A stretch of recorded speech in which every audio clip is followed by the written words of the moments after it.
Yep, let's do it. Good morning, everyone. Thank you for your patience. Today is February 16th, 2016, and this is a regular meeting of the members of the New York State Liquor Authority. In attendance is Chairman Bradley, Commissioner Kim. Staff in attendance is General Counsel Flug, CEO Bryan, and myself, Acting Secretary Held. The next meeting dates are set for Tuesdays. We have March 1st and March 15th. All meetings are held in our New York City office with video conferencing available in our Albany, Buffalo locations. Items will be called when the orders are signed in, first in Albany, then Buffalo, then here in New York City. When your matter has been called, please approach the podium and state your name clearly for the record.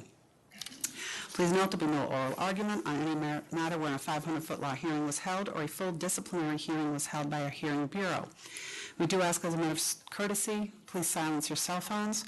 Prior to the first item being called, Counsel's Office has presented a proposed emergency summary order of suspension. It's been marked agenda number 2016-444U for license serial number New York OP 1255696, issued to Vargomez Corp., doing business under the trade name Mary Ann's. They're located at 300 East 5th Street in New York City. Presenting for Counsel's Office is Associate General Counsel Marsico. Counselor. Good morning, members. Counsel's Office is here to request that you exercise your powers under the State Administrative Procedure Act and order an emergency summary order of suspension as to Vargomez Corp.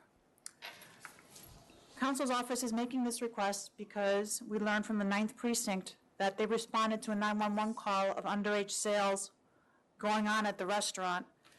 Police officers responded to the restaurant at 10 p.m., which is fairly early in the night, and they caught the licensee on the premise, the owner of on the premise, along with 5 other employees, busily serving margaritas and other mixed drinks to no less than 50 minors. 43 of those 50 minors were under 18. One of those minors was 15 years old and was not able to present an ID. One of the minors presented police officers with a high school ID. If this were not enough, members, the licensee principal, who, as I said, was present, wanted to maximize his profits so that the restaurant was overcrowded. A majority of the people there were minors, as I said, over 50, but he was only supposed to allow to have 74 people, and the police found 82 people. In addition, to hide what he was doing, his unlawful sales, he locked the front door of the restaurant from the outside so that the police could not get in initially, and after they were able to get in. Counsel's Office is going to be adding an additional charge of improper conduct for locking the door. This was a grave, this caused a grave, serious risk of injury to these minors. Counsel's Office has attached a chart showing where these minors came. Obviously, the word is out that this place sells to minors. They've traveled very far from all over the tri-state area, New Jersey, Westchester, Connecticut. Counsel's Office is told by the police department that most of these minors had no connection to each other. The only thing that brought them there was the fact that they were aware that this place caters to minors. This is an egregious, outrageous circumstance, and for these reasons we're requesting that the members issue the summary suspension. Were they advertising this? Yes, actually, thank you for bringing that up. I did do a simple social media search, and I found on Yelp the fact that casual diners had observed that 14-year-olds were getting drunk there. On Google, there was a review saying that one of the diners was very uncomfortable at the fact that someone who looked as young as 18 was getting wasted. And I was told by the police department that there was certain information out there. I don't know the exact source, but there was some sort of ads either by other minors to other minors saying that they could drink there. But I don't have evidence at this point that it was actually generated by the licensee.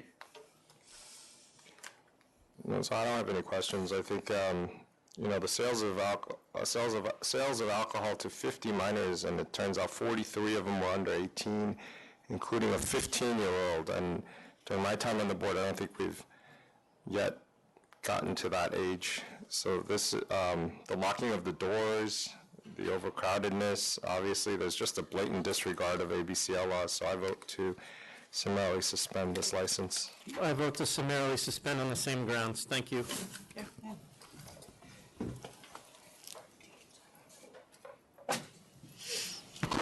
Say it again. Okay. Okay. All right, go to Albany, 404, B&W Wine and Liquors. My name is Ron Bogert, and I'm here to present myself in front of the board on any questions they might have on the issuance of my license. Are there any protesters up there? No, no protesters are present. This is B&W. 404.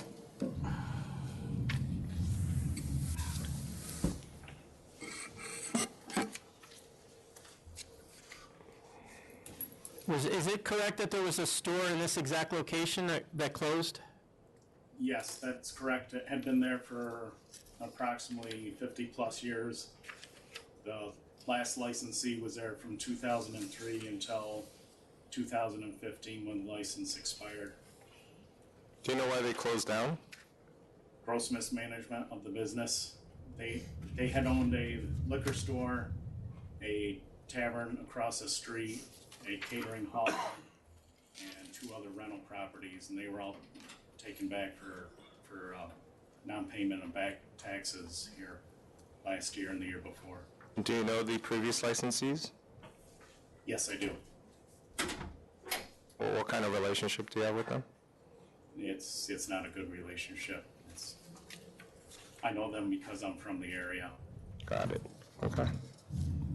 But obviously, they're not involved at all with this application that you're submitting, correct? Correct, yes. Okay. All right, well, based on your representation, that you have no business relationship with the previously canceled licensee, given that this was an existing there was an existing license previously, and that the 4 closest stores have had increasing sales over the last 3 years, I'll vote to approve this. Thank you. To approve as well, and I also want to point out that the 4 closest stores are between 5.6 miles away and then 10.7 miles away, so I can't see how this couldn't be to the public's convenience and advantage to have another store there. So I'll vote to approve as well. Thank you. Good luck. Thank you very much. 444M, TC Brothers. Yeah. Hi, my name is Joseph Harkerader. This is my wife Jennifer Harkerader. We're with TC Brothers. DBA is Legends Film Station.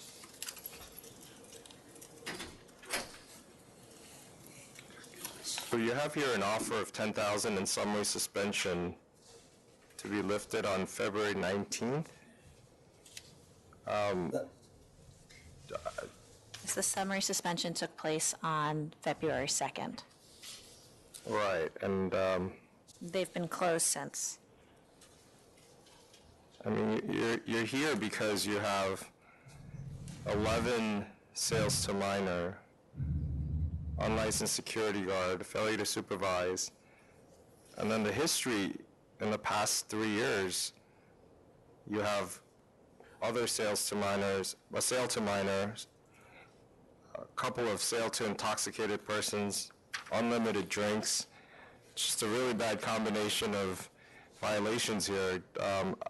I mean, I had cancel and bond for the types of suspension, for the violations you have on file here with us. Could I explain some of the situations? Sure. There was an over-intoxication one that we were unaware of for 8 months. We have a letter in the mail, and we were unaware that even happened, and we're unable to go back to our video cameras to see exactly what happened and who was working, because we believe in making sure we have a safe environment for everyone. So we were advised to take the no contest, which is not a sign of guilt. It was a sign of just saying that we want to resolve the matter. The one where the last under the last violation, or the middle violation was, we had a security guard that had a moment of, for whatever reason, let an underage person in and was served. That person was terminated as well. As for the final one, we were not given an unlimited drink special.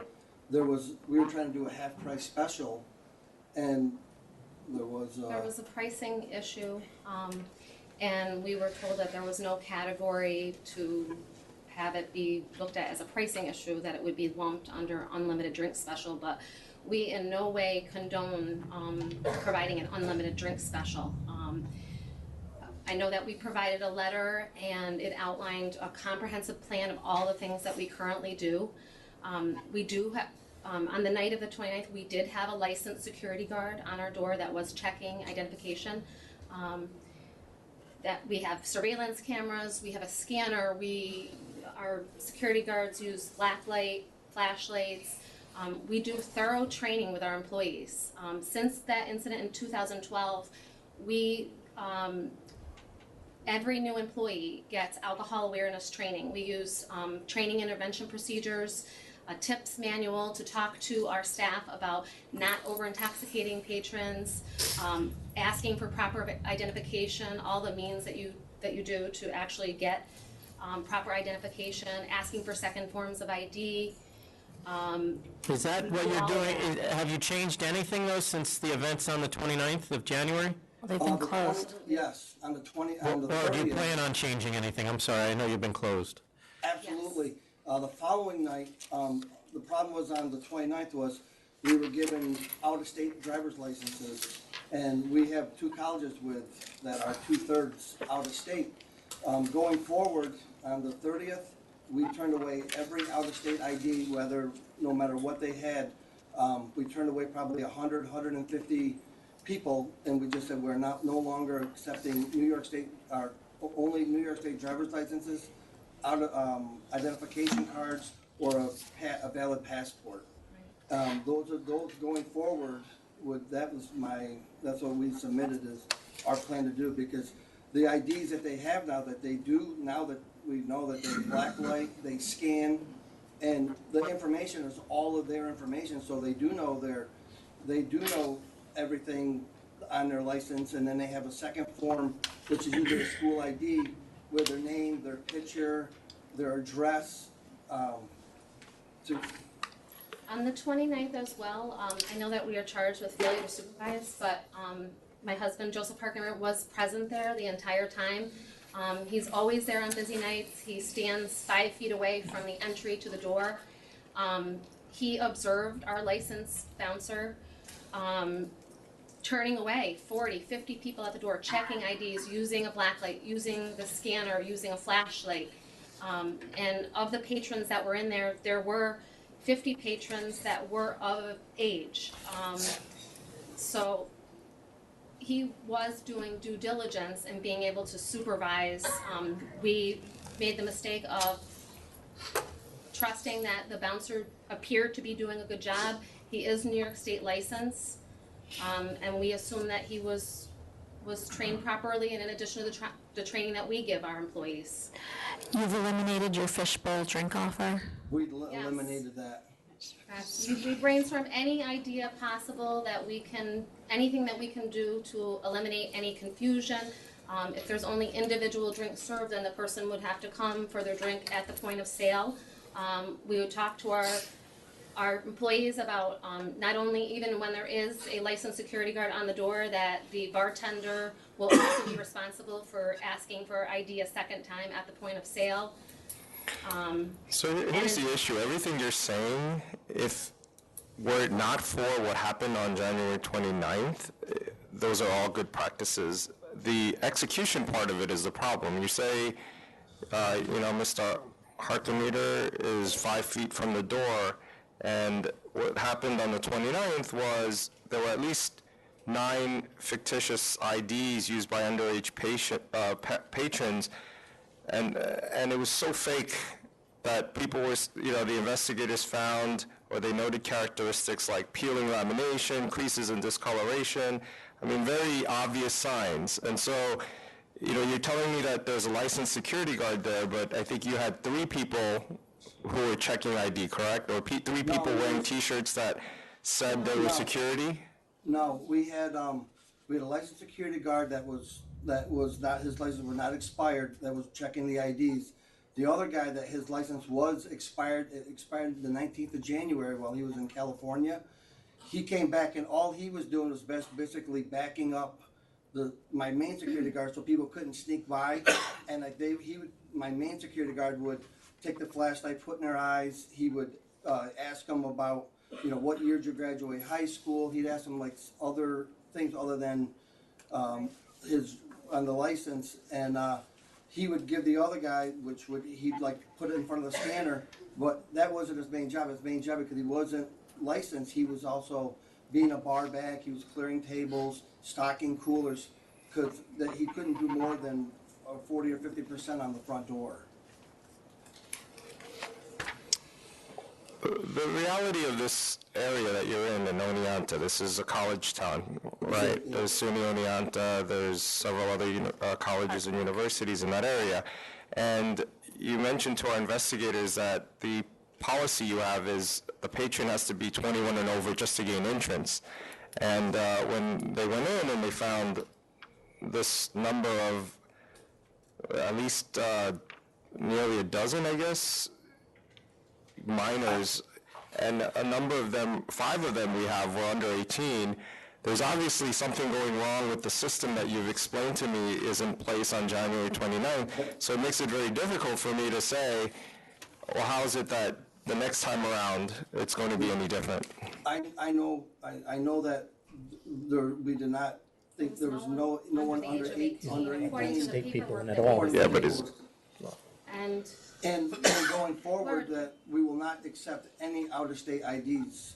You need a valid New York State driver's license or a identified valid New York State you're okay with identification card. one more chance. And we Yeah, also I was plan to hire Yeah. more bouncers, appreciate more licensed security guards as well. Because obviously the licensed security guard we have, even though he has a New York State license, he was not able to decipher those 10 IDs that he did not turn away at the door. We do have, the licensed security guard is on videotape footage, which we did review, and he was turning away many That night, he turned away at least 40 or 50 patrons that people. are coming to the door with false identification. All right, so, you know, I think, look, if you're going to represent that you're not going to take out-of-state IDs, and though you say a majority of the IDs being presented are out-of-state, I also assume there's a very big in-state student population at the schools in Oneonta. I've been up there, I know, and so I think if you represent, you won't take any out-of-state licenses. You'll make sure that, you know, you have the licensed security guards trained and retrained. I would say Mr. Harkenreader would have to be by the door as well, and then the bartenders would have to ask for ID as a second line of check. Then I would say that I'll increase the civil penalty. Your offer is $10,000. I'll counter at $15,000, and we can have your suspension lifted on February 19th. I'll agree with the civil penalty, but I would like it suspended another week. Another week? So it's to February 26th. To 226. Okay, I'll agree to that. Provided that all those security measures that you mentioned, as well as the ones Commissioner Kim mentioned, are in place. Okay. Were they willing to accept the offer? Are you accepting the offer at this time? Our counter We are offer? very hesitantly, I mean, we're very gracious to be able to have an opportunity to reopen. It's just been extreme, severe hardship on us being closed for 3 weeks. We'll do whatever we have to do. We'll do whatever we have to to do. find But money we to pay don't the just bills. cater to the college, because we Right. have a delivery business during the day. We employ 20 to 30 people that are eager to get back to work, that are in the same position that we are, that we live paycheck to paycheck. But this is our family business. I mean, my husband has a heart condition. We have our health insurance for this business. We definitely want to reopen. So I think If So- we- that's. Yeah, so based on, I started at Cancel and Bond also because of your history as well. It's not that this was an aberration on January 29, 2016. All of this happened without the adverse history involved. But because of the adverse history, I started from there. But hearing your presentation today, I think it's worth giving another chance based on those stipulations that we're going to put into place. And so I agree with what Chairman has counter offered, 15,000, and it'll be the 26th. Yeah. With a summary. So are you accepting that? Yes. Yes, we will. Okay, good luck. Okay, thank you. The next one is, I make sure you even have your liquor license up, because if you end up here again, there's not going to be another one. We understand. Thank you. Thank you.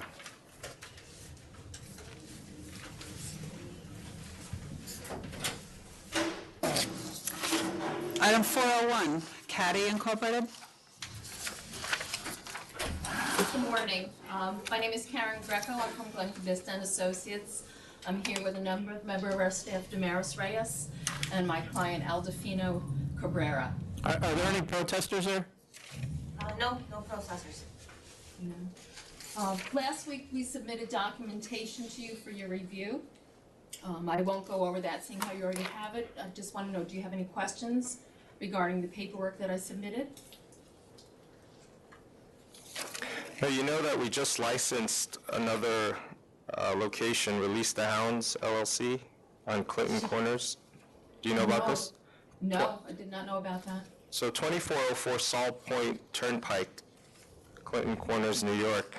We just approved the license on January 6th of this year. I don't know if they've issued. Clinton Corners? No? Yeah, it hasn't been Not issued there. yet, and they're limited. And we approved them with the stipulation that the inventory of distilled spirits is going to be limited 100% to New York State products. Okay. The other four closest stores, they're all having declining sales, and we approved Release the Hounds, I think, based on that particular stipulation. So unless you can explain to me what changes there have been in the community since January 6th that would warrant another package store here that adds public convenience and advantage, I don't see a need for one. Actually, within the past 6 weeks, obviously, I can't give you any indication as to what has changed. I can only bring to your attention the location of the proposed premise. If you look at the map, it's actually located within the center of a backward C, and the liquor store would be catering basically to the town of Stanford, more specifically the hamlet of Stanfordville. There's approximately 2,200 folks there. It's all locally owned businesses. The town hall is directly across the street. I don't see how the other businesses would truly be affected by our location. Everything on the outside portion of that C, Millbrook and Salt Point and Pine Plains, would still be drawing the majority of their clients from on those outlying areas, whereas Caddy Inc. would be more just centralized to the hamlet of Stanfordville for the convenience of the people located there. Also, with respect to the distances, I had indicated that the LAMP or GIS from the Liquor Authority differed greatly from MapQuest as well. So we go from 7.1 miles to a little over 11 miles being the four closest stores. I don't know, do you know the distance between the one that you said was just Release the Hounds we have is 4.9 miles. from our location? Yes. To which direction? Clinton Corners. He's southeast of you. Yeah, south, right, so the only one north of us then is the Pine Plains location. So I really don't see how that new one, or ours, would be affected by that new one that you just approved. What, are they gonna have any type of product mix that's not available in the other stores? They're concentrating, because of about 8% of the folks in that area are of Latino descent, 10% speak Spanish. They'd like to concentrate a little bit more on the different variety of tequilas that are available now. It's their understanding, Eldefina has 20 years restaurant experience, and the daughter-in-law, who is the other corporate principal, is bookkeeper for several restaurants, and they have seen a rise on the fact of tequilas in restaurants becoming more popular, more along the whiskey, so that they're looking to maybe concentrate a little bit more in that general area, as well as utilizing some of the local wineries for their products. What percentage would be tequilas? Conquistador.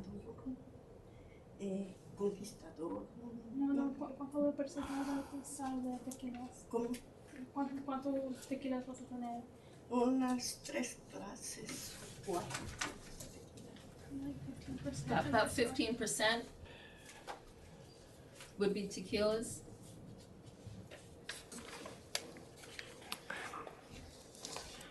Also, wise, with this being in such a rural area, driving time is important as well. Are you right, is it this location right in the village of Stanfordville? Yes, it's right across the street from Town Hall, next to the post office, centrally located in between two food markets that are less than a mile in each direction. You've got a locally owned pharmacy, you've got a locally owned hardware feed store, pet store combination. I mean, the population right in Stanfordville itself is about 2,200 folks.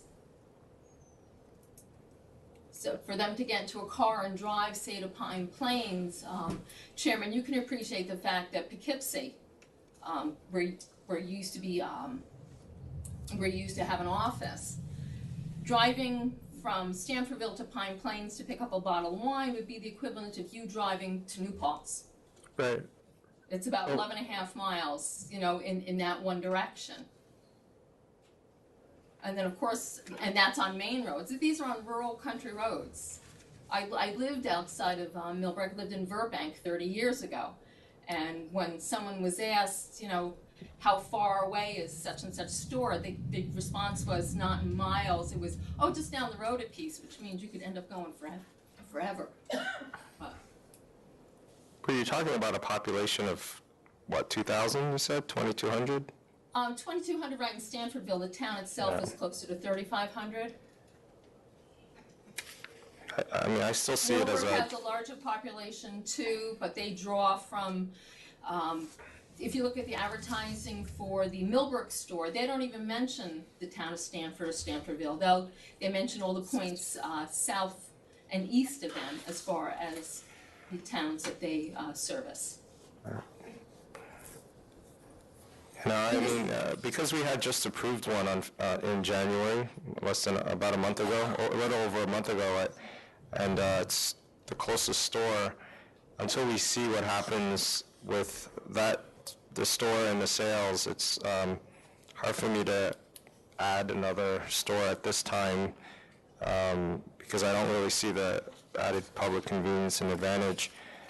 So I have to vote to deny at this time. But I'm sorry to disagree, but you just approved just 2 folks ago, that the B&W, that the closest 4 are within, 5-6 miles of that Chenango location. County. The Chenango County one.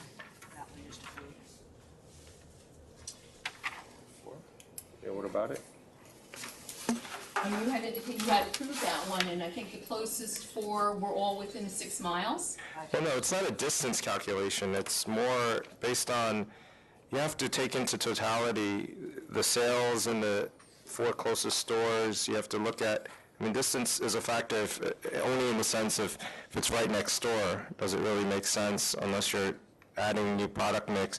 If you had come to here and said you're going to do, and the name of this operation is called Tequilas, Wine, and Liquor, and said you were going to do 100% tequila, which is probably not viable, but if you had said something like that and or, all New York tequilas, wines, then that might be a consideration, but just other than that, it's not just a distance calculation, it's more when you look at everything and the population there and the driving community there, I just don't see the added public convenience and advantage, so I vote to deny. Would you consider putting a stipulation on this proposed location? What kind of stipulation? I don't know, I'm asking you if you would consider. No, you're the one who has to apply, and I have to decide. I can't start offering you your business model for you. That wouldn't be appropriate. I, on the other hand, would vote to approve, given the size of the one we just approved is only 350 square feet, and I believe he actually asked to do 100% of distilled spirits. I don't think we held him to that. And then because I am from the area, whereas Commissioner Kim is not, I do recognize the distances between the other stores. It's 7-8 miles, and that area is a good half hour to go buy a bottle of liquor, and I'm familiar with Stanfordville, and I think it would be in the public convenience and advantage to have a liquor store in the village. So I would vote to approve. So, in this case, I will actually defer to the chairman since he is from the area and he knows specifically the Stanfordville area, and if he thinks it's adding public convenience and advantage, and I'll change my vote and I'll approve. No. So good luck. Thank you very much, appreciate your time. 427, Barley Legal Incorporated. Have to do what's right. Mr. Chairman, I think you're right. That's Commissioner, what also. my name is Jim Linan. I'm an attorney for the licensee. We're here on a offer of a plea 427. of no contest to the charges that are currently pending. The licensee has been closed for approximately 60 days or more, based upon the summary proceedings that this board approved.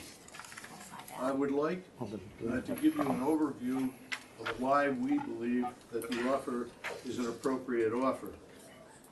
I would start by saying that on the evening following the plea agreement, there had been publicity in the local paper about the fact that a plea offer had been made based upon a press release from this office.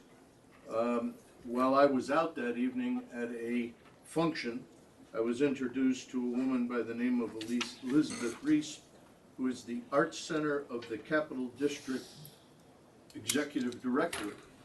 And when I was introduced to her, she said, "Oh, thank God you're getting Bootleggers reopened. That is our place to go have our regular luncheon meetings. It's a wonderful place for us to conduct business." I can assure you that Elizabeth Reese is neither a college student nor an underage person, and that her association is not just Troy-based. It is the Arts Center of the Capital Region. The facts are that the licensee, Barley Legal Inc., is a restaurant that sells alcohol, not a bar that happens to sell food. For 5 years preceding the charges that are now pending, there were no issues with the licensee's operation. So I don't want to, I'm going to interrupt you, I'm sorry. Because I know, I've read your submission, and I know Commissioner Kim has as well. I am aware that it was a well-intentioned restaurant 5 years ago, and a very popular restaurant. So I guess my question is, what happened? What happened is two things. One thing is that the licensees decided to do a college night, which was a ill-conceived idea that they have by the stipulation that is part of the plea offer, agreed that they will not do or ever do in the future. They had anticipated, when they originally came up with this modification of their idea, that they would be drawing from the graduate school of both SAGE and RPI, which are immediately in their neighborhood.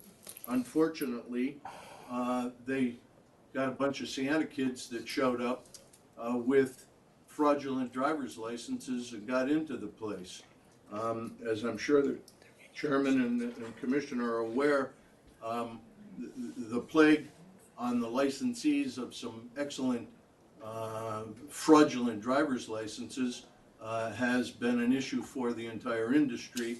And I would note in this business, or in this charge, that while we were charged with underage sales to 51 individuals, that 93 individuals who were present in the premises on that evening were charged with having fraudulent identifications.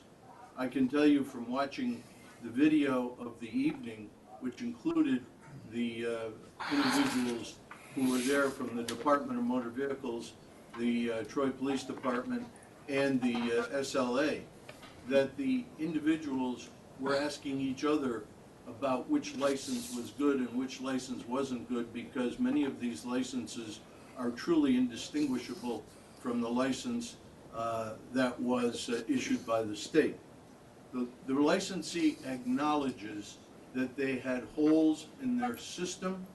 They acknowledged that the holes in the system allowed underage drinkers or patrons into their premises, and they acknowledged by the entry of this plea offer that those are issues that were not properly dealt with in the operation of their business.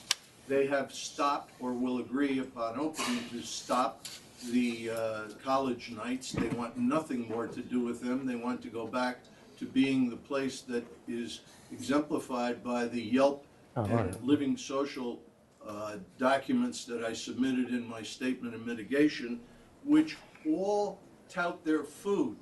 There isn't a single review in there about their drinks or the people who are in there drinking. It is all commenting upon the quality of the food that is put out at this establishment. In addition, the stipulation includes that all people who are handling alcoholic beverage, including waitstaff, bartenders, etc., will attend, complete, and obtain a certificate of completion regarding proper alcohol sales and management in the so-called TAP program. It is also agreed as part of the stipulation that regular training within on-the-job training relative to what new issues may come up relative to licenses that may or may not be out there from the internet sale of licenses. But the primary issue is this licensee, and I have the licensee, I have the licensee's husband, and that's another part of the stipulation I'll address, are here to explain they're back in the restaurant business, or they want to be back in the restaurant business. They don't want that Thursday night, college night plague hanging around their neck any longer. For 5 years, they were a legitimate, healthy restaurant. For the last several months, they had engaged in being a good restaurant, but on Thursday nights, having specials that would attract a different crowd. They're not having those specials. They're not doing that advertising. They don't want the crowd, because with the graduate students come the undergraduates and the problems that are visited upon this industry by the internet sales of licenses. Yes, I'm repeating myself briefly. There were holes in the security system. So other than training, what are they doing to make sure that underage people don't get in their bar? In addition to training, and per the stipulation, we have obtained appropriate scanners that when the license is scanned, the driver's license that the patron has in their hand, it documents and keeps on record in a hard drive, or transferable to a hard drive, all of the information about that person that is appropriate to the license, and can, to some degree, detect which licenses are not proper because the barcodes that are read are not readable. Short of the Department of Motor Vehicle or the police agencies giving licensees direct access to the database, I don't know what else a licensee can do, but they have obtained a scanner. They haven't rehired employees because they didn't want to offer people jobs until this board has voted. Are they going to ID people at the point of sale as well? Yes, most definitely. The bartenders have been in my office. At least two of the bartenders have been in my office and have expressed, one already had TAM program training, one had not. They will go through the TAM program, but they understand, I will represent to the board that I specifically spoke to them that it is the obligation of the person who hands the alcohol to the patron, not the person at the door, to verify the age. We will have portable scanners. We will have the other things that you're supposed to have, black lights and backlights and all of those things available. But the biggest issue is if you don't have college night and you're dealing with families, you're going to have a lot less people that you have to check IDs and let the Sienna kids find someplace else to wreak their havoc on. We don't want the business.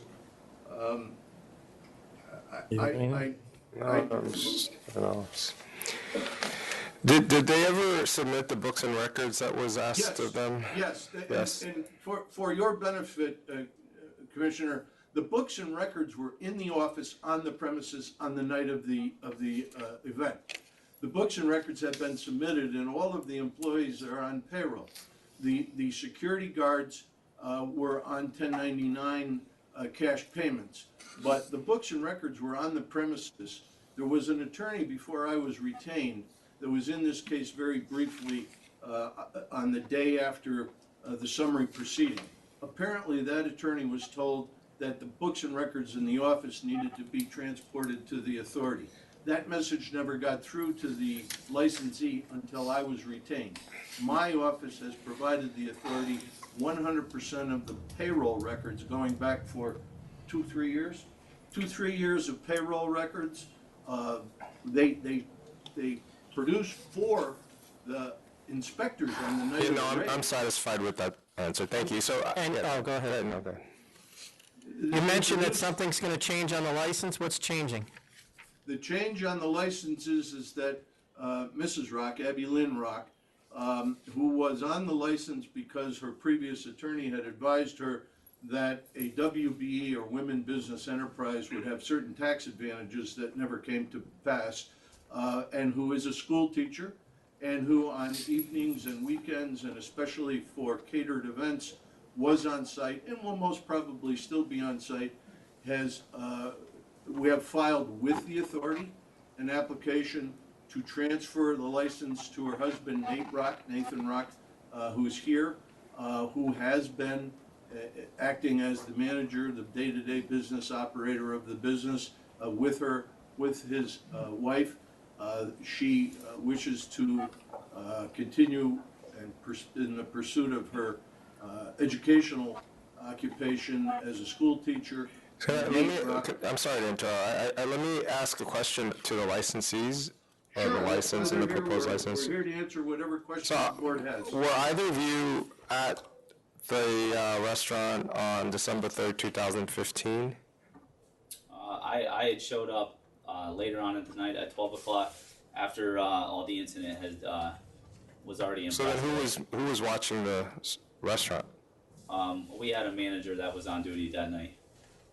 So were you aware that this college night was happening? I had been there, yes, on those nights, and I have worked the door myself and checked those IDs. And to my knowledge, we were doing the best ability we could do. But going forward, we're going to put the scanners in place and rely on some other device to help us combat those IDs.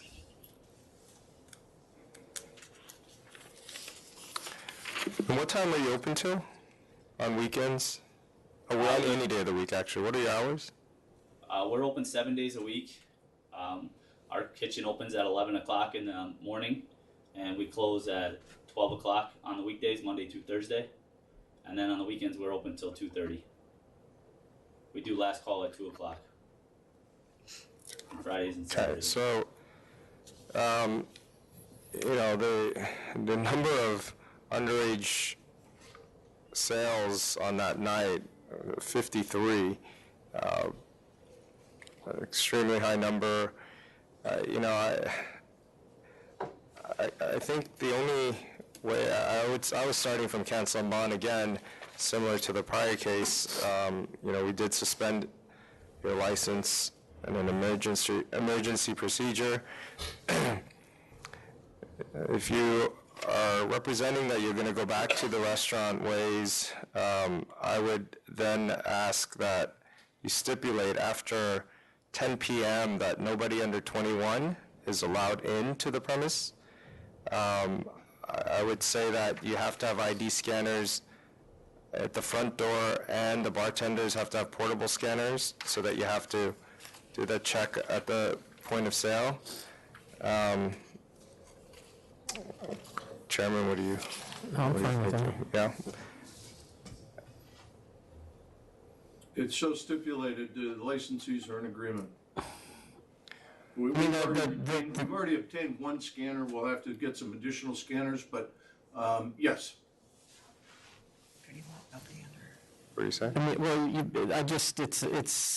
this incident just seems like an anomaly. Been open 6 years almost, and you don't have any negative history or complaints with our agency, and then this. I just don't. Right. And that's the thing. We don't have any adverse history in the 5 years you've been open. So, They just changed principles. yeah, so with those stipulations, your offer is 60 days suspension, credit for time served. When would that go through? Then that would be, It's already been served. It's already We're 60 days. yeah, I'd have to add, I think, a week, 7 days, just like the previous case, and do a $20,000 civil penalty. Well, your offer was for 15,000, so I'm taking 20 based.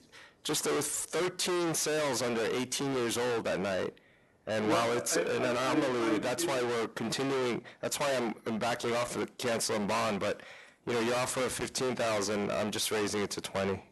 No, if I may just point out, by the documents that were supplied by counsel to me, there was one person under 18 in the establishment. That person had a ID that checked with our then scanner, not the scanner we're buying, but that ID did check. There was one person under 17, while the press release. Well, I think I think he misspoke. What he's saying is 18 or under, so they could have been 18. Right. It's 18 or under. I'm sorry. Well, I don't think those are the numbers, but I understand the commissioner's point, but I would merely say that there were 51 because there were two charges that were duplicates, and of those 51... All right, 51, 53, I don't think it makes a difference right now, counsel. 59 of those people had fraudulent IDs when they were asked, and the others were not even asked. We understand that, and that's why we are offering something that we probably would not have if they weren't checking IDs. We understand that there's a big problem with fraudulent IDs. We recognize that. We recognize they are or were IDing people, and people were getting in, but they also were advertising for college students, which means they're advertising to a group of people that is between the ages of 18 and 25. So, Well, can I say the only something reason there, we're Dave? even discussing this is because it was a legitimate restaurant, and based on your representations, it appears that they would like to be a legitimate restaurant again, and I think that I'm willing, and I think Commissioner Kim is willing to let that happen, but there's got to be some level of punishment, and I think he's laying out what it is. Yeah, can we take a second to confer with counsel, please?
All righty. Wow, it says, all right. What is Are we going back on? Yes, we're here.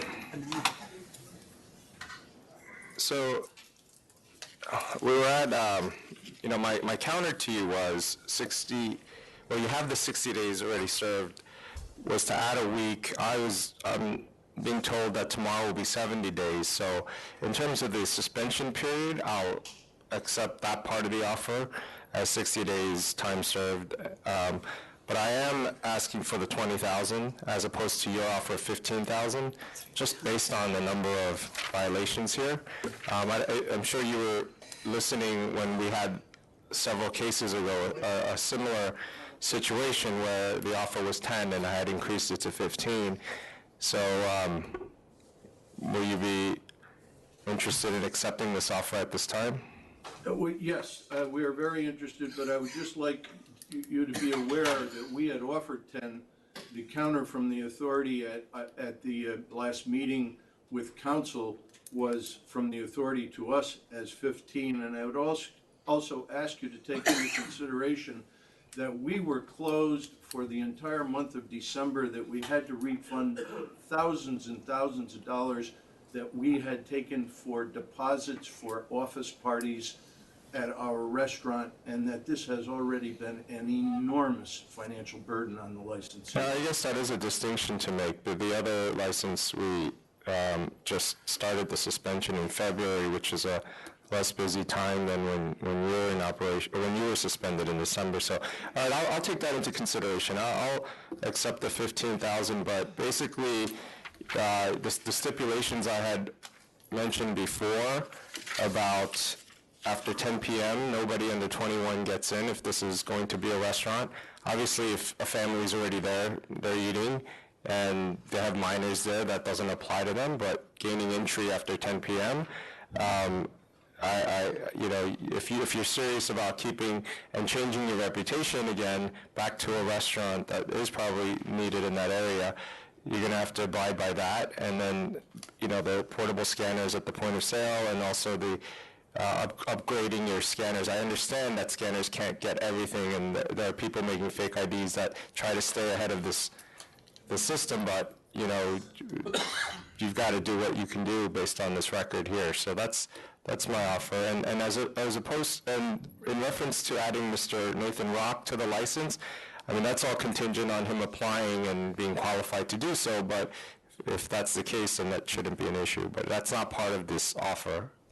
I agree, and that application has been already filed, but your licensing department, I'm sure, will handle that, and he's more than qualified. He has no adverse history of any kind. Okay, and so yes, all of the stipulations that you have suggested are acceptable to the licensee. Thank you. Just point out, and as the chairman pointed out in the previous case too, this is it. I mean, you know, we're coming down from the cancel bond, or I am, and any more violations before us, I'll vote to cancel bond next time. If I could just have one clarification so that we don't have an issue going forward, are you saying no unaccompanied or unsupervised persons under 21? In other words, if a parent comes in with a 19-year-old daughter at 10 o'clock to have dinner, are they prohibited from being, I'm not questioning you, I just would want clarification as to whether or not that is a permitted activity. Oh, no, yeah, so I would say it's not accompanied by a parent, right? We're being reasonable here. I think you know what the gist of what I'm trying to get at, right? We're trying to get away from the college night, which you've represented, you're getting away from, and so we don't want unaccompanied minors coming in at any point after 10 p.m. because of your history. And, you know, in a couple of years, if you don't have any issues, then we can revisit that. But at this time, that's a stipulation. And one last thing, I was just sorry, I also was informed that you can't 1099 your security. They either have to be employees or you have to have a contract with a licensed security company. Okay, great. We've been advised that, and we are correcting that issue also. Okay, thank you. So, thank you. Mike, I have one other question before I vote. How long are these college nights going on? How long do you have college nights? They were going on for quite some time, probably the period of over a year.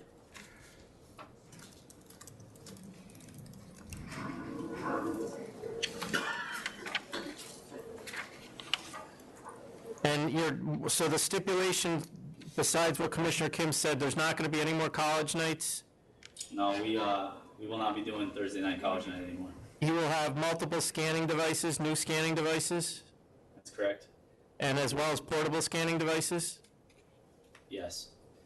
You'll ID everyone at point of sale, Yes. and you'll get all the ATAP training for the employees? Yes. Okay. I mean, this is only based on your history, because you have none. Other than this, I'll approve, based on those stipulations, the 15,000 civil penalty, and what'd you say, 70-day suspension it was? Well, tomorrow will be 70. So I just accepted the 60 days. Okay, so I'll approve under the same stipulations. Thank you. Thank you.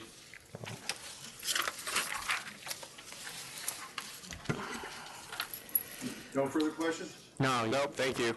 Thank you. 407, Lark 31. 7. The disciplinary matter, the property owners and the new leasee is here. I think they're just, Yeah, but 407? Oh, no, she didn't give us all No, that. these aren't, it's not. It's just, came in after the meeting started. good afternoon. Good morning, I'm sorry, it's still morning. Yes. Do you have an offer of cancel and bond? Could you state your name, please? Andrew Morehouse, landlord for tenant Jason Pierce and Dan Atkins. They I have live in the a building leasee. and would very So I much think like they're to just here to see. see what happens. Oh. Okay, so your offer is cancel and bond for your violations? Who's the This landlord? is a- Oh, he's the a landlord. New tenant. The old tenant, I had evicted. All right, so we'll accept cancel and bond. Same, agreed. Thank you. Do you have any questions? No. I'm looking for I'm here for the new tenant. New tenant's The application. new, there's no application on file yet. So have your new tenant file an application? Yes. Pardon me, You I'm don't sorry. want to put we're- a stop on the location? My name is Jason Pierce with Savoy Cap Room. We are the new tenant that has signed a lease. Our submission is underway. We were here just to represent that the new business that'll be going into the establishment has no connection, ownership, management, or otherwise with the prior company that was there that I know had a somewhat poor history with the SLA. So that was really the point of our being here, and that's all. Well, thank you. I think you're going to have to do that again when your application for your license comes up. This one is Absolutely. more, so thank you, though. You're welcome. Thank you. This is 342 Gerard Eric Corp.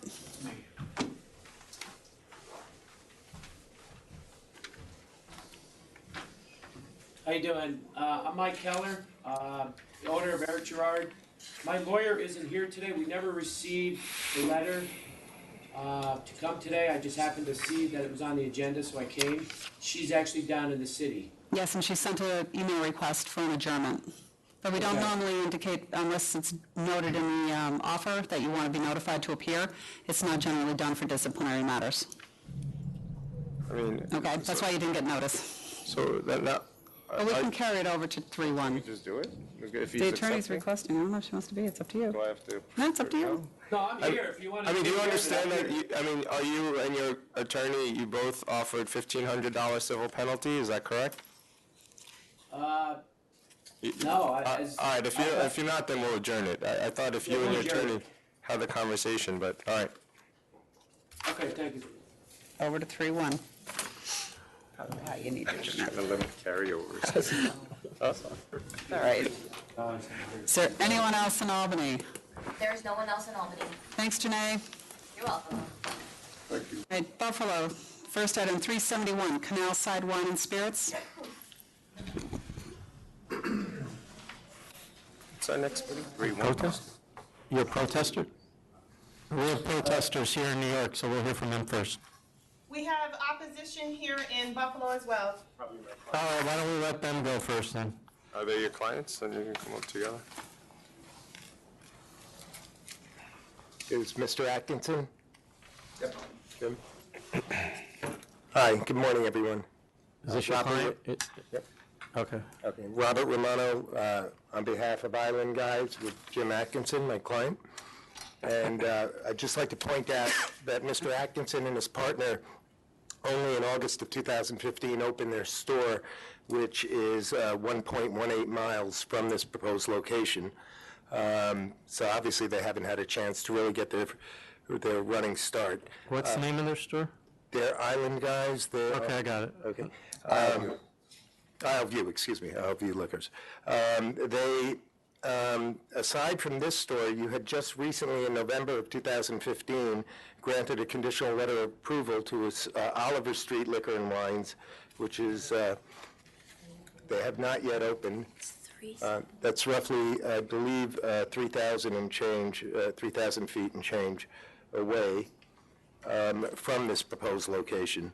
That, to me, shows that really, since there is one store that really hasn't gotten their feet off the ground, one that hasn't even put their toe in the pool yet, to allow them to open and operate before you can make any determination, especially in a town like North Tonawanda, where the population has actually decreased 6.5% since 2000.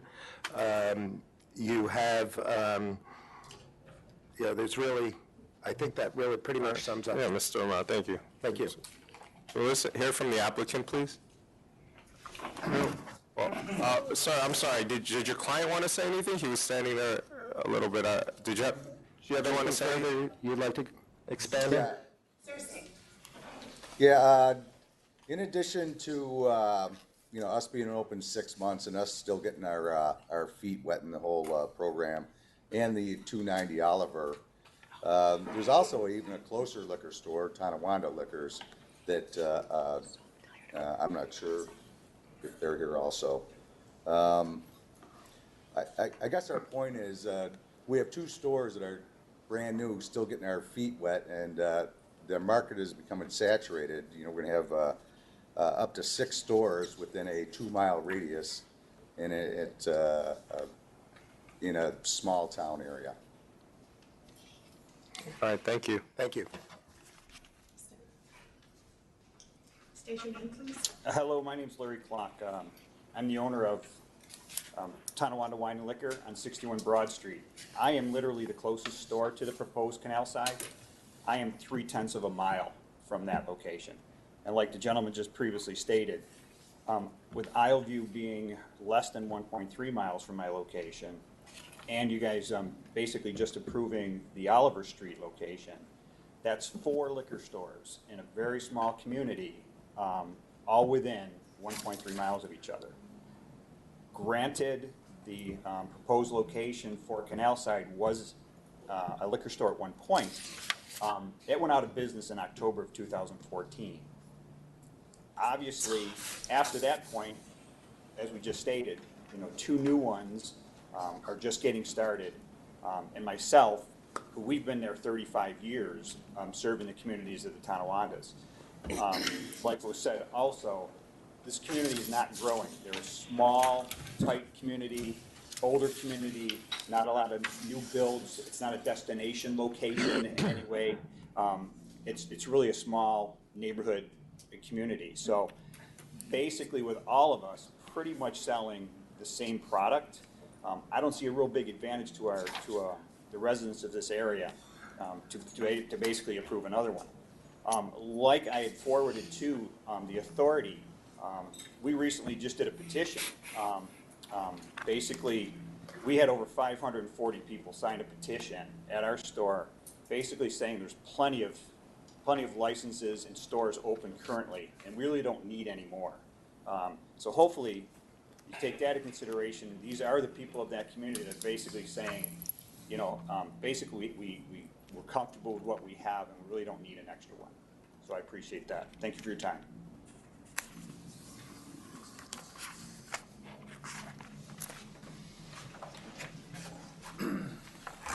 Good morning, Mr. Chairman and Commissioner.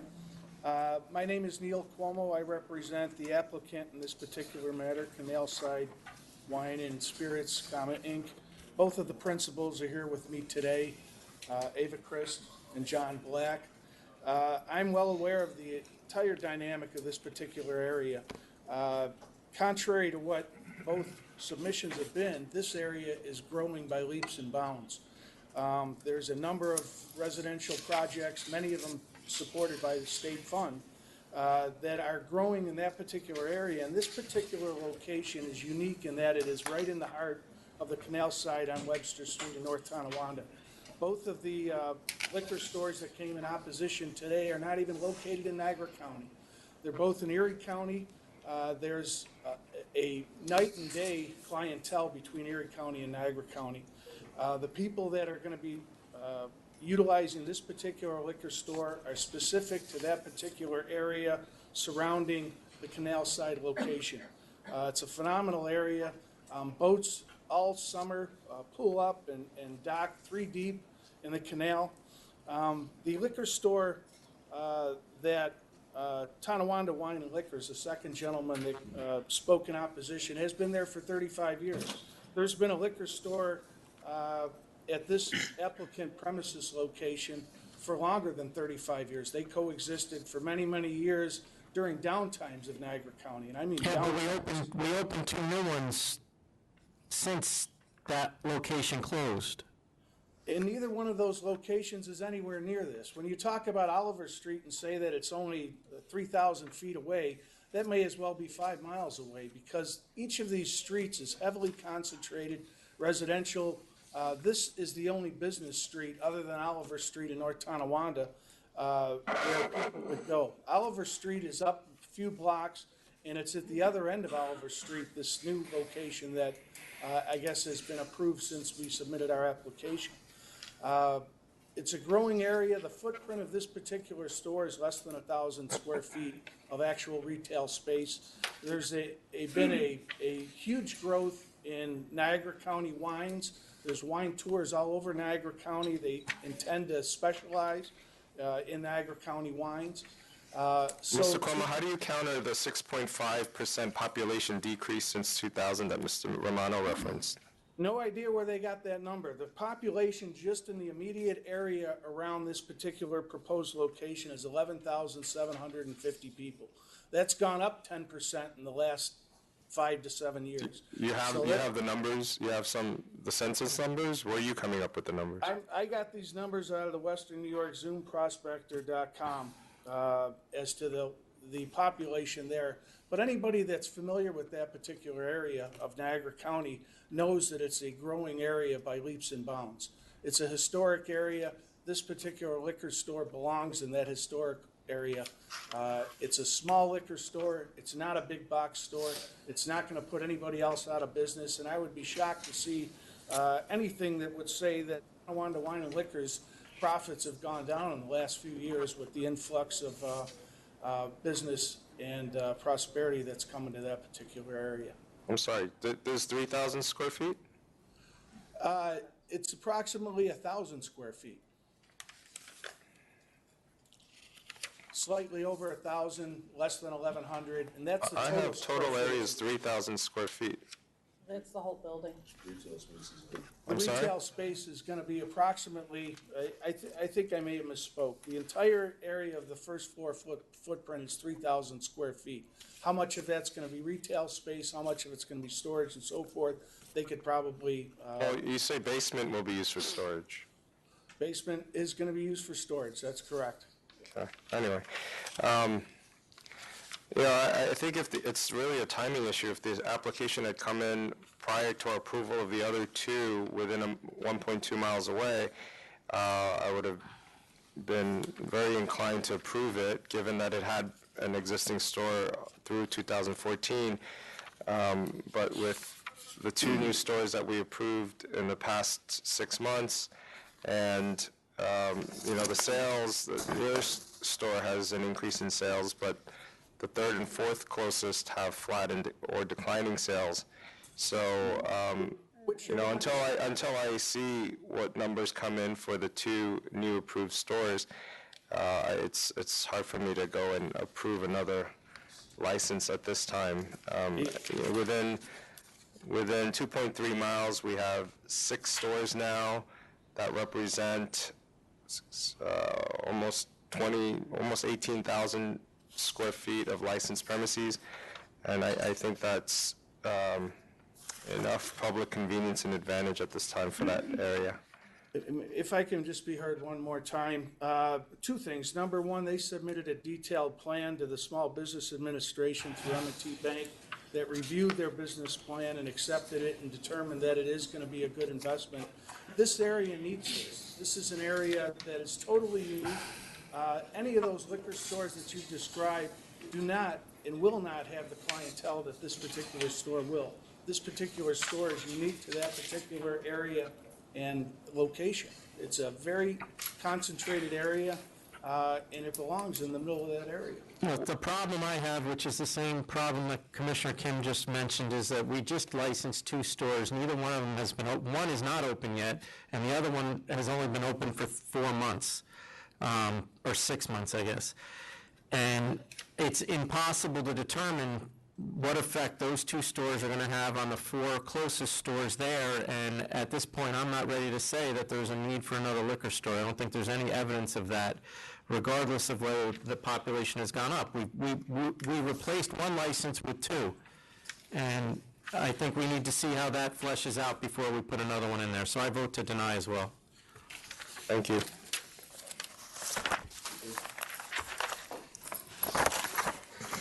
.412, Club 77 Bar and Grill.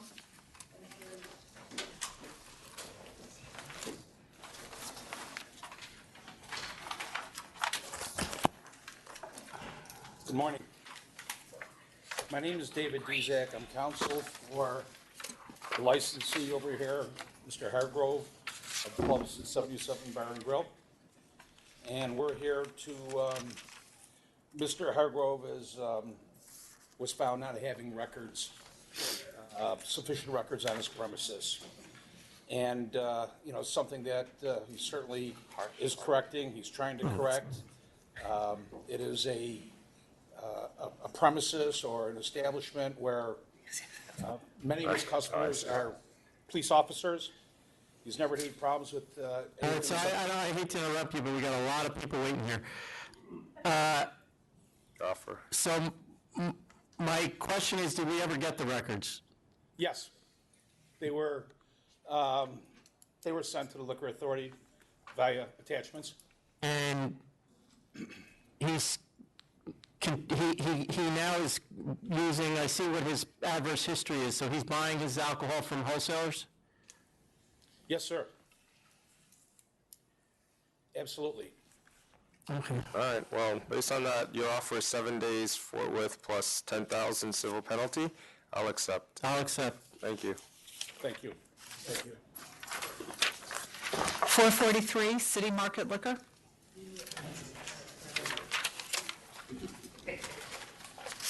This was carried over for them to appear. Good morning, members of the full board. My name is Jacob Kierkowski of Shaw & Shaw. I'm here with Nirmal Singh, the licensee. And we've offered a $10,000 conditional no contest plea for the charges associated with this matter. And we're here just to address any questions that the board may have.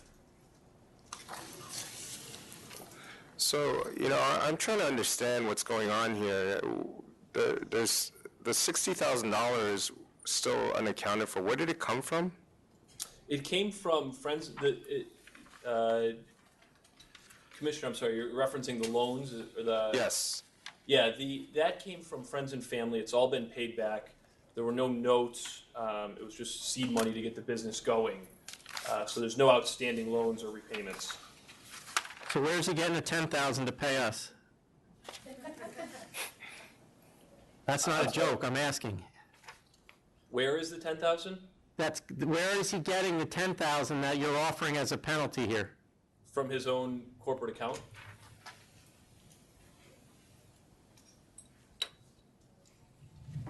And why would you you know, I mean, you're here for 4 false material statement charges, and why would you lie about the purchase price of the property? So all of the false material statements are incorrect reporting by a consultant when the liquor license application was submitted. Everything recorded with the Erie County clerk when the building was purchased was recorded properly. It was transcribed incorrectly on the application. There's nothing willful or intentionally deceitful on behalf of my client. No, they lied about the investors, they lied about the lease and the ownership of the property. It was all fakakta. I mean, what about the inventory he purchased from the former owner? He wasn't truthful about that. Forgive me, I don't have notes on that specific charge. I only had charges for the material statements and the loans.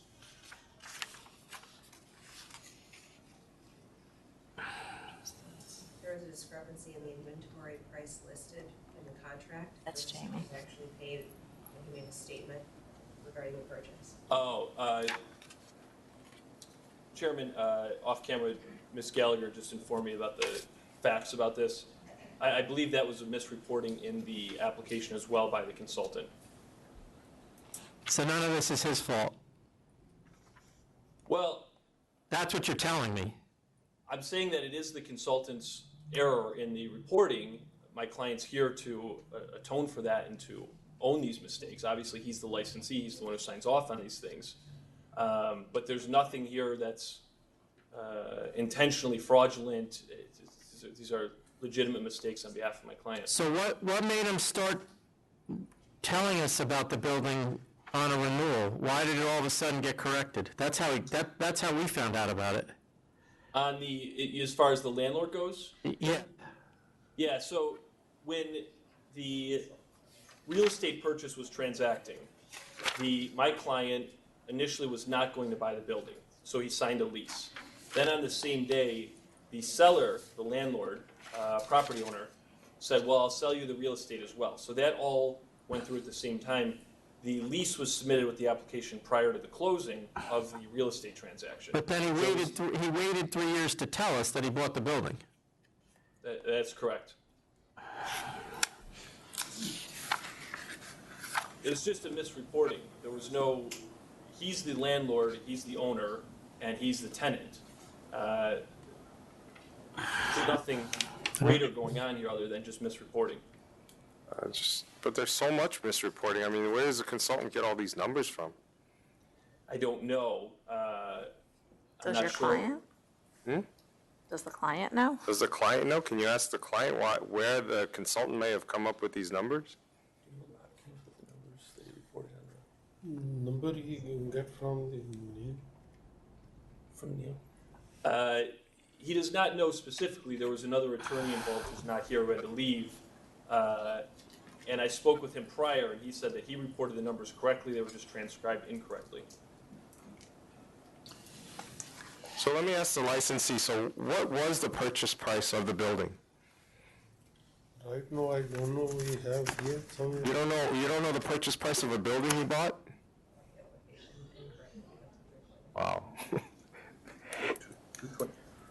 Total is 220, 2005 and 55.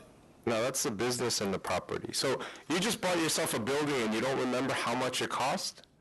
Even though you had to borrow $60,000 from the... Initially, he gave us a different price, then he want more money. And my lawyer talked to the other lawyer, I'm not lying with you, not for any reason. And he said he want more money and I accepted, but they did not change from here. This is the problem.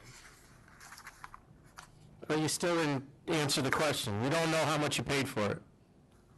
You know, total money, no, it is 5 year. I have all deed statements. I'm trying to understand, Mr. Singh, when you borrow $60,000 to start this business, and so obviously $60,000 is a lot of money to you, and then you bought a building under your name. Is that your first building that you've ever bought? Yes. And so I would think it would be a big purchase in your life. Am I correct to assume that? And yet you don't know the price you paid for it, which is kind of consistent to everything we're seeing here with these false material statement charges.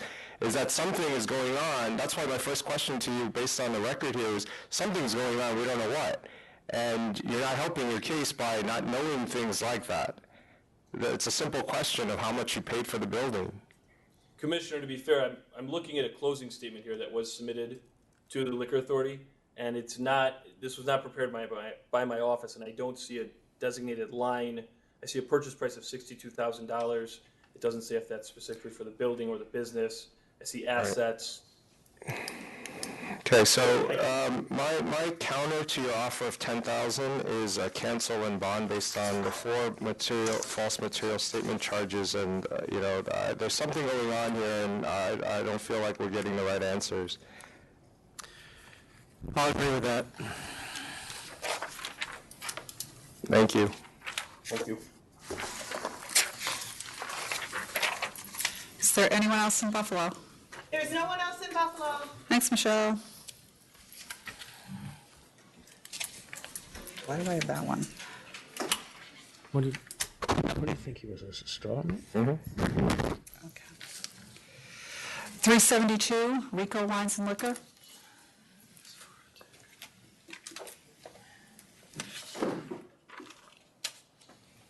Do we have opposition? Yes?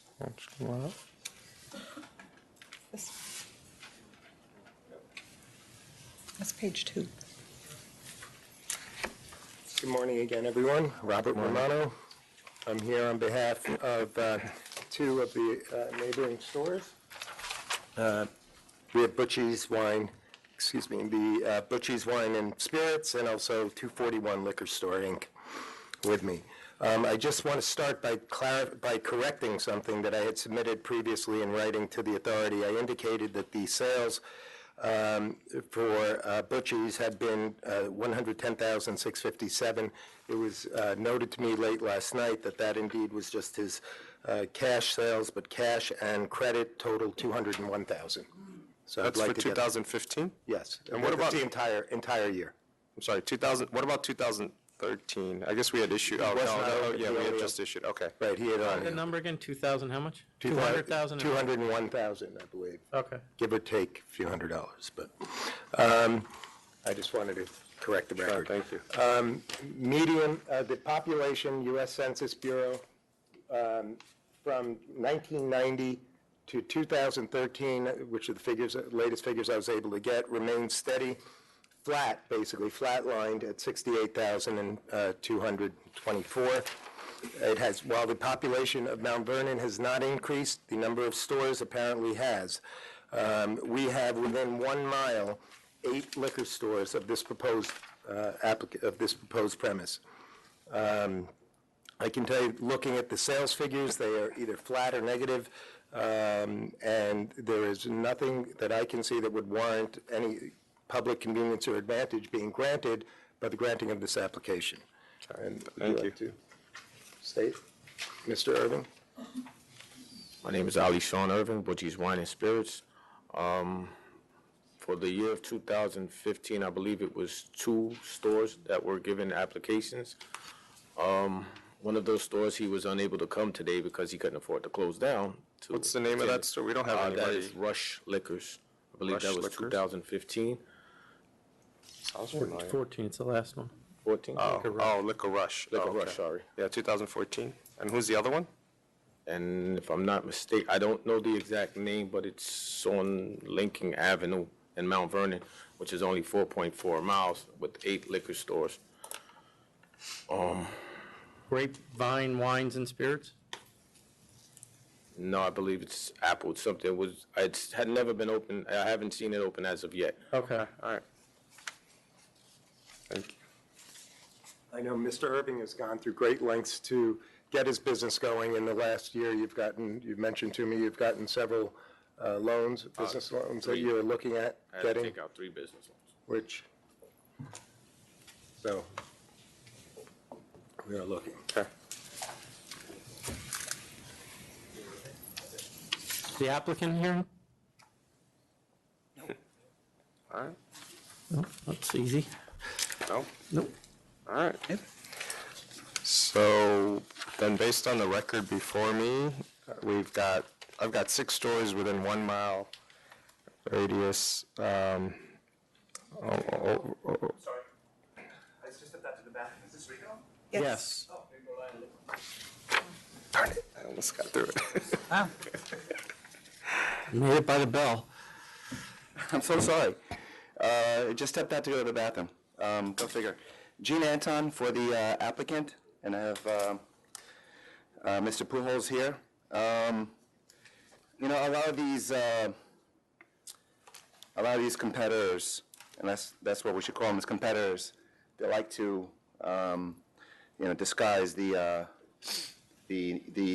saturation argument with, which is really a saturation argument, but it's really disguised in anti-competition. Mr. Pujols got 100 signatures in support of this liquor store. And I have a petition right over here. Did you submit it earlier? Oh, well, just. Yes did or it over no? the weekend. Right. No? He just did So it over the I'll weekend. take it if you haven't. I just wanted to save you the trouble. I mean, we know Mount Vernon's a densely populated area. This is a small store that's approximately 400 square feet. It really shouldn't impact any of the other stores. You can see from the signatures, that's 100 signatures that he just got over the weekend. Is this an open floor plan? It is. It's only the first floor. Are the others open? That's something for that. You are not? Mr. Romano, do you know if the others are? You don't know? Do you, I know 241 is that name, but I don't know. others? See if I can. Yeah, And- let me find out. And Mr. Pujols is intimately familiar with the neighborhood. He actually works next door. He's been working there for over 10 years. So he knows the neighborhood, he knows what the customers want. He's going to Well, provide. what do they want that they're not getting from the closest stores? Well, he's going to provide a public convenience and advantage. I mean, they're all locally. The other stores are, the closest store is 1,800 feet away. That's not in the immediate area when you have a lot of people, especially in cold weather or inclement weather, to be walking approximately 1,800 feet. We're going to make that argument in the state of New York this winter? Seriously. In the state of New York, I think anytime, yes, of course. You know, what's interesting is Mayor de Blasio, the temperature was down to 5 degrees, and he actually said no one should go out, which is, you know, what does that say for the business owners who are there open for business? But in any event, he will be providing a public convenience and advantage. It is a small store that's not going to be negatively impacting the nearest locations. He knows the community. He's been there for over 10 years. So, Which one are you looking at? Prosperous. Sorry, continue. My thing is, look, you know, the only thing that's really going to persuade me to approve this is if the 3 or 4 closest stores were all closed and you were presenting an open floor plan. That might be the only factor that would get me out of what I was beginning to expound upon when you came up. Just that there's. but they're also proximity. They're pretty far away. No, they're not. Populated area. I mean, that's not, as Mr. Romano said, there are 8 stores within 1 mile, that's a lot. So I think Commissioner Kim's point out, if you're going to add something that is not available in the other stores that are nearby, then perhaps he'd consider it. But they're also along in the Bronx on Westchester Avenue. Yeah, 'cause it's got So a they're waiting actually area. going away from his store. It's closed, and what's it? Are they closed? The 2 closest are, I'm sorry, Prosperous is closed, Butchie's is closed, closed meaning bulletproof, and then we're checking on Payless Wine. It was indicated to me that the word in the neighborhood was that this store would be closed as well, so. I don't know where that was indicated to you. All we have is floor plan is open. All we have is the floor plan, and it appears it's open. If we approve it and it's not, then it will be closed. I mean the store, not the floor plan. And just for the future, when you're making an argument like this in a very highly dense area, it'd be nice to have that information for us. Whether it's open or closed for your closest stores, because then we wouldn't have to search through our database each one.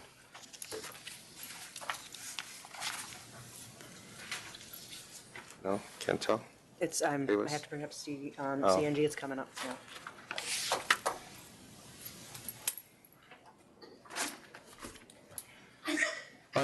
Is your client going to provide any Not scanned. products that aren't available in the other stores, or any services?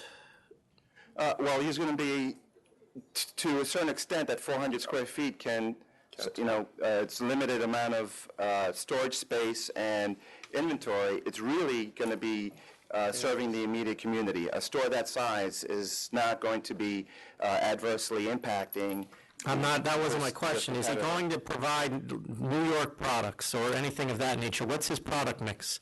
And is it any different than the 3 stores or the 2 stores that Mr. Romano represents?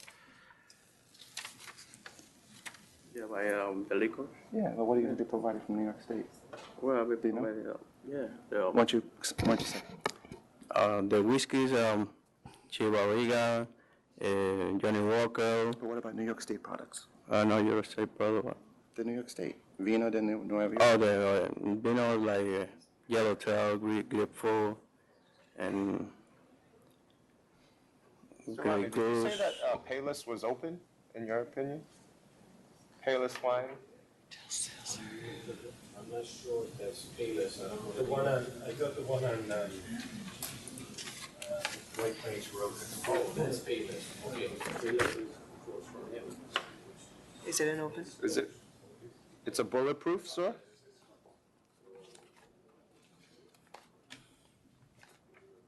Oh, this is different than what I'm looking at. It's a different location.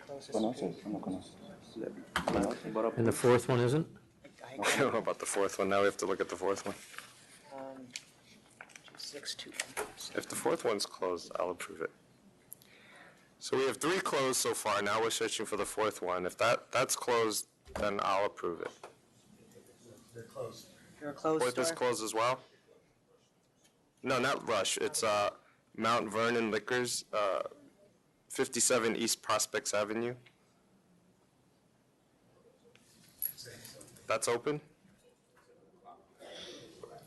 But it closes at 7. What time are you guys opening till? What are the hours at the place? 11 to 12, something like that. Okay, he's proposing from 11 a.m. to 11 p.m. Okay. Like I said, he's literally next door at the grocery store. So he knows the neighborhood. No one knows it better than him. He's been there for over 10 years. Right, you have to be closed at 10. Oh, by yeah, the of way. course. Okay. But All right, so look, the 3 closest, there are 8 liquor stores within a mile, so it is very densely populated with liquor stores. It's a small footprint, 400 square feet. It is an open store model. The 3 closest, 0.6 miles away, within 0.6 miles away are all closed. So, I'll vote to approve this license based on the open floor plan. I'll vote to approve as well based on the open floor plan. The 3 closest are bulletproof stores. They are,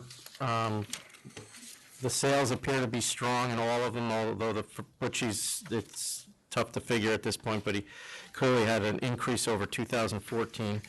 So I'll vote to approve as well. Okay. Thank you very much. But it has to be open. Yes. Yes, sir. Thank you. Good luck. Thank you.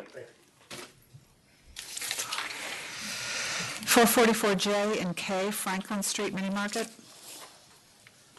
This crowd's not getting any less. No, I know, they're all here for Let's go for 2 cases. Oh, is that what it is? Okay. Should have done those first. I know. Maybe we can mix it up.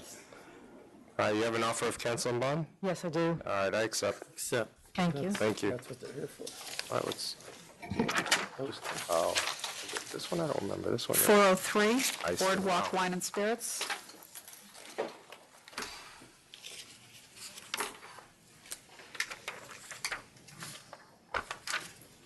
Thomas Burke for Boardwalk Wine and Spirits. Clifton Dockery.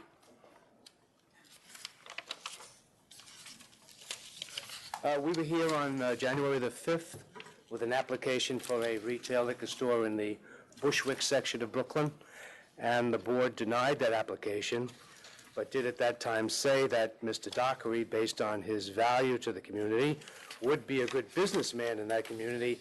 However, he wasn't offering anything other than the run-of-the-mill liquor stores that already existed in the area.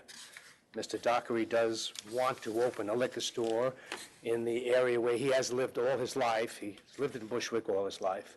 And so he's taken the board's remarks to heart, and he has redesigned his store, which will now be a fully open store. We've submitted a computer rendering of the new store, so you can see that it will be an attractive, inviting store, a pleasant place for people to shop. It's a small store, it's only 300 square feet, so it's not going to have much of an impact on the surrounding stores, which, by the way, aren't doing too badly financially. D&S Liquors, which is a very old, bulletproof store, is not doing well, but I've submitted a picture in my original submission. You can see the condition of the store. It might be one of the reasons why it's not making money. Mr. Dockery is a very valued member of his community. As you can see from the original submission, he has any number of letters from different agencies and organizations within the community which attest to his... I'm sorry, I'm going to interrupt you because we've been through all of that. Yeah. The main difference in your application for reconsideration is that now you're proposing an open store, correct? Yes, completely open. And 1, 2, 3, 4, you're saying all the... All of them are bulletproof. Oh. So neighborhood I thought it liquor was store... all of them, or two of the four are bulletproof? DNS is bulletproof. What about neighborhood? For R&M? R&M? I'm not sure about R&M. The fourth closest also is closed. I'm not sure about R&M. The fourth closest being Troy Liquor? Yeah, I think Troy is closed. So R&M. Here we go again. And while you're checking, what's your relationship with Neighborhood Liquor Store? No relationship. Why are they writing a letter to support you? I just, we actually donate to the same charities and we help each other. So when I found out they owned the store, I went and asked them if they could give me a letter, and they did.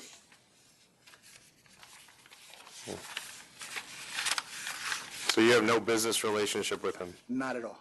And they're the second closest Second closest. store to you? Yes. Interesting. That's new. I've seen it before once. R&M, Fine Wines and Liquors. But Neighborhood is a 3,700 square foot bulletproof store? Yes. Partially or fully? I think it's fully. They probably just maybe took it and made it partially, but the last time I was there, it was fully. I haven't been there in a while. I mean, it's just for R&M, yeah. You mean R&M? It looks open? This is for neighborhood. Oh, Neighborhood looks open? Looks open. So does R&M. It says in our Sorry. thing, it says in our 2 to 4, right? decision, 2 of the 4, right? Which are the 2 that were in? R&M just looks wide open. R&M is open and, well, so that's not correct, sir, what you said. R&M, I'm sorry, sir. I didn't realize R&M is the furthest store away. No, it's the third closest, but I what? didn't visit them myself. I Yeah. was just going by information I received. Well, what about, so Neighborhood in our diagram looks open as well. Well, Neighborhood is the store that Mr. No, Dockery Neighborhood is knows definitely not very fully well. open. Not fully open, but partially Maybe open? partially. The last time I was there, it was fully closed, but it's definitely. When were you there last? Before I came here in January. So DNS is closed, Neighborhood partially or / closed, R&M is open, and Troy Liquors? Closed. You're 100% sure on that? Yeah, Troy Liquor's closed. No, I said I think we should add it. All right. We add it. So No. part of it, though, was just that DNS is so close. It was 0.1 miles, but it is a bulletproof. Based on those representations, that the two closest are either, well, the closest is a bulletproof, second is bulletproof or maybe partially open, based on those representations by the applicant, and this being a 400 square foot space, small footprint, and being open at all times, I will approve. I'll approve as well based on, well, first we're granting the reconsideration. Yes. I'll approve the license based on the fact that the closest one is bulletproof and two of the four closest are bulletproof. Plus, it appears the one that's second closest to you is actually supporting you and encourages the opening of another store. So based on the size of your store and those reasons, I will approve the license. Thank you very much. Thank you. Good luck. Should we ask to move one of those up or no? Get the bigger crowds up or go in order? You good? I don't care if you want to. 444E, Live Bar and Grill.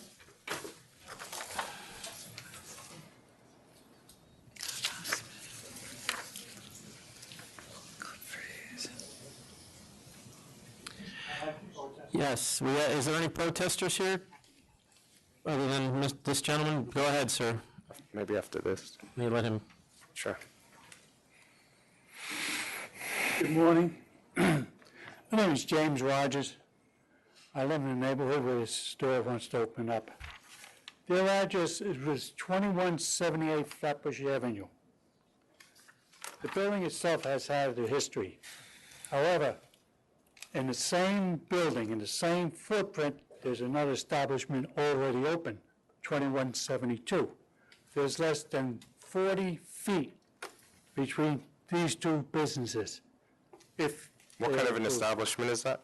It's the same thing. It's got your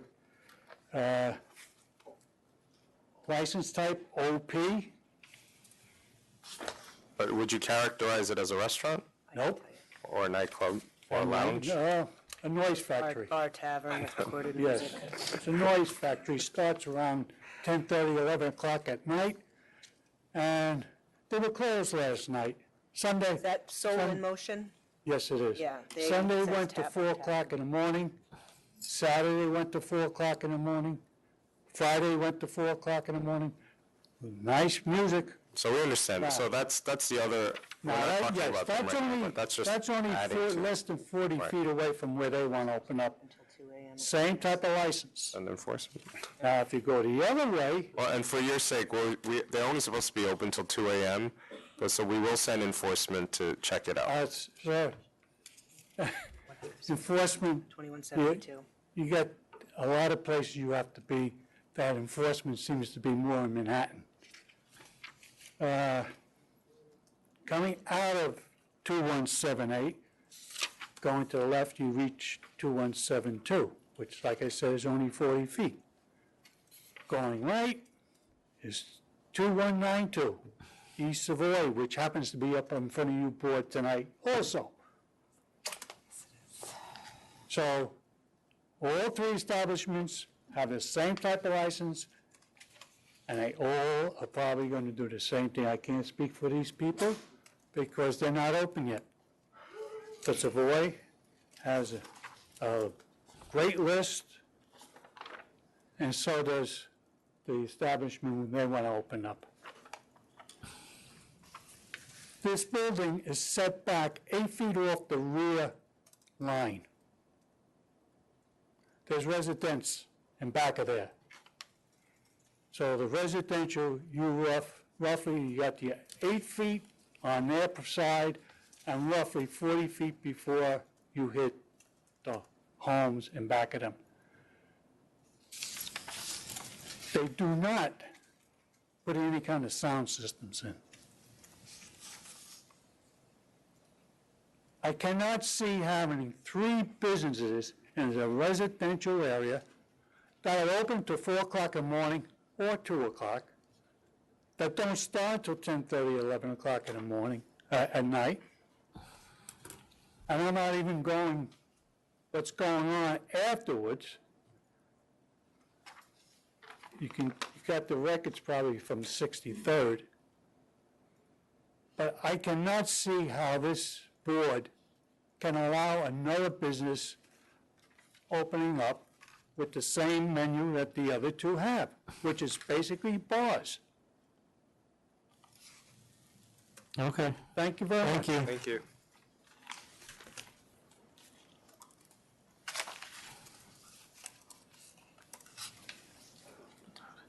Good afternoon, Stacy Weiss for the applicant, Live Bar and Grill LLC. First of all, I want to apologize for sending out this note, the information so late last night.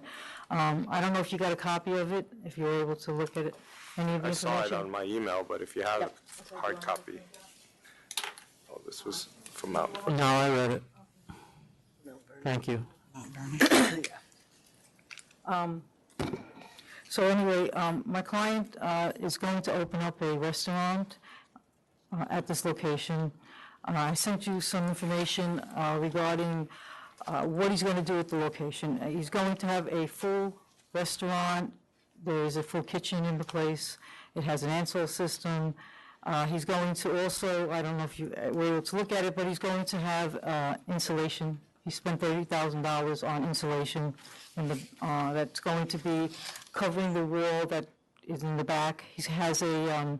He also installed a bar on the back door. But before I get to that, let me also make note that he did go to the community board meeting. They had a meeting. They really didn't let him speak at the meeting. The community board also said that let the SLA make the decision about the place. Also, I want to note that the community board sent a letter to the SLA.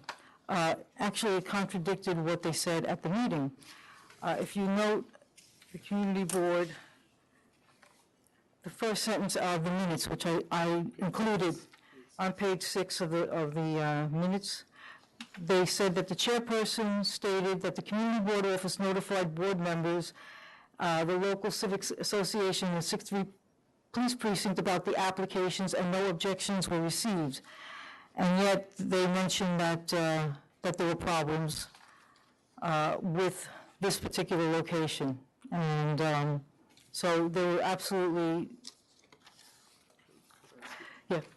I'm going to let my client speak because he was actually at the meeting and heard the contradictions. Yeah, so the Mr. Rano, I think. Say who you are. Rollins Charles. Mr. Rano, the head of the meeting, head of the community board, when she reached the applications, she started by saying, well, I reached out to the precinct and I called the liquor authority, and they didn't have no issues with this place, right? That was her first. Then she said, does anybody have any complaints or, and I think Mr. Jim Rogers, I think that's The name stated. the name stated, he got up, Aggie Smith got up first, and she started complaining and whatever, and what's the other guy name? Jim Rogers, which Jim is Rogers. the Right. gentleman here. So they sit her down and they said, well, Miss Aggie, where you located, where you are living, it can't be, East Savoy. it have to be East Savoy. So she sat back down.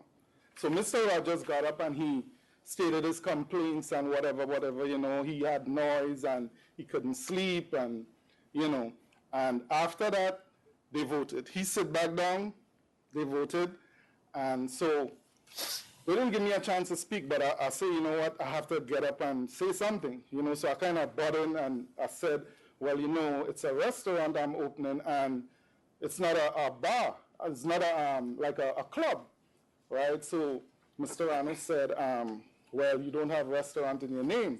I said, well, I have grill in my name, and that basically was it. Also, I just want to note that I pulled the 311 complaints. And if you note the 311 complaints for the period of June through the current time,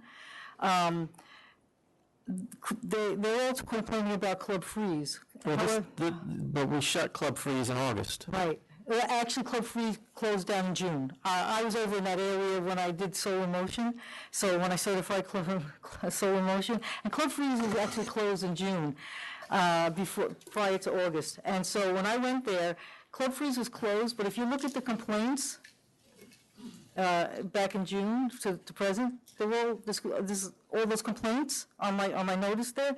So Club Freeze wasn't even open, and all those complaints are, I believe, East Savoy. So a lot of these complaints are still going on, all these noise complaints. So we should just add another one, is what you're saying? No, what I'm saying. There's noisy there already. No, what I'm saying is even when you go back, Club Freeze had their own issues. They had other issues other than. Well, I mean, your client's saying he's opening a restaurant. He's opening a restaurant. He put in soundproof. Well, he's got a DJ. He's got live music.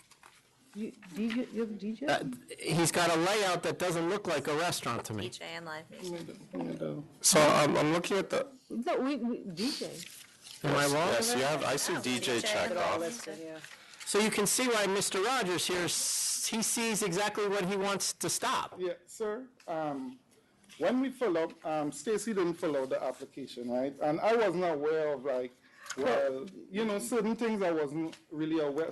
Other lawyer filled out the application before I got to Stacy. But see, Mr. Charles, that argument's starting to, from your previous history when you applied for a license, and I'm sure you weren't aware, or maybe you were or you weren't, that your previous partner had failure to disclose his arrest before. Did you know of that, or did you not know of that? I didn't know about that. You didn't know about that. So what I don't want is, that's why you had a disapproval previously, right, for another application, because he failed to disclose that he had an arrest, prior arrest. And then you're coming here and you're telling me, okay, I had somebody fill this out, the basic questionnaire about your business model, and you're telling me that you don't know that the DJ box was checked. So now I'm kind of starting to get worried of how closely, are you paying attention to this business? Wait, one second. Yes. One second. Let me just take a I intend to open a restaurant. When we took over the premises and we look at what the previous owner had there, he had big speakers. He had big, loud speakers in there. We are installing speakers like those in the ceiling. Okay, so let me ask you, the first floor, this diagram, floor plan you submitted, do you recognize this floor plan, or are you going to tell me that you haven't seen this before? I recognize it. Okay, so what is all this dead space? It's not that, I did that, and the first floor is nothing, that is not drawn to scale at all. It's really tiny. It's really narrow. Tiny? How big is it? It's like, It's probably I like would this, say from here to here. 18 feet or less. 18 feet across? 18? Yes. 16. From wall to wall, I'm saying. 16 feet, sorry, okay, I see. Yeah. It's like this It's a small, it's All not right, space for them. so the tables are kind of in the middle, it's not a wide open space in the It's middle. not like that at The all. walk-through is Okay. like about this. It's, All right. yeah, it's Now- not, I drew that. I'm sorry, it's not to scale at all. Yeah. I took pictures. If you And look then at the second photograph- floor, Look at a photo from this. Look at the photographs, you'll see oh, it. I've got photos It's here. not like that at all. On the second floor, you have sofas up here, correct? It's tables, chairs, and sofas. So there's a couple of sofas against the wall, but it's tables and chairs in the middle. Again, I was there, I certified it, I drew the pictures. Well, the sofas, that adds to Mr. Rogers and others' residents' concern that it's more of a lounge than it is a restaurant. I think there's only 2 sofas, and there's tables all over the place. Yes. I count 3 sofas. Oh, 3 yes, sofas, I'm yeah. sorry. 3 sofas, and there's tables all over the place. So it's not, I see what you're talking about, the first floor. But if you look at the photograph, you'll see it's not like that at all. Wow. That And is, so why do you need 3 to 5 security guards? just so that the area. I'm telling you, that's what your application says. This is why the community board rejected your allegation that you're opening up a restaurant, because you have a DJ and 3 to 5 security guards for a 16-foot space area that's supposed to have seatings for nice cozy couples and, and sofas up on the second floor. Well, I'll tell you something. As far as the security guards are concerned, he put a plan in for that. And it's not too definite. It's not going to be definite with the security guards. It's more a type of thing where he's going to see how it is if he needs the security guards. He put a But do you plan. understand that's his concern? We don't want to see how it is. Why would you need security guards in a legitimate restaurant? Well, because he's open late.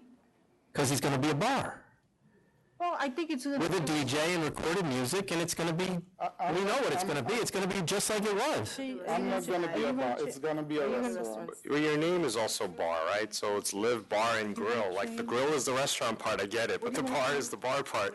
And you know, if you came in here and said, we're gonna close at midnight, we're gonna be a restaurant. It's going to and close we're at gonna- 2. If you came in and said you were That's gonna not what close his at midnight, application. Have you read the application, Ms. Weiss? Just the 10 to 12. The application indicates he's going to close at 4. Sir, could we adjust the time? Well- What application, where does it say 4 o'clock? so we can only rule on the application before us. I don't have 4 o'clock.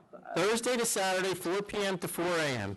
Where? The application on page, what number is that? 13, number 13. She doesn't have our report.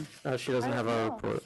I did this application, I never Hold said on, 4 o'clock, ever. Well, it has to be in here somewhere, they wouldn't just. Yeah, I wouldn't make it up. But I know these applications don't have times on them anymore. I never said 4. I don't see 4 here now. Because I just know that, as a matter of fact, I suggested possibly 3 on the weekends, but he originally said 2 on the weekends. He said 2 o'clock every night. And I suggested 3 on Friday and Saturday. But 2 o'clock is fine. 1 o'clock is fine. 1 'cause it's o'clock a is restaurant. fine even. We don't see that. He'll go, It's on the report, I don't know. I see it on the It's not really that big a deal to me, to be but honest. he never said It's 4. right here on hours of operation. It says what? 4 PM to 2 On AM. their application? Well, that they submitted. If it's there, it's a mistake. We said 2. Oh, and it says Thursday to Saturday, 4 to 4. 4 PM to Where? 4 AM. It's in your It's in security the plan. security plan.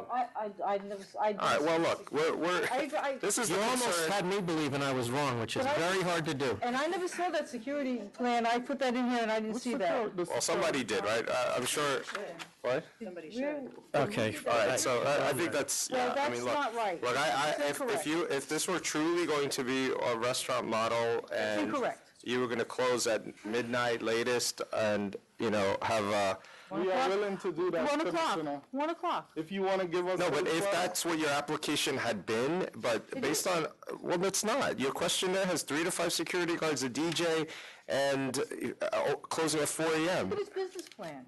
Take a look at his business. This isn't a negotiation. You don't come here to negotiate. You come here to tell us what you want, and what your client told us he wanted was a DJ, recorded music, and open at 4 a.m. That he's not getting. Okay, a DJ, okay. But we're not changing it now. I'm changing it now. You can't just, you submitted an well, His business plan is in here, and that's what he wants. right, so based on the record before me, I can't approve this because I think the community has sufficient concerns about adding another bar / nightclub in this area that's going to be open till 2 or 4 a.m., and I vote to deny. But if you look at his business plan, isn't that what you go by, a business plan? We go by the application, and what I'm voting on, as well as the application, is the fact that the previous licensee was canceled Right. in August of last year for a multitude of violations, and it's a problem location, and Right. the community board has been very loud in their objection that they don't want another club there, and a DJ and recorded music to me says club. So I'm going to vote to deny the application as well. Police Precinct, Councilmember Alan Mazel, the Mill Basin Civic Association, and the residents of Hendrickson Street, they're all strongly opposing this application. I spoke to the community board. What I would They- suggest, if he applies again, is to make sure the community board gets on board and come to him with a plan. The community board told us to come here because they didn't want to do anything about it. Well, they sent a letter. Doesn't agree. The business plan doesn't agree with the documentation. My name is Marcia Eskai. They sent us a letter strongly opposing this application. And yet they said that the. That's what they told you, you take that up with them, but all I have is what they sent us. But they had nothing to base it on, at all. I think a lot of it is based on the past history at the location. And Ms. Weiss, anyway, we'd like to hear from your other. Hi, my name is Marcia Eskai. I'm this young man's wife. I was at the meeting also, and in the minutes, it clearly states that, and Ms. Tarano said that, bear with me, I'm nervous, but Ms. Tarano said that she reached out to the community board, to the board members, and the 63rd precinct, and there were no issues. It's stated in the minutes. The letter was written after the minutes. When the vote was taken, everybody said aye, and to my understanding, I'm in student government, and I understand no one counted the votes, and also, after the vote was taken, there was a man that was the president of one of the civic associations, and he said that Mr. James came to this was our first time coming to the meeting, and Mr. James came to the meeting religiously, so he had to vote for him because he came all the time. And this was our first time, and he didn't know us. But when we asked if they would give us a chance to prove that we're going to have a restaurant, the restaurant that we're going to have, it's a soul food restaurant, and its closest restaurant is 5.9 miles. You know, he So said. here's what I would say. We understand all of that. It's unfortunate that you know, what you're telling me the community board is saying verbally is different from what they wrote on October 15th. And like you said, the letter was written after the minutes and the meeting took place. So if you can get them to clarify their position, because in their letter, they specifically say the council member, the association, the police precinct, they're all against it. You can go to the police precinct as well, get something in writing from them, and then you can change your questionnaire and fix it up so that it actually accurately represents what you're talking about, and then ask for reconsideration. But at this time, based on what you've submitted, yes? Sorry. Oh, good. And the information before us, we just can't, I can't approve this. So, They only So- have 30 days to request reconsideration. Right, so, Sir, one last Sure. thing, Foley. If we go to the community board and the precinct and we get something substantial, could we apply for the reconsideration? Would you? you can apply for the reconsideration regardless, and your attorney, you know, she's very experienced, she can tell you, but. You won't let us make any changes, and yet I've seen plenty of other people make You changes. can make changes and then come up But for. this is, I mean, but we, in the business plan that we submitted with this application, we did specify different hours and. but it's contradicted in other things you submitted. So we can't pull it apart and guess. You also put that you'll be having a manager, but then said that the principal will be managing. And this is the second time that he has applied and had an issue with the application itself, because the other individual apparently had an arrest record and we weren't aware of it. And I understand he wasn't either. But did I got approved on a next license? You're not saying that. I have a next license that was approved. I understand that, but there's a history here as far as your submissions not being complete. You may have a different business plan than this application indicates, but all we can go on is the application. But the other applicant, we're not in control of him telling a lie or not. We weren't aware that person. No, we're was not holding arrested. just that. We're saying Okay. that you have to understand, if you were sitting where we were, and you said you're in student government, you take all the factors, right? And you have to make a judgment call. So as opposed to somebody with no history of that kind of an issue versus somebody who does, you're a little bit more heightened, you're aware a little bit more about possible issues that come up with an applicant's application. And then, given that plus what we just saw, like, if you look at the questionnaire, please go do so, and it says 3 to 5 security guards, it says DJ, and all these things are saying, well, I don't know about any of this, then it makes it difficult for us to understand exactly what it is you want to do. We can only go by what is here, and, you know, at this time, we're going to vote to deny, and you're welcome to apply for reconsideration once you figure out exactly what it is and align it with the application you submit. And align it with the community board and the police precinct and the council members, because the community is strongly against you at this point. I had Senator Parker was supposed to send you guys a letter of recommendation as well. I don't know if We we don't got have that. anything, so. I don't have any. All right, thank you. All right, thank you. 399, MCO Fine Wines and Liquors. 399. So I don't get, this one is with ACOM? Supposed to be together. Yes, the other one.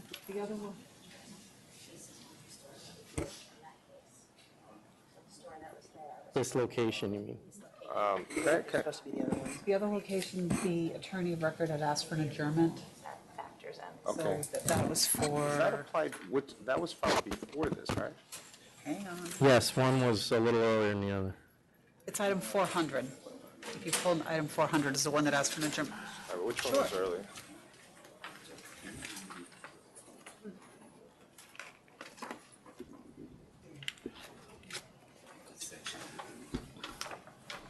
Oh, no, yeah, this one is earlier. Here's the other one. So the one that's earlier, Is what's up now. oh, so it's up now, and then the other one. Okay, quickly look at this. We have opposition. Go ahead. Charles Lynn for the opposition. I represent the four closest stores. I just wanted to procedurally, the two stores, two brand-new liquor stores are being filed for Mount Sinai. They're about 1/10 of a mile away from each other. I have a map, and they're noted by the blue. They're right on top of each other, literally.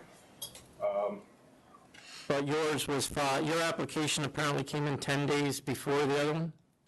Not your application, the one we're looking at now. No, I just had thought that it's usually the procedure to have them. It is, but I believe the, The attorney has asked, the attorney record for the other item, which is item 400, asked for an adjournment.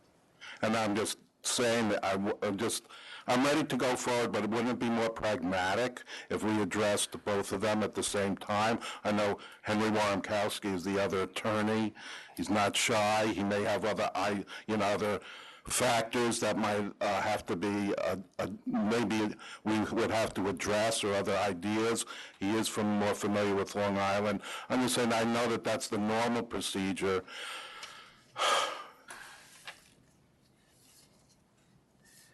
So you're suggesting this one be adjourned as well? Adjourn so we have both on at the same time. do you have any objection to it? No, we do, because we're here. Sure.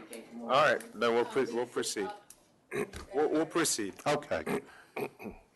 The stores that I represent are the four closest, for the record: 1029 Wine and Liquor Inc., Easy Wine and Liquor LLC, Akash, AKASH, Wine and Liquor, and Ritzzer Enterprises.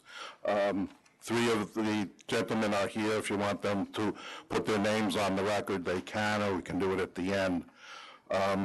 I have annexed to my paperwork Exhibit 1, which is an area survey of the Mount Sinai Jefferson Station area. There are currently 9 stores in this area. The vortex of these stores is in the intersection of Nesconset Highway, which turns into Route 21A, and Route 112, which is the main intersection of the major thoroughfares in Mount Sinai and Port Jefferson Station, all within about a 2.2-mile radius. And the reason for this map is just to show that. Here's the applicant here, and these are the stores. This is Nesconset Highway that comes this way, and then Nesconset Highway changes to Route 25A here. One would initially say that there was a gap between on Nesconset Highway and 25A, which is correct. There's nothing on Nesconset Highway in this area. However, we do have the intersection right in the middle of Route 112. Route 112 is right in the middle with 5 liquor stores, and not only 5 liquor stores, but right at the intersection, you have 3 supermarkets. It's not a question that they're just single stores by themselves.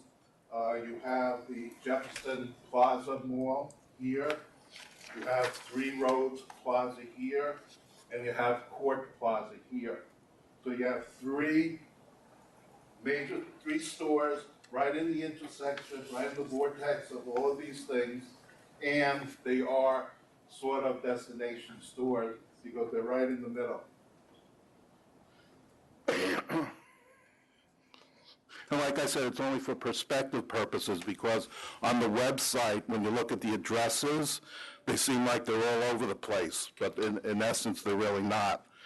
The sales figures 1029 Wine and Liquor, the closest store to applicant, shows marginal and decreasing sales, even though it's in the Three Roads Plaza Mall at the intersection of the Wisconsin Highway and Route 112.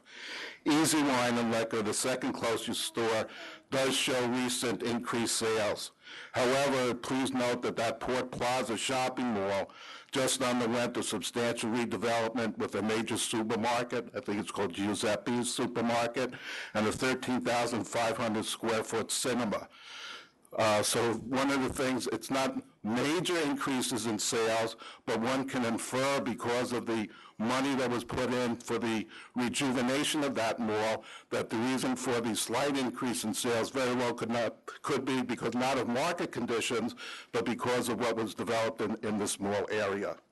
Akash 92209, the third closest store, shows consistently increasing sales for all 4 years.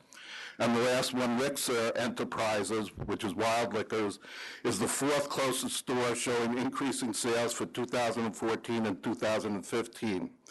However, I was the attorney for the prior owner.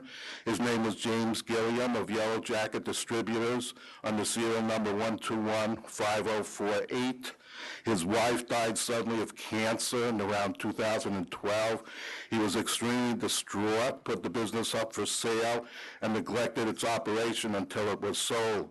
It should be noted that it was not, again, really market conditions that probably reflect the increased sales, but new energy in running the business full time.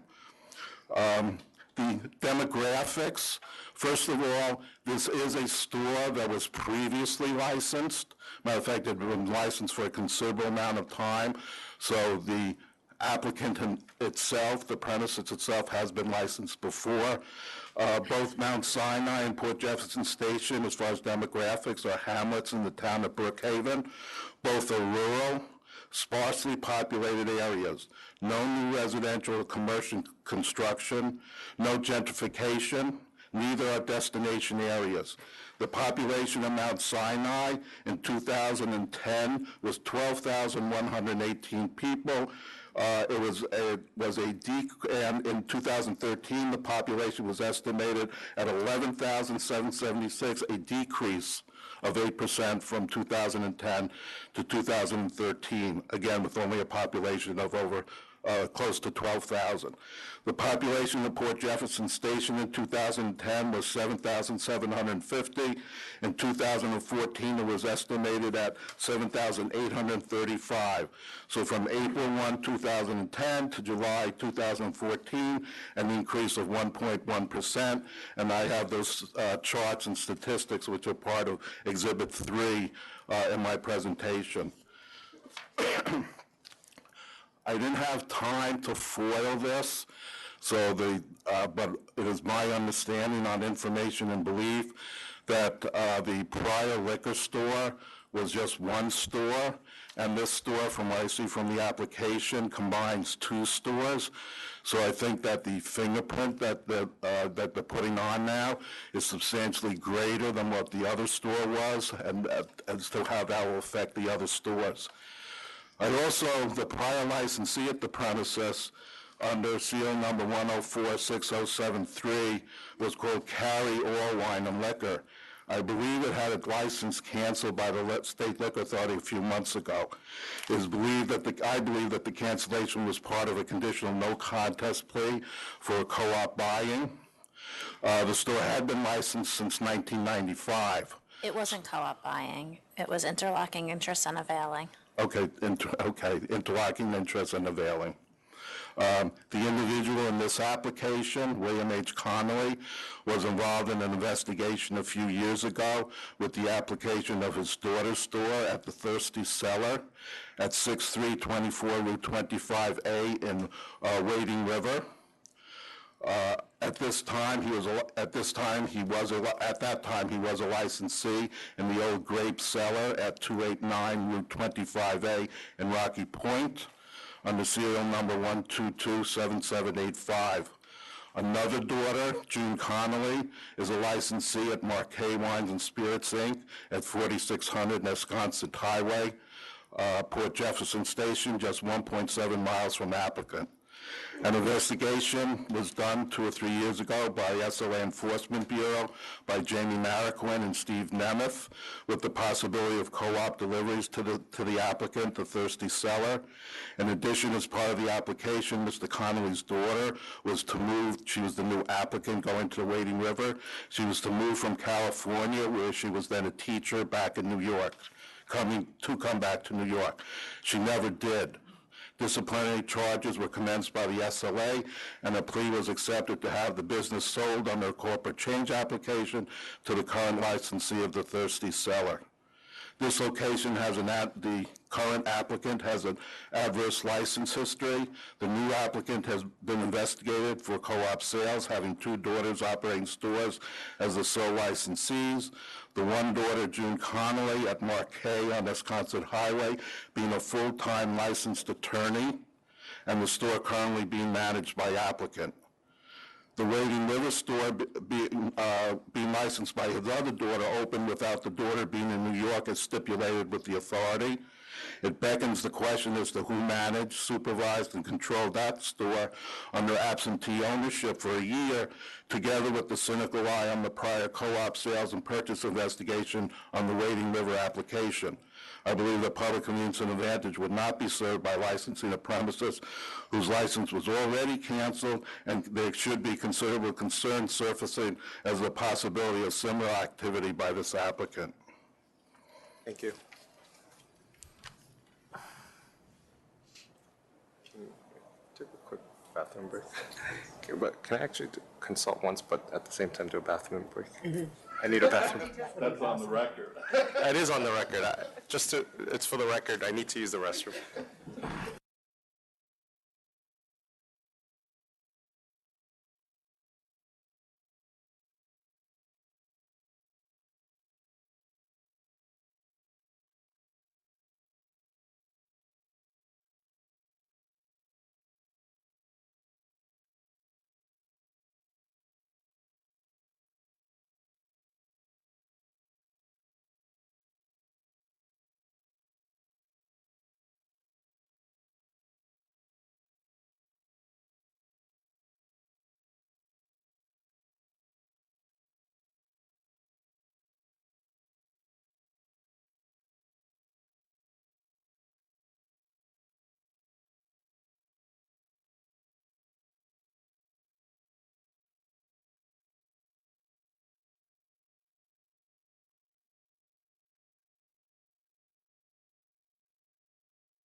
You finished, right, Mr. Lynn? Yes. Yep. Okay. Good afternoon, Commissioner Kevin, Chairman Bradley. I'm William Connolly from EMCO. Yes, I'm strongly going to start off by saying I did submit in my application that my sister June does own a store in Port Jeff Station. That was fully disclosed in the Yeah. application from the beginning, but And also the allegations that I was involved, I believe they said something, transferring goods or something, that had not, that store, my sister's store, had nothing to do with me at all. I owned a store in Rocky Point for 13 years. I sold the store after, just within 3 years ago. I just realized that I just had a child, and I decided I must go back to work. My child is 2 years old, and this is the wife of my child, who we decide, the mother. the mother, actually, fiance. Sorry, the fiance. You're nervous. And we decided we need to go back to work, and I decided I found this location, which I've been very familiar in the area for over 30-something years, and I put in my application. I sent you guys a lot of information that I did our homework on. We pretty much went over all the allegations that they made, and that we countered it, every single one, I think, with facts. So your sister owns Marquet Wines and Spirits? That's correct. And what's the other store he was referencing? What was the name of that? Thirsty Cellar? Thirsty Cellar in Wading River, correct. And who owned that? My sister Tara owned that, but she had a problem with the SLA where she sold the store to a partner. The partner was running the store for 5 years ago, which the store sold probably 6-7 months ago. So it's no longer in the family, It was sold. Go ahead. That's the store, Tara is the sister that's in California? Correct. And she's never been here? She became pregnant, and she was on and off, she came in, but No, but I mean, she had agreed to, part of the stipulation for that license was that she would move to New York, correct? I don't know, honestly. Correct. What the stipulation was. Were you working at the store? I temporarily only when I sold my store, I would fill in, check in, because I knew she was up for sale, and I wanted to oversee. So when did you help out in any capacity at the store? At what period of time did you help out your sister? Which, Tara? Tara. I would pop in every once in a while. So when did that About a begin? year When ago, did the a year and a popping half in ago. begin? About a year and a half ago. A year and a half ago? Correct. After you sold your store? After I sold my store, I started working for her. You sold your store when? I sold my store approximately 2 years and 3/4, 2 and 3/4 a year. Almost 3 years. Yes. It'll be in, I believe, March. Of 13? Yes, correct. So that'd be right before you had your child, and now you're saying after you've had your child, you need to work. So he sold the store, we didn't know that we were gonna have, I don't think we knew we were gonna have a baby before you sold your store. I don't think he would have sold his store if he had known that his situation was gonna change. He had to provide for a child. He's had numerous health issues. He didn't think he was gonna ever have children, so this came as totally surprise and unforeseen. My And child then, is almost 2 years old right now. mhm. And I sold my store over 2 years, almost 3 years, correct. This is part of the reason, actually, the biggest reason why he wants to go back. This is the only thing he's done all his life. This is the only job he's held is liquor stores. Started when his mom owned a liquor store in Port Family was Jefferson. owned- The business has been in business over my other sister's store, June. It's been in business over probably 35 years. My father moved and sold the store to my sister June. Not exactly. So he has extensive experience, and this is all he knows how to do. So he wants to hopefully be able to open this location. It's important to note that, as they stated, there's been a store here for, I think, in excess of 20 years. 21 years. So it's been definitely a public convenience and advantage to the people of Mount Sinai, because, as you can see, and he even pointed out, there's a big gap in between. There's only one more liquor store, Wild Liquors. which is on the... So let me ask you this. Yes. You were observed by our investigators in 2010 unloading a liquor wholesaler truck into another truck. Correct. In front of your liquor store. Correct. Rather than into your liquor store. That is correct, sir. And your excuse was that you didn't have sufficient storage space? We don't have sufficient storage space. So you were storing it in a truck? That is correct. That was And then kept when there. time comes... Which you didn't have a permit for the truck, did you? That's where I paid the penalty for, which I did not realize. How much liquor was going into the truck? Just that delivery, sir. How much was it? I would say Approximately. it's approximately 100 cases. You ordered 100 cases of liquor that you had no room for. Not just liquor, wine. It takes time. I would bring it into my back room. And had no permit to store it in the truck. That is correct. I will not... You weren't going to drive the truck anywhere. No, sir. Not your sister's store. No, sir. My sister's store is a major store. She does incredible business. She's very happy with the store. When I opened up my Rocky Point store, I was doing very good business. Why didn't you answer those questions when you were asked by the investigator back in 2010? You ask those questions? What I always learned, you don't answer the question. I got an attorney, and the attorney handled it. I went to the SLA board, and they settled on something before I went to a hearing. So you admit you didn't answer the questions that were asked to you? At the time, I The advice believe of no. your counsel. And we actually did find a case of wine that was purchased illegally, correct? At your liquor store? You couldn't. That's one of the things they asked me to sign, so it wouldn't go any further. They made me sign something. affidavit. and So I don't- you didn't do it, you just signed? Correct. They said, So you were not guilty, but you just signed just to That's get not- the I did case not out of say the that. way? They just said to me, let's settle this. It's no need to go to the board. Would you admit to a fine? I said, yes. Well, so now you're telling me that you didn't have a case that was illegally bought? I believe, I'm not sure where that case came from. Okay. But you did supply an affidavit later saying that you occasionally borrowed inventory from your sister's store, correct? No? You never? I believe you're thinking about the Wade and River store that got in trouble. Me personally, no. I don't believe I ever signed anything like that. Well, I have some, it says here, Connolly supplied affidavit, admitted that he occasionally borrowed inventory from his sister's licensed premises. You don't remember that kind of an affidavit at all? No, sir, I do not. I believe I do my business. Is Easy Wine and Liquor still around? Because in your submission, you put closed. Mr. Lin, do you know if Easy Wine is No, around? it's still around, I believe. It's still around. Yes. Why did you put closed? When you Google it, I think it does say in the results closed for some reason. Maybe that was a old past owner and it was sold. Well, it looks to like this it's person. handwritten in the map that was submitted, closed. Okay, no, I'm not sure, but that store, it's in operation, might have been a confusion that arose from, I'm not sure. But no, that store is still, Okay, thank you.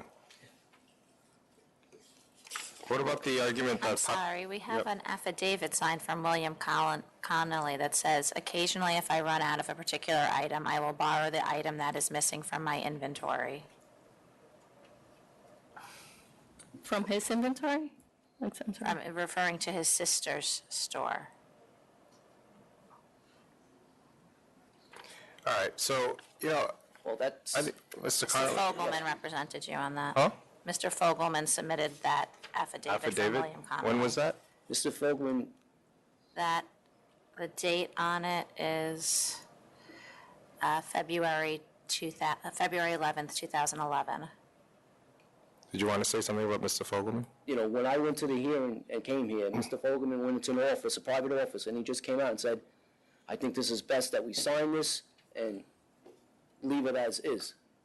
He never went over anything with me on that. So are you saying that you never borrowed occasionally from your sister's inventory? I'm saying never. You've never done it? Never. All right. So you're lying to us then? No, I'm not. No, back then, when you signed the affidavit, you lied to us and said you did. Well, he was told that to And sign, my lawyer, he went to a little room, came back out and said to me, I think this is what you should do, is you sign this and Okay. All right. It was his first. I don't think he ever had any other brushes with the SLA in 13 years.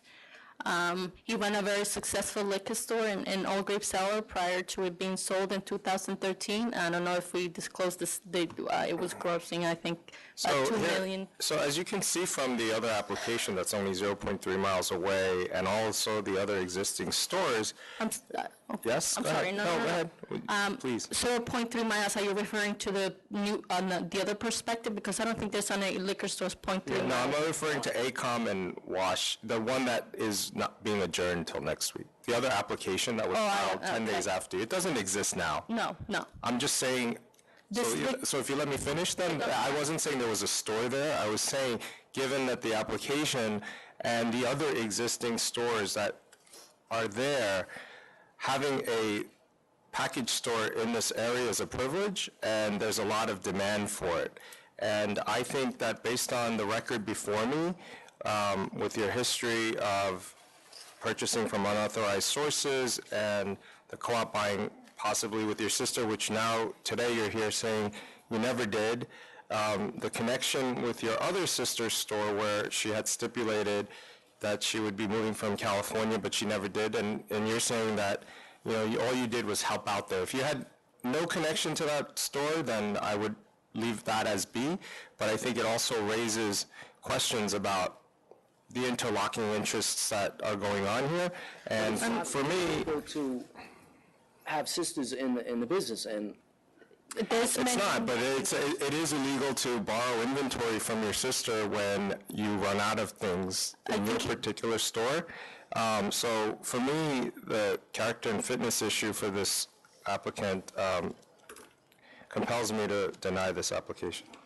I'm going to deny based on those grounds, and also I don't, as Commissioner Kim said, this particular area is extremely competitive for liquor licenses, and given the sales numbers that we're looking at, I question whether there is a need for one, but I do have clear character and fitness issues with what went on in your previous license. And you just basically acknowledged to us that, one, you didn't cooperate, and two, that you signed an affidavit that you now tell us is not true. So I'm going to deny on those grounds. Thank you. Thank you. Oh, sorry.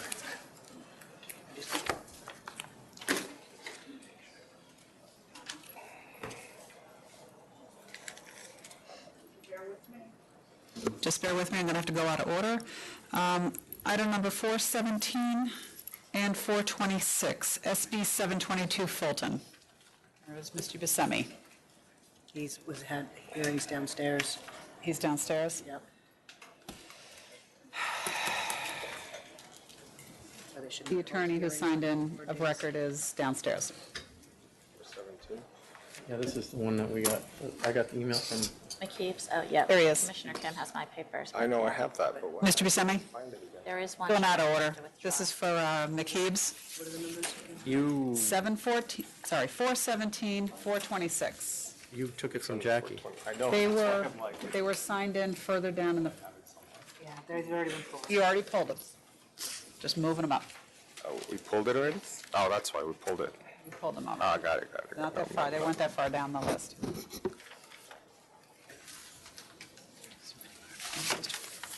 Why don't we let them, Sure.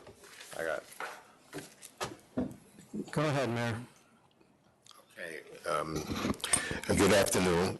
My name is Wayne Hall. I'm the mayor of the Incorporated Village of Hempstead.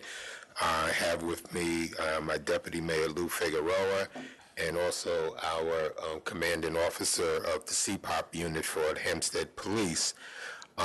McKeeb's, it's a bar near Hofstra University. It's one of those bars that we have been having problems with young people coming to drink. One day I happened to be in the gym in Garden City, and the lady that I know who lives in Carl Place told me that her son says that Hempstead is the place to come if you want to drink. If you're 16, 17, or whatever, underage, you come to McKeeb's, you come to Bangers, you come to Daddy Locos, and this is where you can drink. All of them are on today, all three. McKeeb's have a history. I think the Deputy Speaker of the Assembly, Earlene Hooper, has written a letter to you requesting that the license be revoked. I'm also asking that the license will be revoked also because of this history. Sergeant, you have anything to say? Good afternoon. As the commanding officer of community policing, obviously part of my objective is to deal with the community and solve any kind of problems that they do have. Unfortunately, numerous times I'm getting complaints about McKeeb's Bar, as well as personally seeing some of the activity myself. It makes it very troubling it really takes a drain from the police services. So I think a revocation would be appropriate, and I hope you see what we see. Thank you.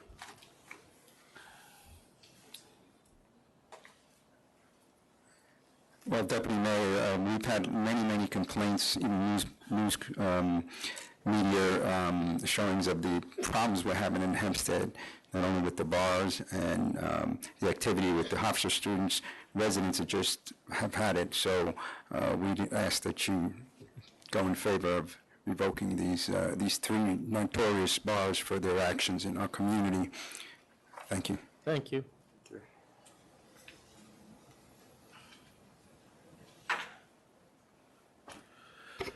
Francis Buscemi for the licensee. My arguments are going to relate to the evidence produced at the hearing and what was not permitted into evidence at the hearing on SB 722.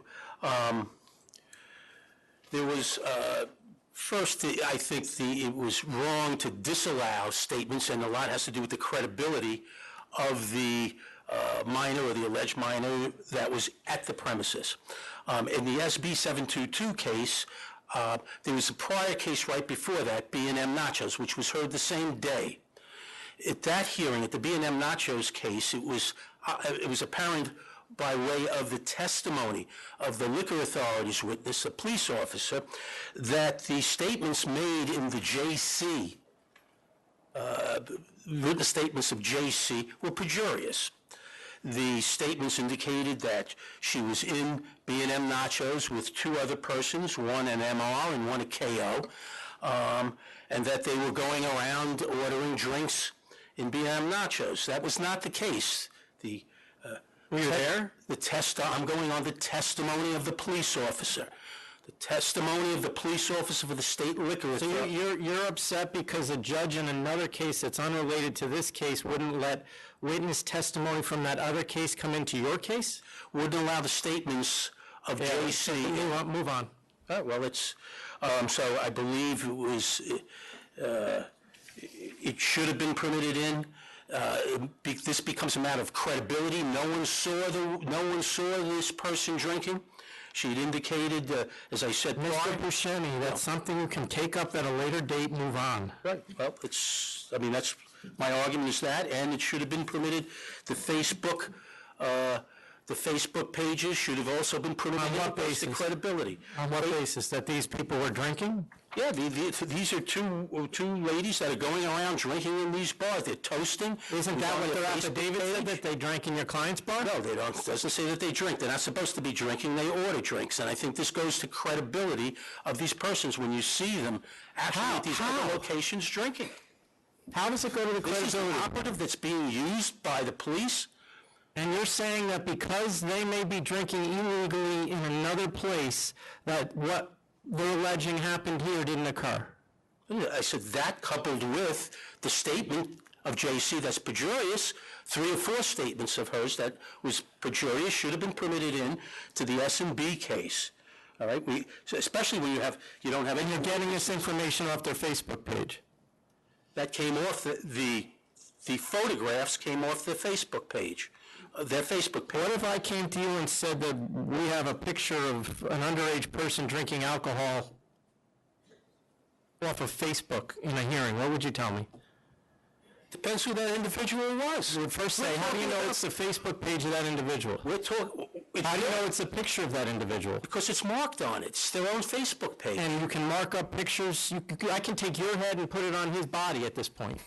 Don't do that. Well, this, So, I mean, these are all Article I 7. didn't do that. I can You've assure been you here I long enough to know we're not going to sit here and argue evidence. So if you have a statement of mitigation, please make it.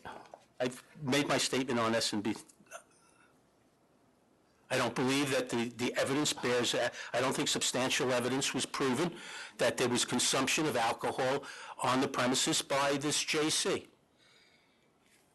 You said you didn't need consumption, it was a sale. I'm sorry, the purchase by J.C., excuse me. What about the other charges? You're acknowledging that they're guilty of all those, such as letting under 21 people into the place when the stipulation indicated that they weren't going to let anyone under 21 in? I believe my controversion indicates that there was, and normally there'd be a stipulation in the conditional, there'd be the conditions outlined in the actual approval letter, and I don't believe that was the case here.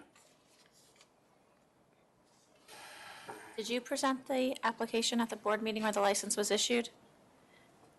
Were you the person, the attorney No, representing them when the license was issued? No, I wasn't, I didn't represent, I'm just representing on this case. I wasn't the representative on the license, but there's no, to my knowledge, there's no written stipulation, and there's nothing in the conditional letter of approval.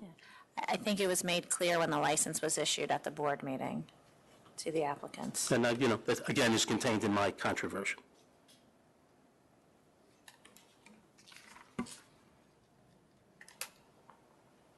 And you say you don't believe they should have had a scanner? Did they have a scanner? That I don't recall. I think, I believe they did, but I can't tell off the top of my head. I believe scanner was used, IDs are checked. All right, so we're going to withdraw, on case 426, we withdraw charge 5, is that correct? Correct. Do you have any questions? No. Are we combining these two? Well, you can't combine them. They're two separate hearings. You could just impose a penalty on each. All right, well, I will start with 417. I had, the violation of the stipulation, no one under 21 coming in. So I sustain all the charges 1 through 6, the 3 sales to minor, the 2 failure to conform to application and failure to supervise, impose a fine of $12,500. And then for 426, another sale to minor, it's the 4th violation within the within a year? That's right, within a year you have 1, 2, 3 sales. With the failure to conform to application, ongoing, and I will impose cancel and bond. I'll cancel and bond as well. $12,500 on 417, cancel and bond on 426. Would you like to put a stamp on the Just so permit? are you referencing the agenda number or the case number? I'm sorry. Oh, the agenda number. Yes, the agenda number 417, and that's $12,500, and agenda You know number what case that was? 107660. That's 107. 660. Chairman, Council's office recommends a stop on the location. Okay, and a stop on the location. I agree.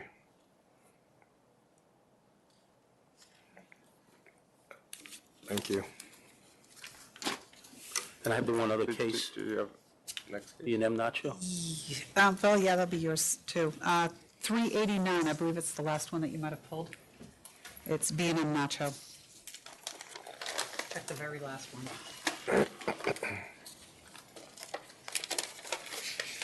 Close on this, Mr. Mayor? That's bangers. What number? 389. You had already pulled it. 389. B&M Nachos, they don't really have a history, but they do have sale to minor. As I said earlier, the parent told me that her son tells her just to come to Hempstead, so everyone on Long Island, even in Suffolk County, come to Nassau County, Hempstead, to drink.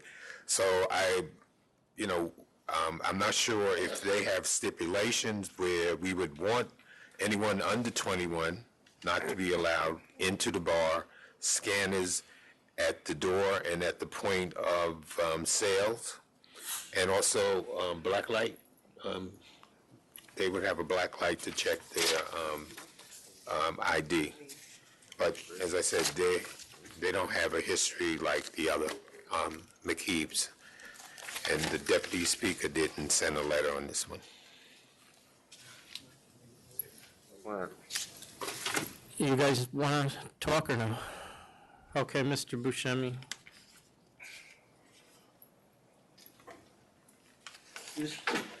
Again, Francis, I'm sorry.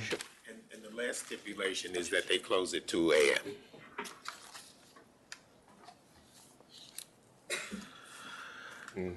This was the case that I referenced earlier concerning B&M Nachos.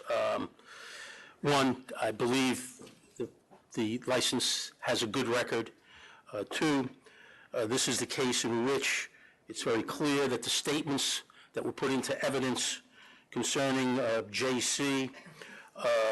Were false statements by way of the testimony which was heard of the police officer. I'm not following you. Are you trying to tell me that they didn't go into the bar and didn't order drinks? Correct. Really? What I'm telling you is that, what I'm telling you is that J.C.'s statements state that she went into the bar with herself, as J.C. went in with M.R. and a K.O. Okay, the police officer testified that M.R. and K.O. never got into the bar. All right, that they attempted to get into the bar. All three were denied entrance initially, and then J.C. alone ended up getting into the bar after she gave some story about how someone was there, or a friend was there, and she had to go talk to her. So, and J.C.'s written statements specifically state that she's inside with the other two. The police officer's testimony is very clear that that never happened. So you have that issue. You also have the issue of... and I'm sure you crossed her on that. Excuse me? I'm sure you cross-examined her on that, or cross-examined the police officer on that. The officer was examined. It was examined. Did he tell you that she lied? Did he tell you she was incredible? The police officer stated that only J.C. ended up getting in, the other two never got in. Go, continue. I think it's very difficult to base a conviction of the licensee on the only thing we have is these written statements of J.C., which are to a large extent false. Move on. None of the police officers who testified, or no one, whether they testified or not, witnessed any purchase being made by J.C. That it? Yep. So, okay, with J.C., so you're saying that J.C. never went into the bar, whereas the officer's saying only J.C. got in. I didn't say J.C. never went into the bar. Also, J.C., you're just saying J.C. was wrong about saying that the other two got into the bar. Well, you could say she was wrong, and you could say it's a pejorious statement. Okay, fine. But, So, you know, the point is, She went into the bar and bought drinks from four separate their charges are J.C. buying it 4 different times. It doesn't say it's K.O. or M.R. buying.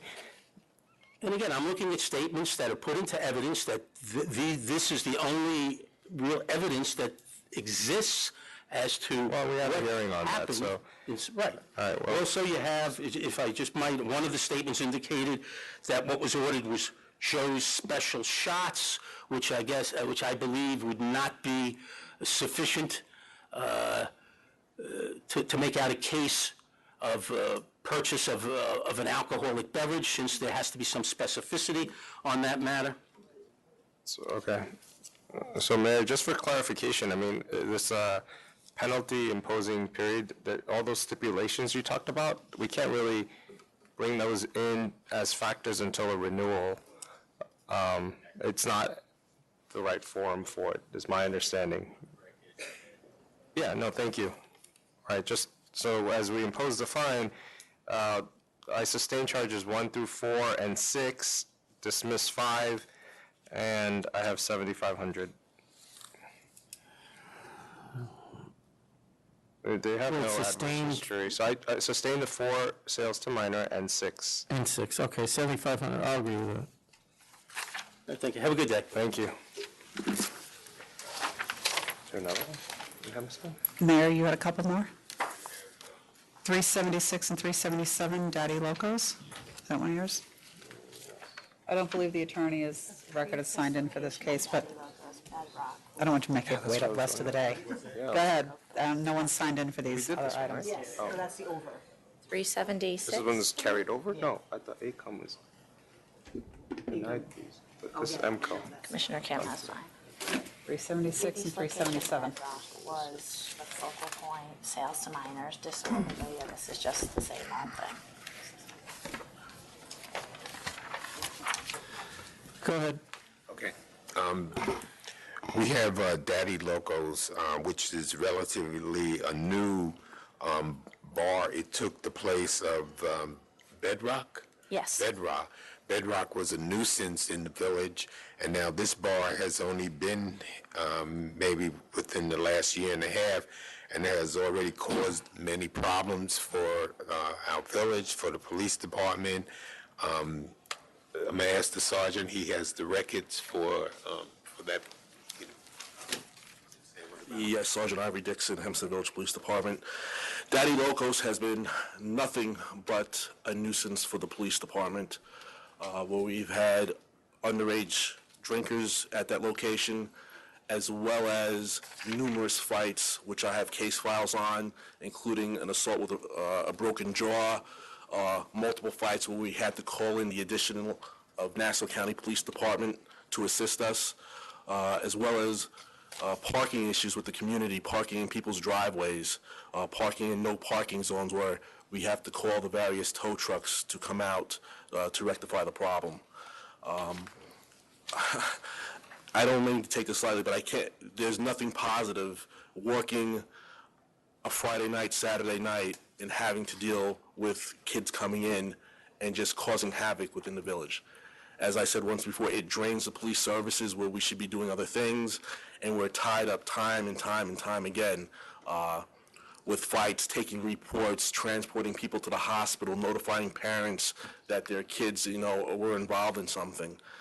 And there has been really no change in their behavior. Okay. Thank you. When the license was issued after Bedrock was closed by the SLA, the licensee made representations that it was going to be a different change in the format of the restaurant, and that it would be more of a restaurant-based, not an underage bar. And however, Council's office believes that hasn't been the case. We've continued to see the same problems. So we are asking for revocation of their license. Are they here? No. Not here? All right. All the charges are sustained except charge number 1 in the first proceeding and charge number 2 in the second proceeding are dismissed. I have cancel and bond. I have cancel and bond as well. A stop on the location. Stop on the location. Thank you. You think she wants it? Maybe. Do you need that for your Article 70? Nobody mentioned Shipley Saturdays. Oh, I think they might have another one. Oh, yes, you do, I'm sorry. Yeah, you have one more. 444L, Franklin Street Grocery, it's an offer. Sorry, what number? Is there anything else? 444L. I can't find another one, but I'll check with Mike. Who? I got Franklin Street Grocery. This is a Franklin food Street. Why didn't he come up? Okay. Which one is that, 235 South Franklin? 171 South Franklin Street. Okay. 171 South Franklin has been operating without a license since June of last year. The police chief called me while I was here, and he verified that they don't have a business license. Oh. So it's out. They offered cancel and bond, so cancel and bond. Yeah, the licensee also owns another liquor store and a lotto retailer called Stop and Go Market on 135 Babylon Turnpike. Yeah.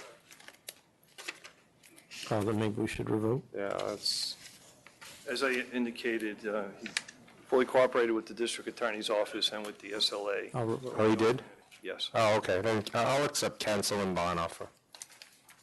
I'll accept as well. Cancellation.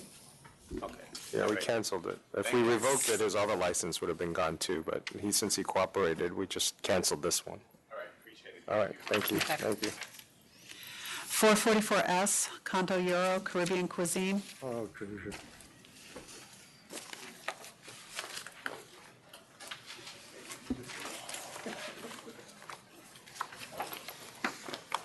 Good morning.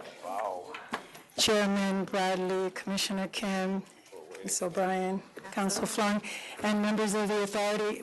There's opposition here and there's support, so that's why you see so many people. I guess I'll step back then. And so, my name's Aurelia Tavares. I'm the expediter on this application. Thank you. I just want to, for the record, the memo itself lists who the protesters are, but on the cover memo, it listed none. That was inaccurate. Forgot to cut and paste. Yep. So before you begin, we have numerous letters. We've read all your letters. You all are welcome to speak. The only thing I would ask is that you don't, if someone is saying what you want to say, we got it. So don't repeat what's been said already. Okay. All right. So I'm Nancy Preston, and I'm a 15-year resident of Inwood and founder of Moving Forward, one of the founding members of Moving Forward Anitos, a community advocacy group. This neighborhood, so we've sent you information. There's a history with this particular application that goes back to 2013, where Community Board voted against it, 2014, voted against it, 2015, the SLA voted against the reconsideration. So this is now the fourth time we've been before the SLA within a year for this applicant. And we don't really see a whole lot of change. What's been changed is a new method. Along the way, each time the applicant came, there was an evolution of what the method of operation was. And we have a history of Dyckman Street with saturation of many liquor licenses. You have those maps. Here is one, just sort of large one that you can see that shows. This is a residential area. It is within 500 feet. We have 9 liquor licenses and other alcohol venues. It is zoned for light commercial use for local retail needs. It is a quiet area without the nightclubs. There are parks, there are churches, there's a community garden, and in the past few years where we've had this saturation of liquor licenses, also have increased the quality of life issues, noise, traffic, garbage, crime.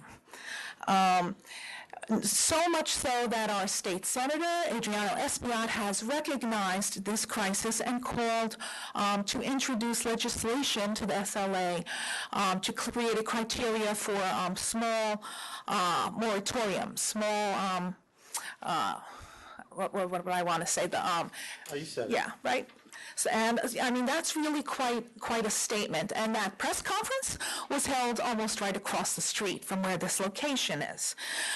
As community members, what we have heard time and time again as applicants come is that it's going to be a family restaurant, and they morph into nightclubs. Now, we've met with the owner, Gregorio Gonzalez, a few times as Moving Forward Anitos. He seems quite nice, and he tells us everything we want to hear. However, the only times we have been called by him, contacted by him, has been right before last year. It was the day before the SLA hearing, and then this year it was right before CB12 full board voted because the licensing committee voted against them. And other than that, we have had no contact. When we were last here, Commissioner Kim said, go to the community, go to the community board, go to the police, get the support you need. Well, they've gone to the other venues, but they bypassed the community. And one question last time was about the validity of petition. I'm sorry, they did go to the community board though, right? And They went to the community board, they didn't, but they knew us when we left. The first thing we said is, come to us, let us know what you want to do. Right, well, I think what he's pointing out is the community Yes. board is the community as well. Yes, yes, but I will point out that there are absolutely none of the members of the community board live in the area affected. Okay, and so that's quite, no one has that direct connection. So we went out and we sent you our petition, you have that information? We got a petition from community members that was signed, and then we sent a map that showed that they were all in the area, okay? And then we were not able to see the petition that they had until after the community board voted on them, and were not given access to it. When we looked at it, we were able to find a small portion, a very small portion, that were in the direct neighborhood. And in addition, there were a number of petitions that just said supporting a restaurant and not supporting a liquor license. And so those are things that we question.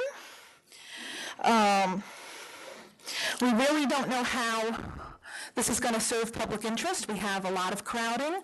We have a lot of noise. We are inundated. There has been an established pattern of disturbing the community as a whole. It's a small cluster where people live.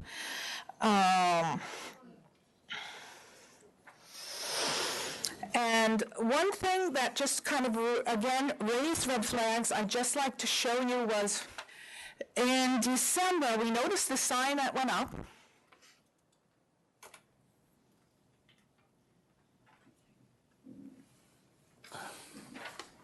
And it's for who's going to do the lighting, the sound, the security.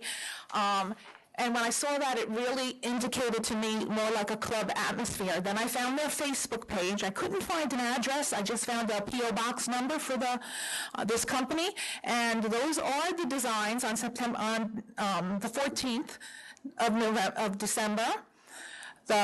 Those posts were made in Facebook, and there is the blueprint there of the place. And, it says 38-inch speakers and 10 subwoofers, so we're concerned about that.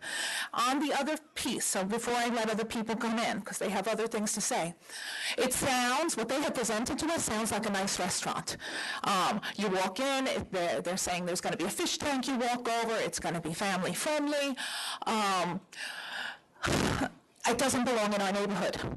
We wish that it would go somewhere else where it would be more appreciated because of the saturation that we have. We're also concerned about increase in noise, increase in public alcohol consumption. If you look at our NYPD 3-4 precinct, we have year-to-date from November, the end of November, 1,211 summonses for public alcohol consumption. That's in the precinct, but our area is targeted there. Unreasonable noise summonses, 601. Public urination, 355. Motorcycle confiscations, 110. These all go along with the problems with the nightlife industry. I'll just give that to you because I sent that. In addition, just recently, the 3-4 precinct has stepped up DWI enforcement because most of the patrons come by car. So we would hope that you consider the impact that this has on the lives.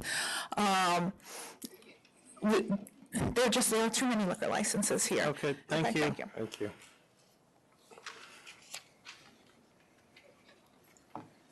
Hello, my name is April Davis. This is my daughter, Yona.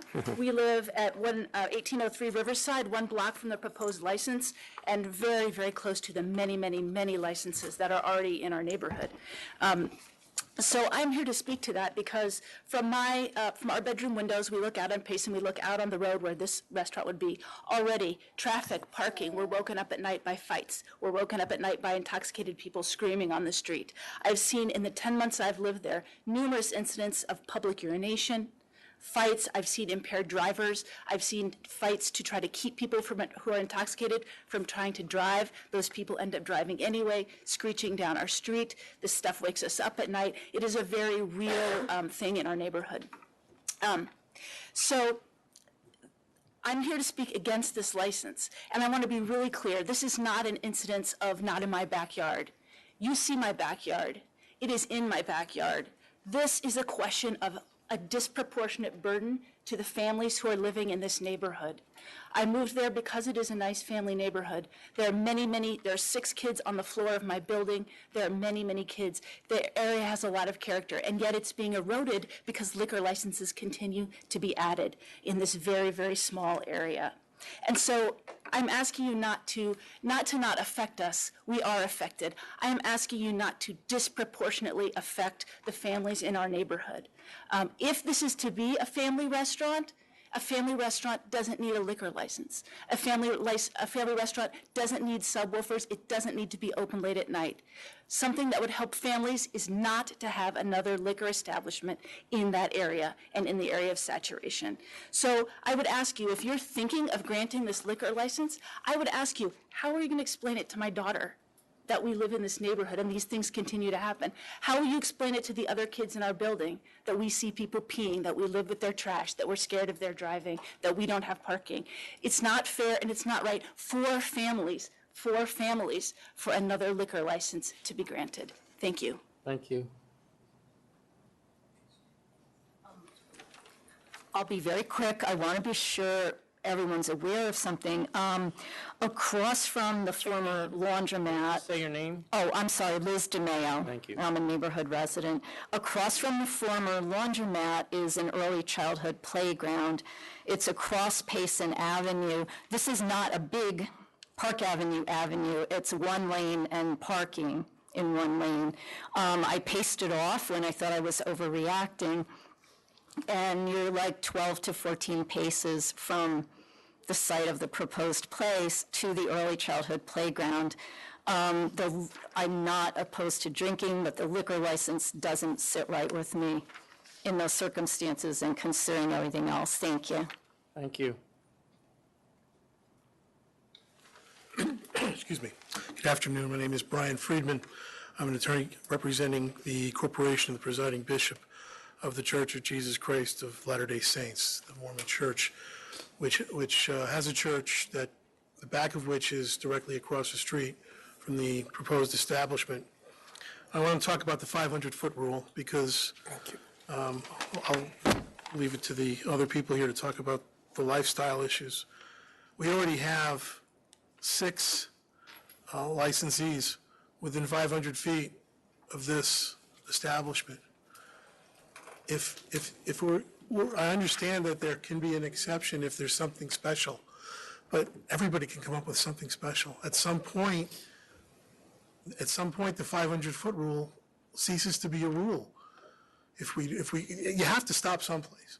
We already have 6, and there's only supposed to be 3, and it shouldn't be up just to the creativity of a license applicant to say, oh, wait a minute, I have something new and different, because new and different, you could have 100 new and differents and never have duplication. The 500-foot rule exists for a reason. And one of the reasons is to allow other businesses in this area. Right now, you've got almost nothing but restaurants. This applicant took over a space that was a laundromat. Now, that was a useful service to the community, have a laundromat, and now they've lost that laundromat to another restaurant. If the 500-foot rule is I assume designed, the laundromat left before they got the restaurant. they took over the lease of the laundromat.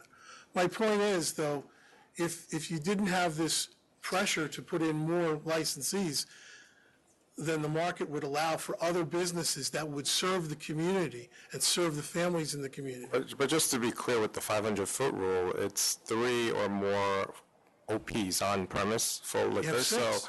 no, I'm just saying that 500-foot law, it wasn't necessarily placed there so you can have a diversity of businesses. You can have beer and wine licenses as well, multiple. So I'm just making that clear. Excuse me? I'm just trying to make that clear, I think there's a lot of reasons why the 500-foot rule. Right. We can all come up, Right. and it wasn't put in for one particular reason. No, I understand your point. But one was so that we wouldn't have what we have on Dyckman Street.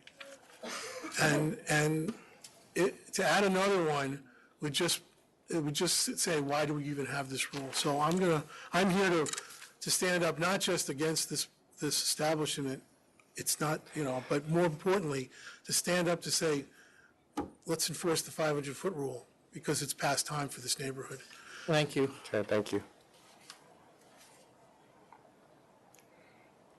My name is Katie Weaver. I'm a resident of this community for about 25 years. And I know neighborhoods change, but it usually takes more than about 4 or 5 years for it to do a complete change. In my building at 4761, in the past 4 years, there has been about almost a 70% turnover because families have moved so that they don't sacrifice their children. Excuse me. Children who the report is from the local schools that are falling asleep at large numbers. And our local politician says, move them to another part of your apartment. If you don't have another part of your apartment, are you supposed to put them out in the hallway? There has been a lot of changes that I've seen in these 25 years. The public urination is one that really kind of comes home to me. I came into my courtyard about a month ago to find 3 young men urinating in our planting beds. And the super has seen young women do the same thing, not in the same position, of course, but there has been an increase of crime. There are young people walking up and down the street, drinking in public. Nothing happens. The motorcycles come by and to entertain the people in the sidewalk cafes. There has been a terrible increase in crime. I'm awakened at night with fights going on out in front of my building, and recently a group of about 12 came into our courtyard. Our courtyard doesn't have gates. When I first moved there, when the restaurants first moved in, they were urinating in the entrance to the courtyard. Now they're in the courtyard, couples having sex in the courtyard that people come upon, and luckily, so far, the children haven't been involved in seeing this yet, but there's all kinds of changes in the quality of our life that is directly related to the drinking that's going on in these clubs. There's been a spike in crime. Now, you got a letter about the different crimes that have gone on that were reported to the police, but I'll let you know that there are a lot more fights that go on that don't get reported because somebody breaks them up before the police are called and they're gone, but you see the blood on the street the next morning. Or Ma'am, I don't want to, I'm sorry to interrupt you, but I think we have the picture of what at least your complaint is, which is very similar to the other speakers about the neighborhood and what's causing it. So if anyone has anything different that they need to add to that, we'd be happy to hear from you. But I understand that it's just having a very negative effect on the neighborhood that you've lived in for 25 years. And I would just ask you not to sacrifice the children and let them get a good night's sleep so that because my apartment has changed so much, I don't know my neighbors anymore. Okay, thank you. I really have to beg you. You see all the people we have here. I have to beg you not to repeat yourselves. I won't be. Thank you. My name is Michelle Travis. I live in the building directly above this proposed location at 37 Payson Avenue. There's no value to the community in this business potentially taking up 2 storefronts on Dyckman Street. As was mentioned, one of these storefronts used to be a laundry, which many of us depended upon. The owner retired, and when the storefront was empty, we were extremely upset to learn that rather than a new business owner taking over the laundry, it would be sacrificed and made into yet another bar. Now, another exception to the 500-foot rule on the street just should not be granted. We have a huge saturation. In October of 2015, I took a petition, opposing this license around the building where I live, directly above. It clearly stated at the top of every page that the signer opposed granting a full liquor license. My neighbors were pulling it out of my hands to sign it. Everybody who was home that evening signed it. That evening, while I was going around the building, I also learned that a couple months earlier, during the summer of 2015, the superintendent of our building took around a petition for this establishment. It did not say at the top it was specifically for a liquor license. My neighbors were told it was to support a family restaurant that would be good for the neighborhood. There were several people, I think 3 or 4, who signed both petitions. When they found out from me what they had really signed over the summer, they were understandably upset at this deception, and they were happy to be given the opportunity to sign the petition opposing the liquor license. It seems disingenuous on the part of the applicant to use our building superintendent to manipulate the tenants above the location and to claim that this establishment will be different. Why does a family restaurant need a full liquor license? The businesses on these blocks that have tried to hold out against the drink specials, the hookah, the live music, found that they could not be competitive, and one by one they've all changed their business model in some way, leading to the complaints and the problems that all of my neighbors have told you about. People who just want a quiet meal do not come to Dyckman Street. People come to Dyckman Street for the party. And this applicant tried to deceive the residents living above to make it appear to you that we supported yet another bar. At the Community Board 12 meeting on September 29th, I was the only resident of 37 Payson Avenue at the meeting, and it was entered into the meeting minutes that residents in the community spoke in support of the license, which I did not do. Someone even manipulated the meeting minutes to make it appear that the residents of the building supported this establishment. They do not. Thank you. Hi, members, neighbors, and non-resident business owners and their representatives. I had 2 particular categories that I wanted to address. The first is convenience and advantage, and the second is character and fitness. Your name, please. Laura Ayala. Thank you. I'm a 28-year resident of the neighborhood, and I have come to find that I don't feel at home in my own neighborhood. There's no way that one more restaurant and one more liquor license is a convenience or an advantage for all of the reasons that have been given, plus one more. Parking for residents has become untenable. I know they plan to have an agreement with the garage, but not all of their patrons would end up going to the garage. This map shows the congestion that already exists. This one shows even greater congestion, but that's on a night of a party, so I withhold that. Thank you. As it is now, circulating cars looking for parking for these venues cause unbelievable amounts of noise, beeping, plus the car stereos amplified around the neighborhood until 2, 3, 4 o'clock in the morning. Living on a quiet street like Payson Avenue, where now traffic is absolutely stopped, has become like living in the middle of 42nd Street. The second issue that I wanted to talk about, by the way, when I had a very nice conversation with Gregorio, I asked him if he would ever live in our neighborhood, and he admitted that no, he would never want to, and his counsel as well.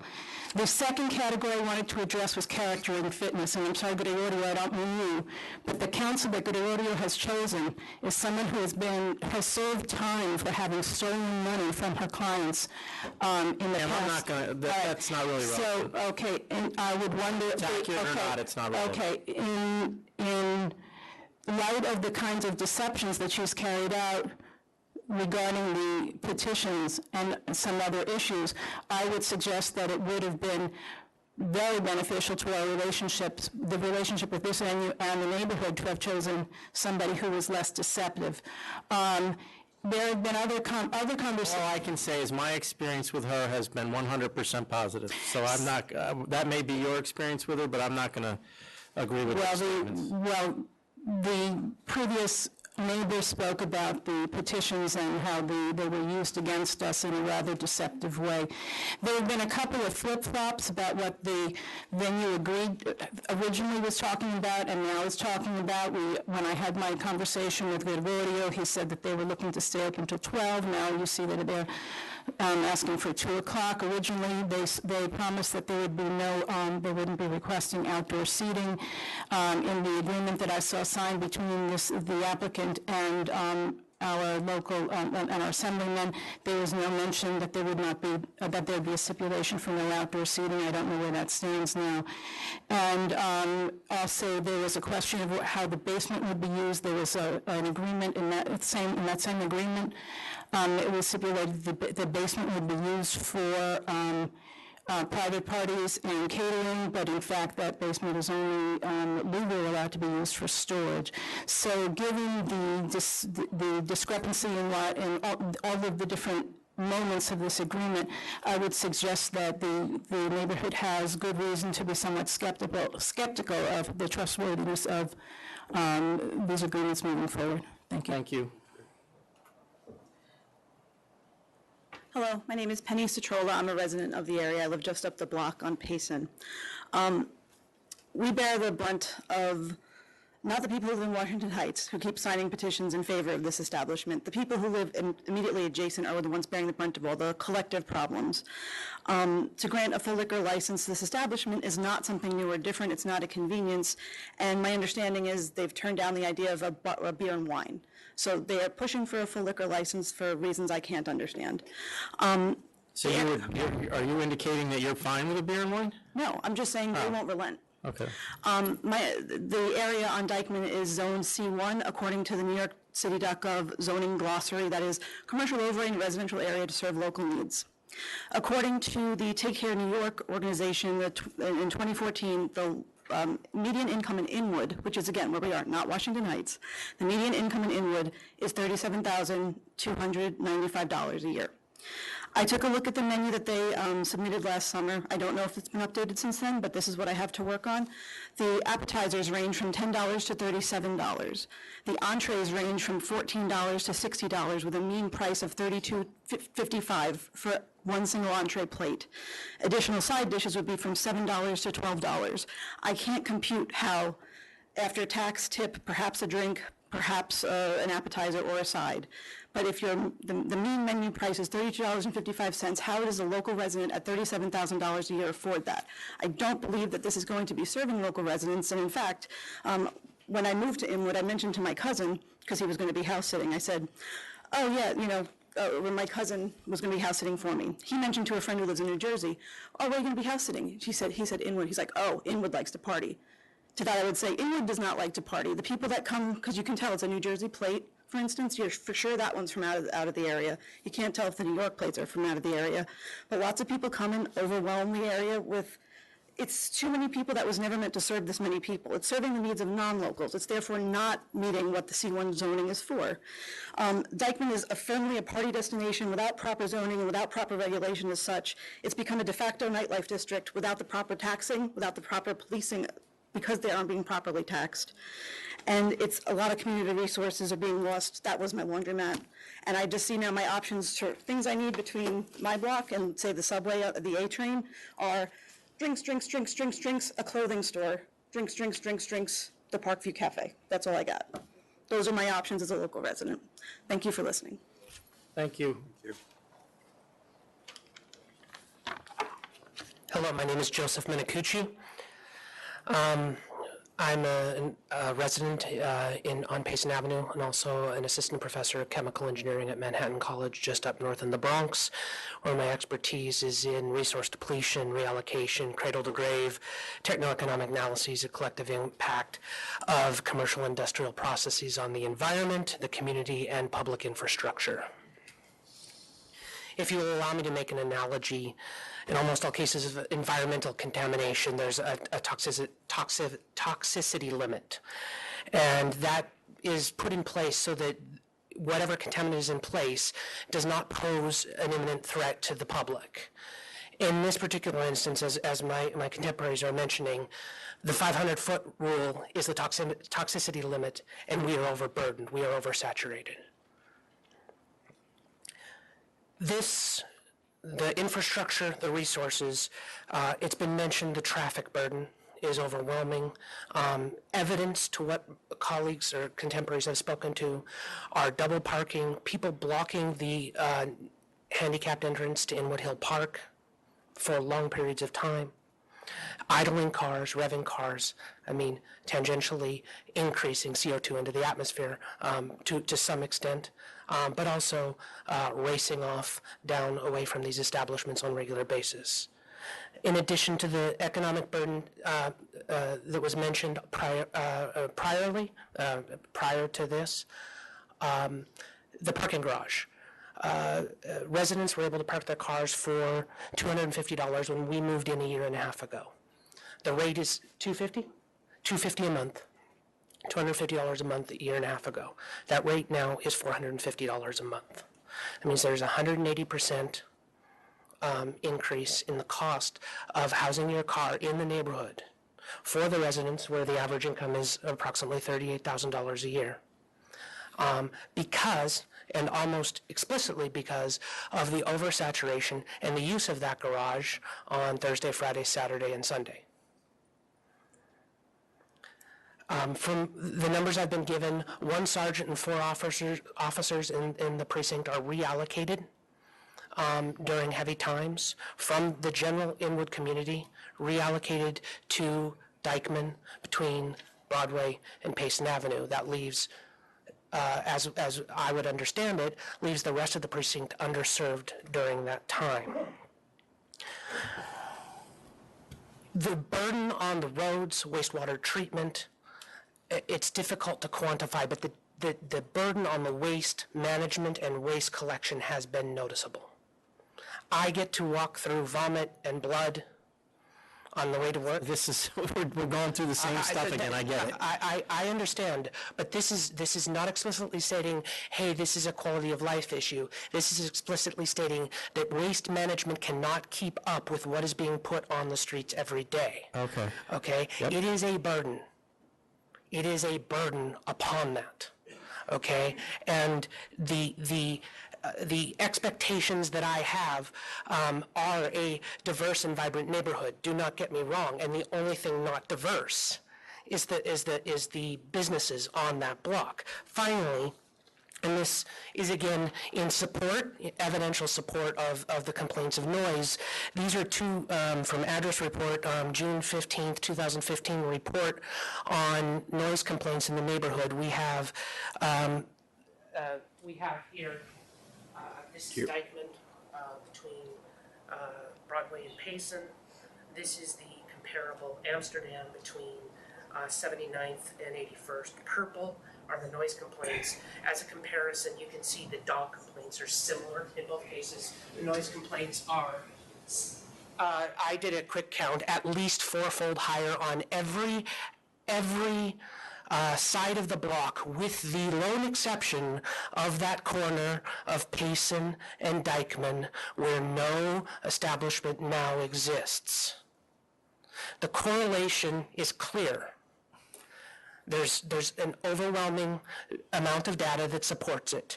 Finally, the parks. The parks are seeing the burden of this through waste and detritus that is reaching them as it extends out from Dyckman and pushes up into there. The park officers are overburdened. The community is trying to pick up and alleviate that to some extent, but this is a natural sanctuary for raptors, other birds. There's indigenous species of So flora I'm and going to cut fauna. you off there. Does anyone else have anything to say? Thank you for your input. My name is Edwina Williams, and I'm president of the board of 91 Payson Avenue, which is 1 block. I'm moving the mic down a 1 little block north of the corner of Dyckman and Payson. And as you know, we live in a quiet and thriving residential neighborhood with rising real estate values, which is now being threatened. We feel that our real estate values are being threatened by the concentration of drinking establishments, and that the present proposal is moving that whole scene west into an area where it has not yet been, and right across the street from Inwood Park, which is a 300-acre park of the last remaining forest in Manhattan Island, and a consideration is that when people spill out of the restaurants at closing time, 2 a.m. or 4 a.m., will probably move up the hill along Payson Avenue, a narrow one-way street, and into the park, causing further drug use and problems in the park, as well as noise on the Payson Avenue. And Payson Avenue, I should mention, leads into the Henry Hudson Highway and is a pretty heavily used road. So everything else I would want to say has been said, so I will end. Thank you. Hello, good afternoon. My name is Catherine O'Sullivan, and I'm a member of the Moving Forward Unidos group, but I also am a board member of my co-op. Another board member had to leave. She works in the restaurant industry, and she also concurs that there's absolutely no need for a seafood restaurant because we have plenty of seafood up on that strip. However, my main thing is that the community board and the 34th precinct changed their position, and it was very upsetting to residents because they had listened to residents up to this point. So in September, something changed, and what changed was a petition from Conto Euro that supposedly has 700 signatures. So I would like to present this. I know we emailed, but it's easier to see in a hard copy. I also, this is the 4 pages at the beginning that don't say Thank you. license, and this is a sort of a stretch out to like the furthest distant one is the most. That's Sure. the, Okay. it's actually, Thank you. that's showing you Wall Street, Okay. Queens, etc. Thank you. We don't believe that there are many more than about 50 signatures from the immediate area on that petition. So it was that is one of the main reasons that the community board voted against the recommendation of the licensing committee. Another was the advocacy of our council member. And that is something else. At the 500-foot hearing, I believe that Judge DeLulio was asking for a letter from the 34th explaining their change of position, and I also believe that he was asking for a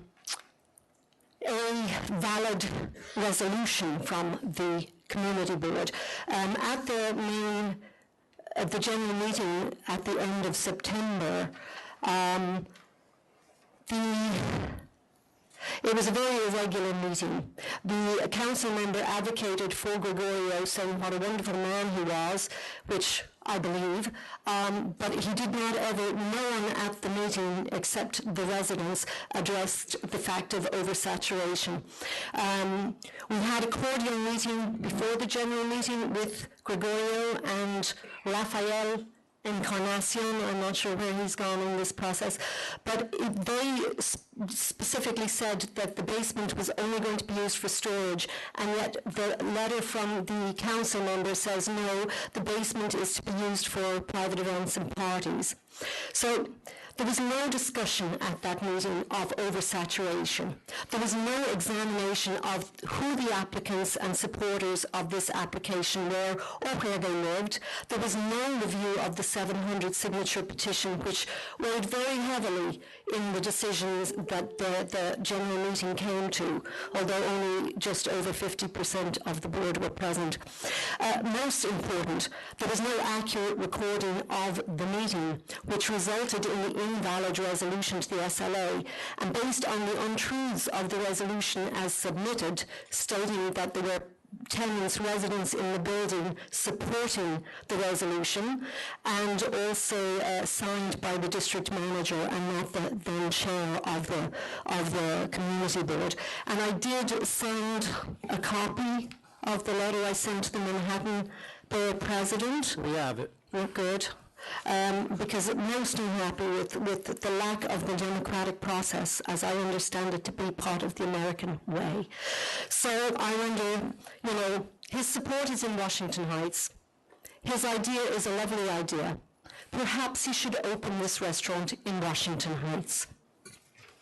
Thank you very much. Thank you.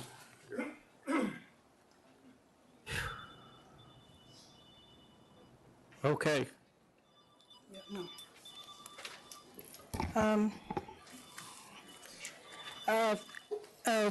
Chairman Bradley, I have someone who has to leave, and he's in support of the application, Yeah.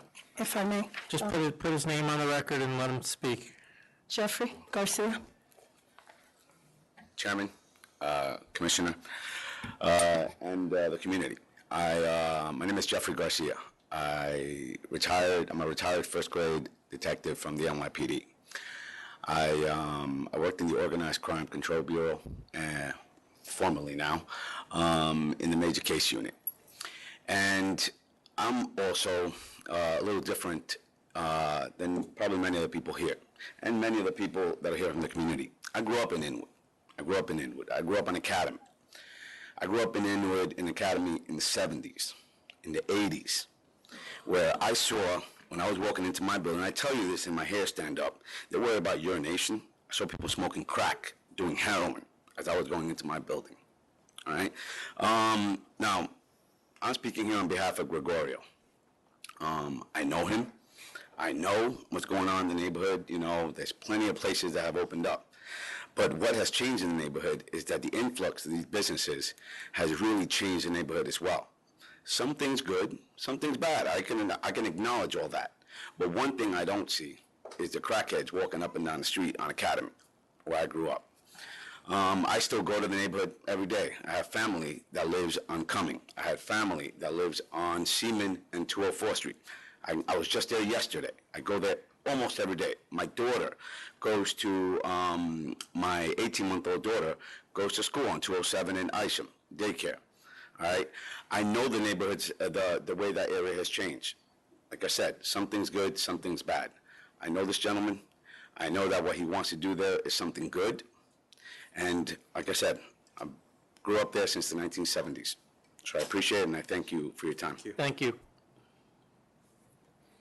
I'd like to start this, my discussion with saying good morning to everyone. Good afternoon. It's a privilege to present this application for Contour Euro Caribbean Cuisine DBA Seawalk Restaurant for your review and consideration today. The applicant, Gregorio Gonzalez, has risen to the challenges presented to him by the community and by the community board in District 12. The incorrect filing of this and deficiencies in his initial application by the former attorney on this application, the inadequate information on his application presented to the SLA, the community opposition presented, building delays and specific construction irregularities like the Dykeman Creek when we're talking about toxicity. Let's talk about the Dykeman Creek that runs underneath Dykeman Street. They already paid, I'm not going to talk about the price because it doesn't matter. He cleaned up for the residents at 37 Payson. There's a creek that runs that's an open creek beneath the building. He knew he was going to be serving fish, and there's no way we could do anything but storage down there because it's not a tenable location to be having, community events. So that whole statement is erroneous. And I would say, Chairman Bradley, we have met with these people on 7 to 8 different occasions. There's no pleasing them. They said in the 500-foot hearing to Justice DeMuglio that even if a McDonald's came there, they would oppose it. They don't want anybody there. And we can't give people that type of power because, again, this is a democracy. Now, Gregorio cleaned up the Sherman Creek that runs beneath the building. That took they were saying why it takes so long, why we've been at this since 2013. First, the initial applications were denied because of the presenter. Second, the building had irregularities like this one that would have created a nuisance had he not taken the 6 to 8 months to wipe the creek down, install a pump so that the water doesn't continue to flow back into the building and affect residents and diners at the restaurant. They don't take that into consideration. The personal and economic and professional pressures, this type of construction, and the high rent. He's been paying rent at that location for 2 years. Closed, mind you, just to clean up these problems that we're talking about. Challenges to his qualifications, something he remedied by taking the alcohol training and awareness certification course and the food training course, so that when people challenged that he didn't have the experience to run a location like this, he rose to it by educating himself. But he is here today, and this is one of the most, interestingly beautiful projects in Inwood and Washington Heights, and we need a project like this to maybe clean up that Dyckman Strip. It is a restaurant. Not only does he bring his work ethic to Seawalk Restaurant, he is creating jobs, supporting the local community, hiring and training local community members, and working with the community to raise the bar on the Dyckman Strip. Now about Seawalk Restaurant. Seawalk Restaurant is a family-style seafood restaurant located at 261-267 Dyckman Street.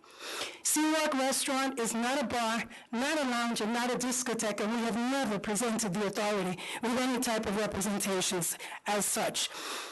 Seawalk Restaurant is a seafood restaurant offering a unique seafood menu to the community. I have also, they talked about the pricing, I've included and I submitted into the authority copies of other bars' pricing, and if you look at the new revised menu, which we do have a revised menu, they're looking at things from the past.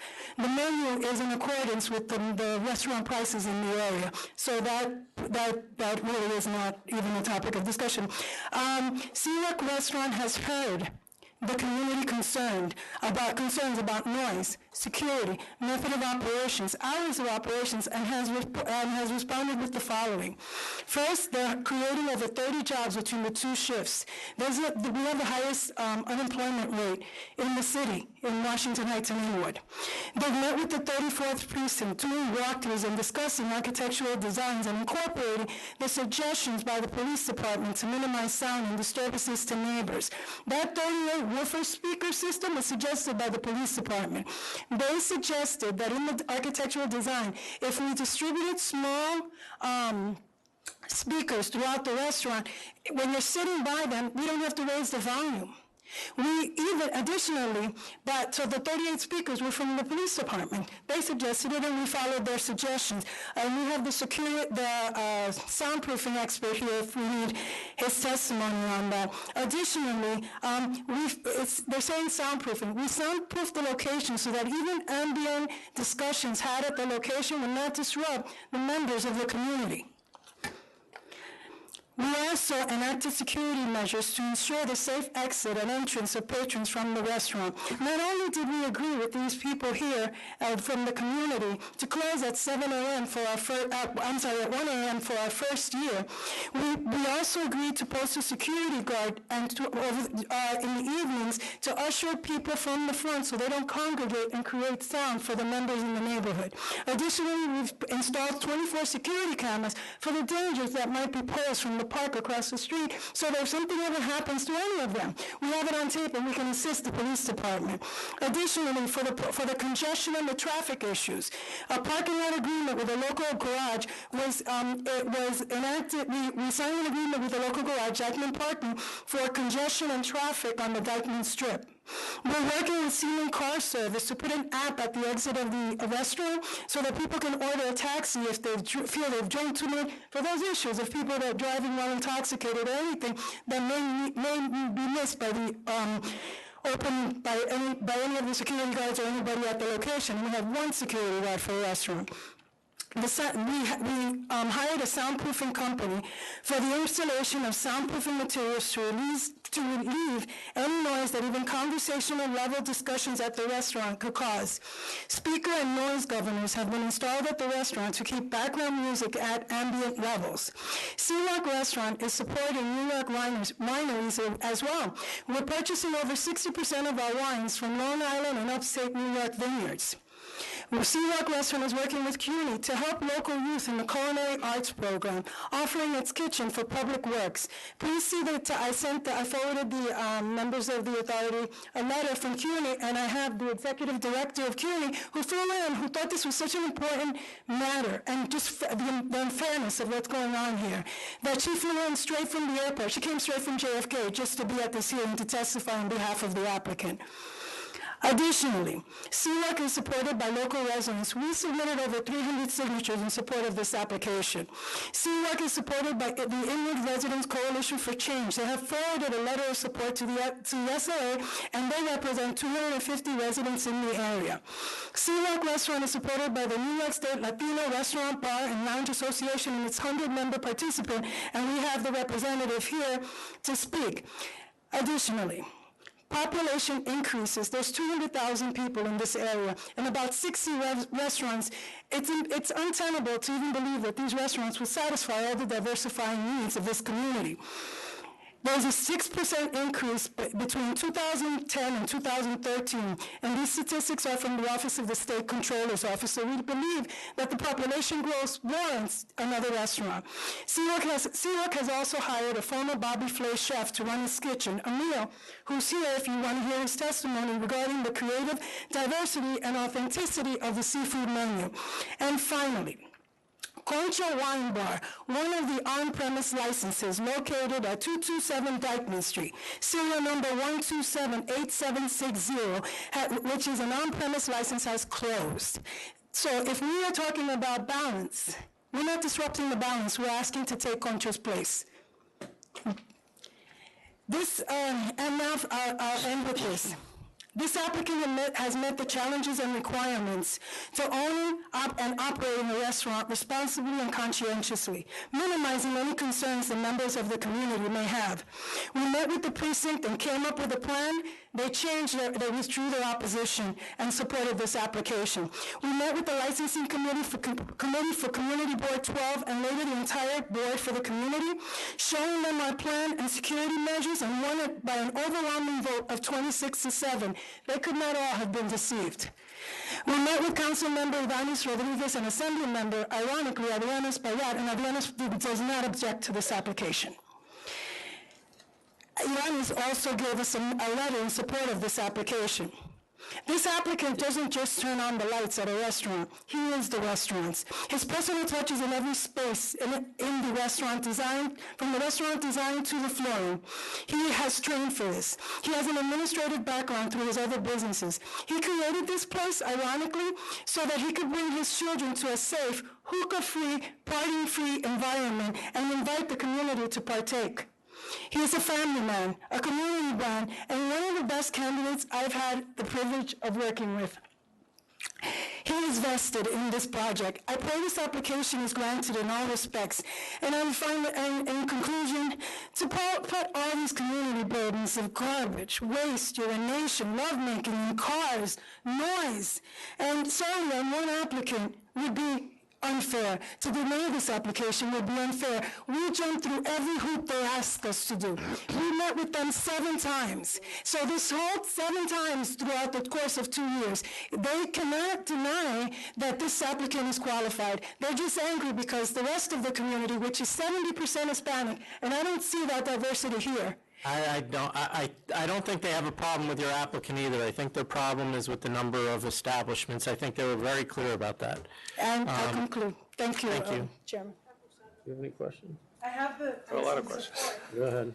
I have support for this application. Well, let me ask a few questions before we go into the support. So the basement space, what is going to happen to the basement space? It's just used for storage. For storage? Yes. Okay, closing hours, what are your proposed closing hours? We'll be closing at 1 a.m. Every day? Every day. Sunday through, all right, now, and you represented 60% New York State wine? Yes, Commissioner.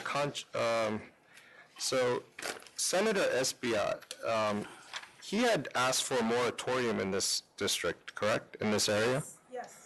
And do you know what his position is on this particular application, or Yes. does his moratorium call stand? I actually got a call from him, and he told me that if I put this application in on Wednesday before the Thursday, that he was going to announce the moratorium. He wouldn't object to this application because he likes the applicant and he likes what he's bringing to the community.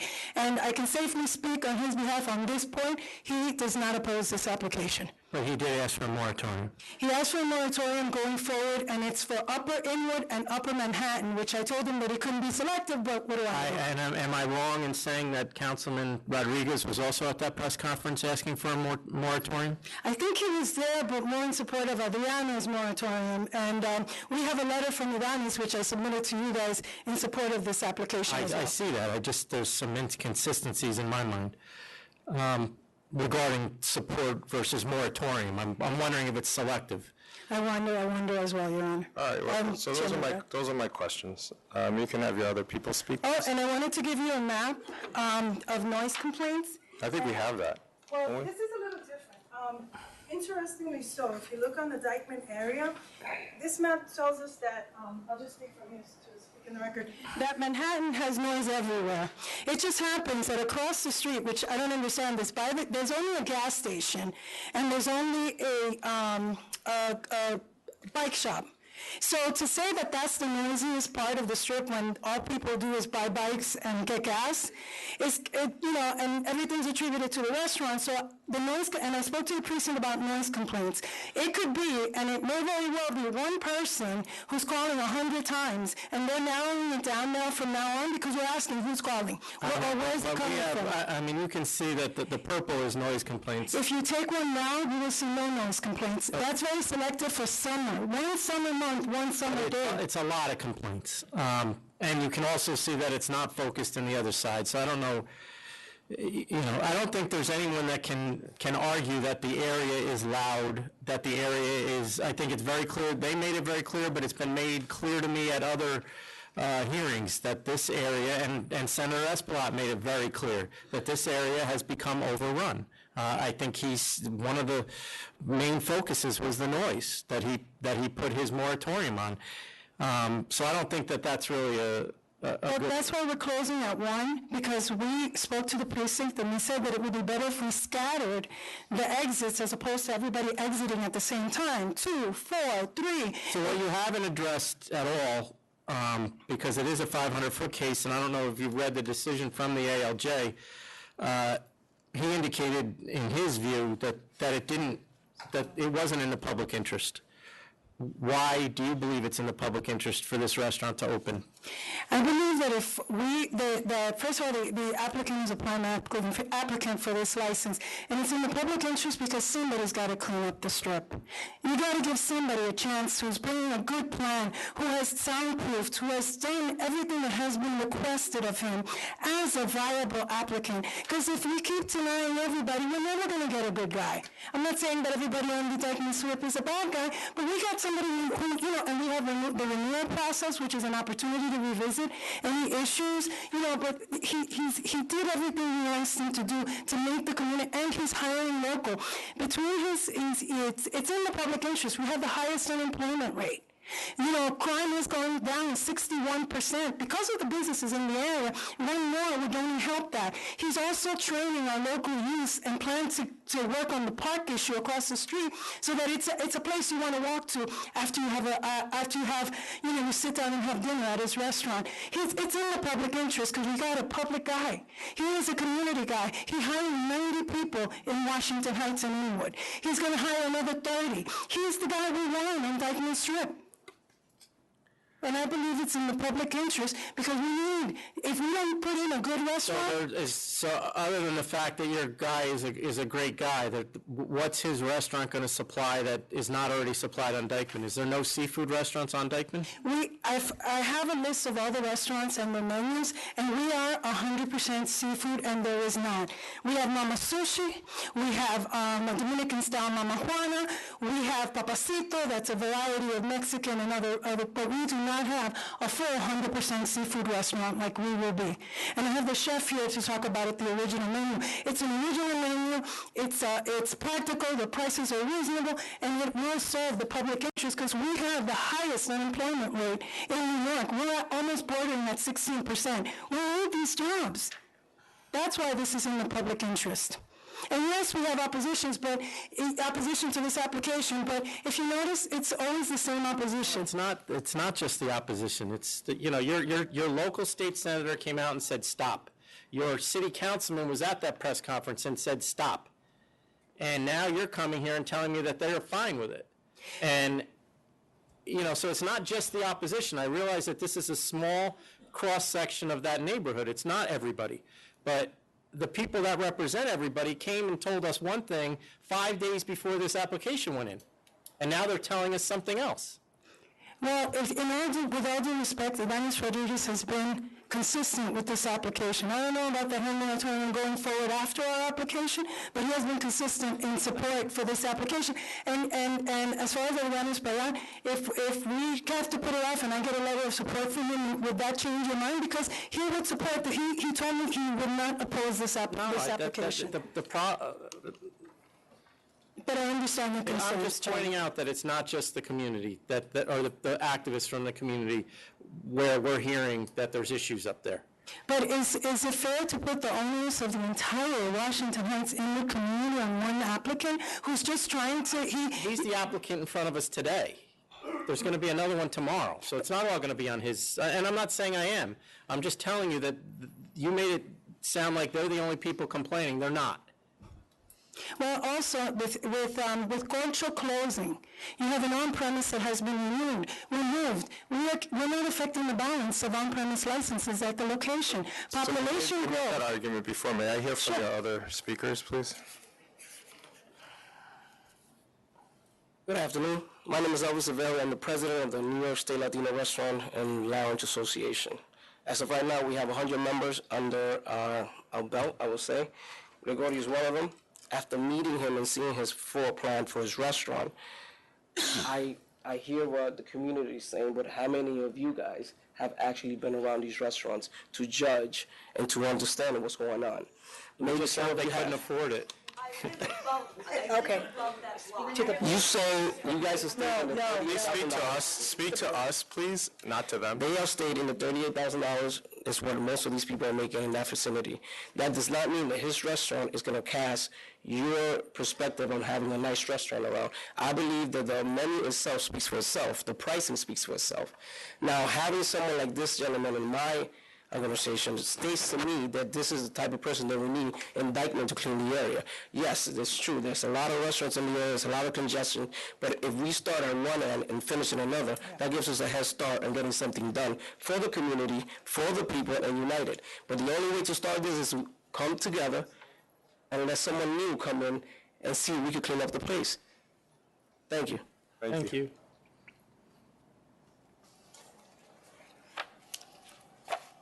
Good afternoon, Chairman. Good afternoon, Commissioners and board members. I am Seni Tavares. I'm the Executive Director at CUNY in the Heights Osos Community College. No relation, that is correct.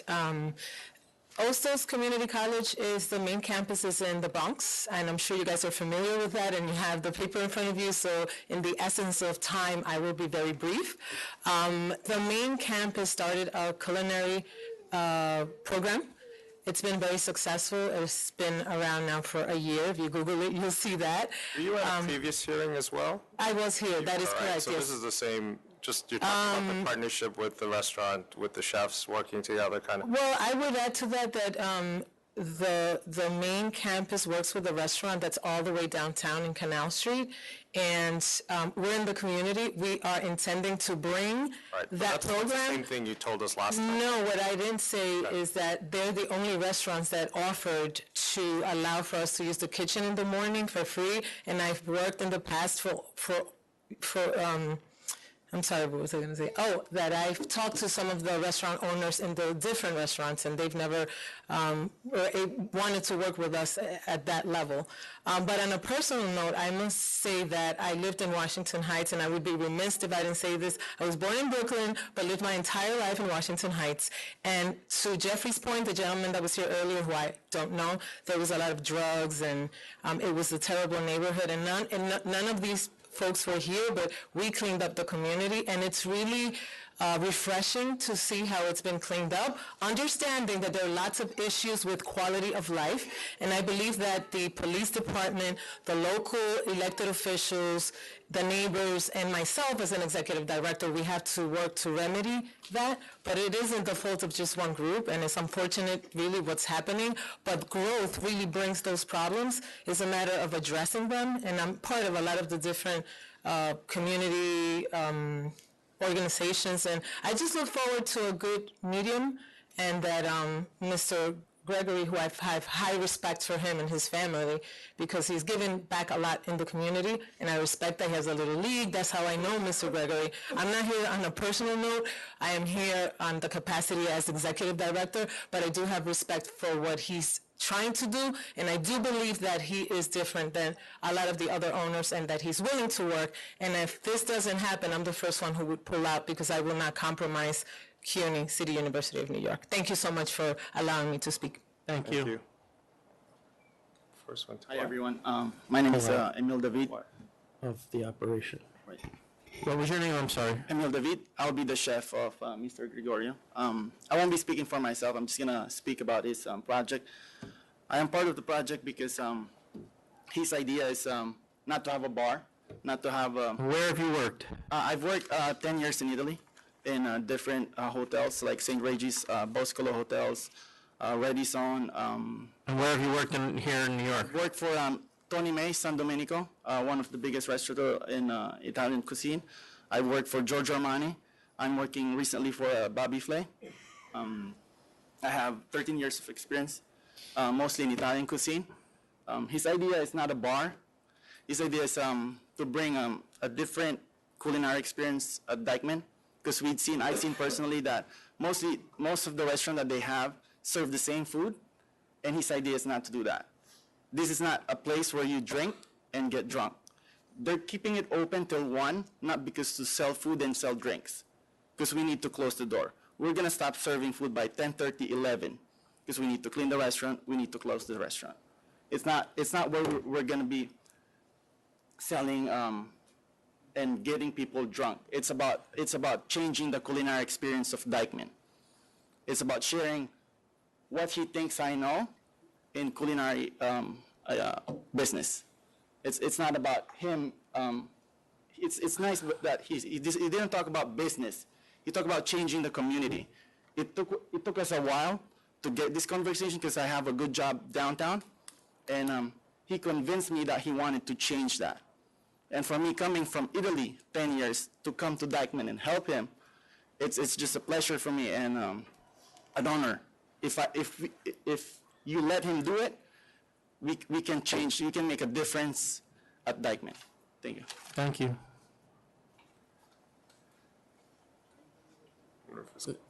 Current employer knows. Good afternoon. My name is Mauricio Navarrete.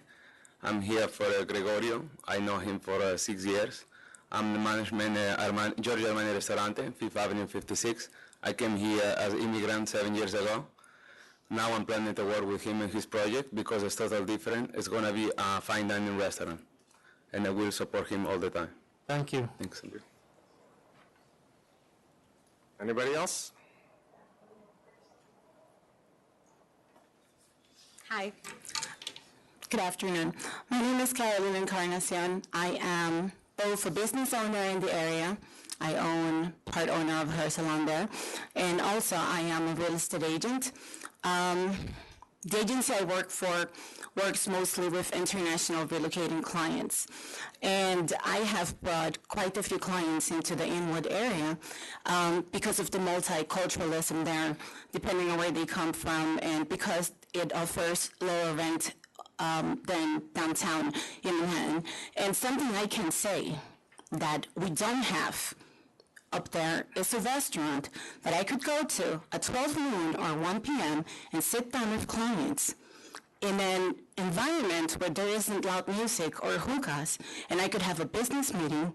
I could bring clients and be proud, or even bring my kids to have lunch. There isn't one restaurant in the area that offers that, and I would be very happy to have that if you allow, or if the restaurant opens there, because that is the idea that they are bringing, and I believe that is what differentiates them from the rest of the restaurants.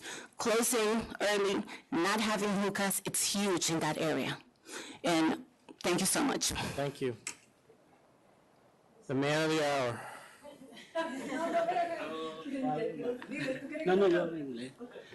Good afternoon. My name is Gregorio Gonzalez. I'm married. We have 4 kids. the project that I have, what am I expect that I say, I want to make it a different project in Lima. That's what I work hard.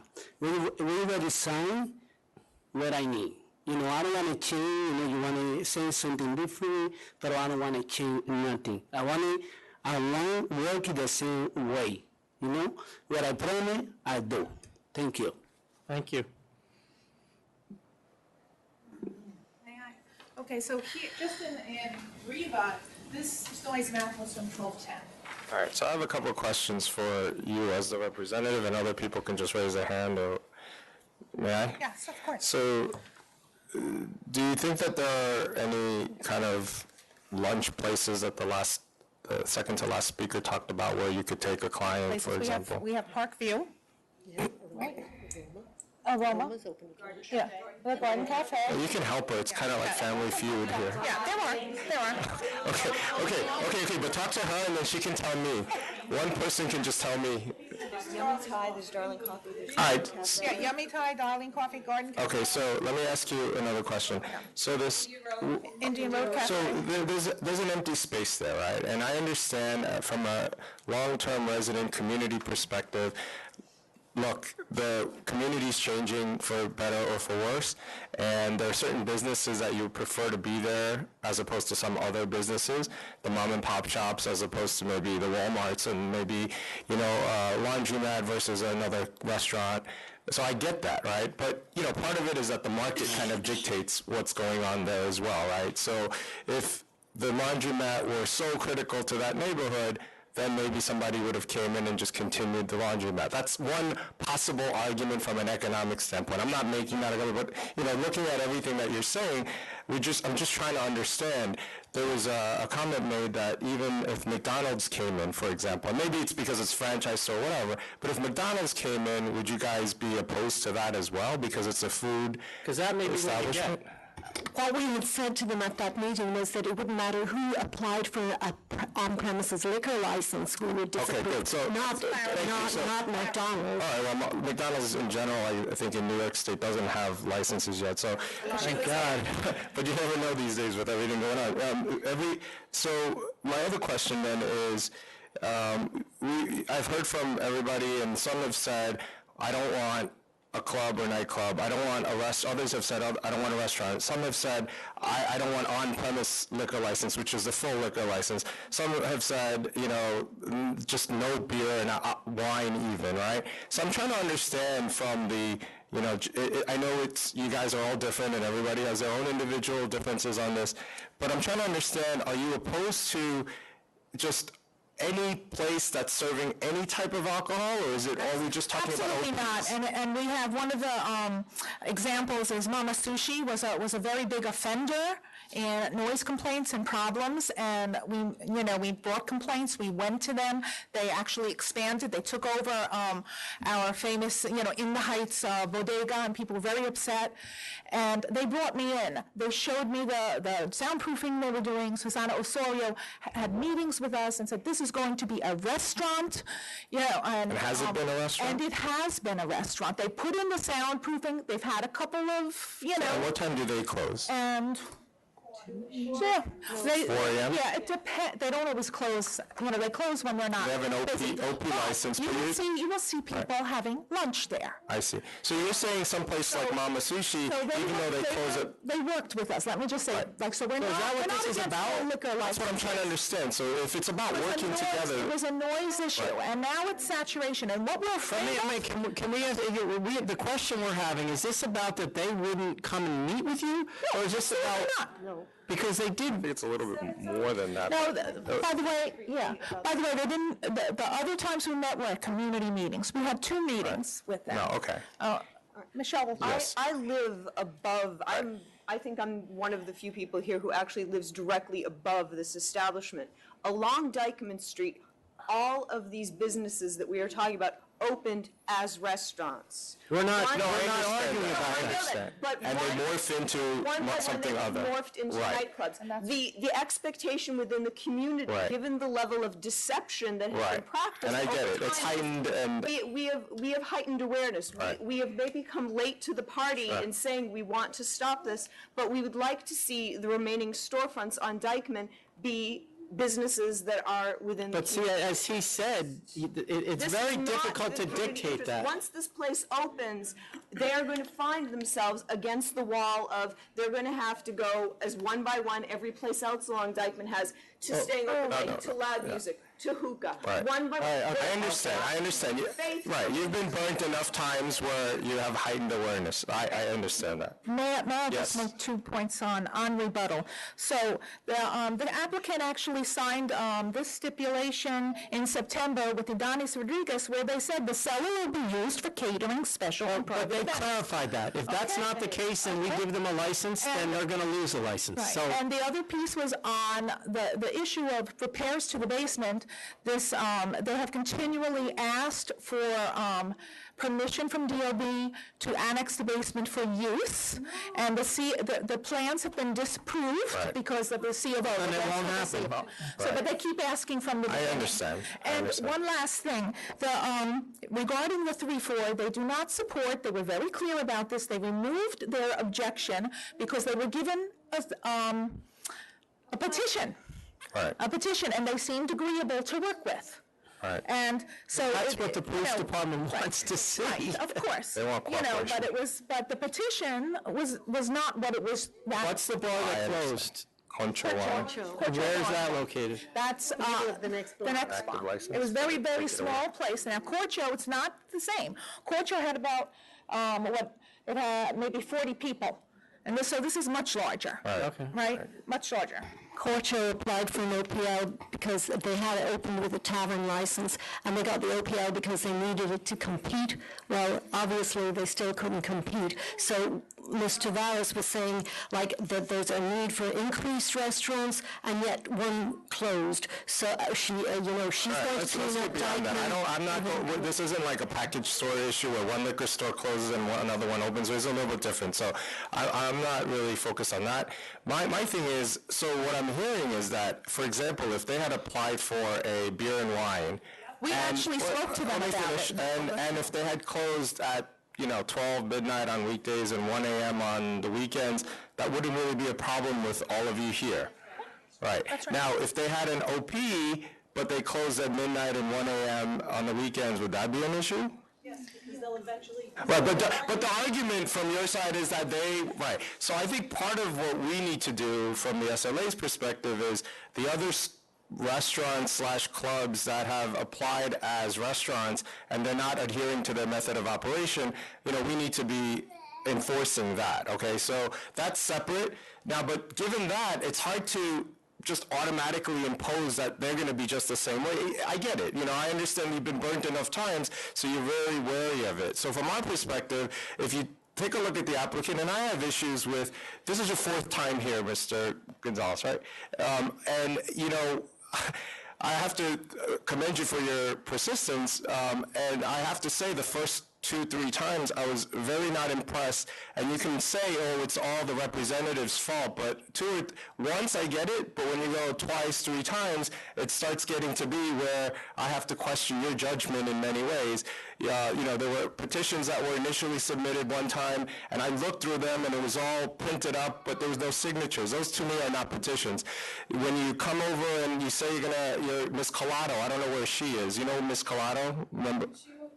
Oh, she moved on because she came in and said, we're going to close at 2 a.m., but then the application's at 1 a.m., and for board meeting at the community board, you said something else. So there's all these discrepancies, and if you're telling me this is your team and you've cleaned up all of those things, I am a little bit more open to considering it, but I understand, and this is a 500-foot hearing, right? So, whereas if the community board were against it, frankly, the 500-foot law says that we are supposed to take into the consideration and advisement the local municipality, and in New York City, that is the community board. So when they were against it, it was very clear for us to say, okay, They're against it, we deny it, and we've denied it several times.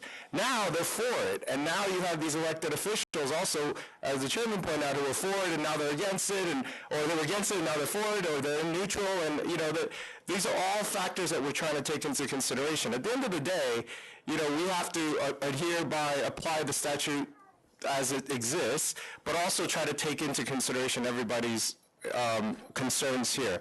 So that's what we're facing with right now, okay? So it's not an easy decision either way. So the most ideal situation is if you can come together and come up with something here today. Otherwise, we're going to have to impose it on you. So, yes. One of the questions that I have is this, 1 p.m. for 1 year.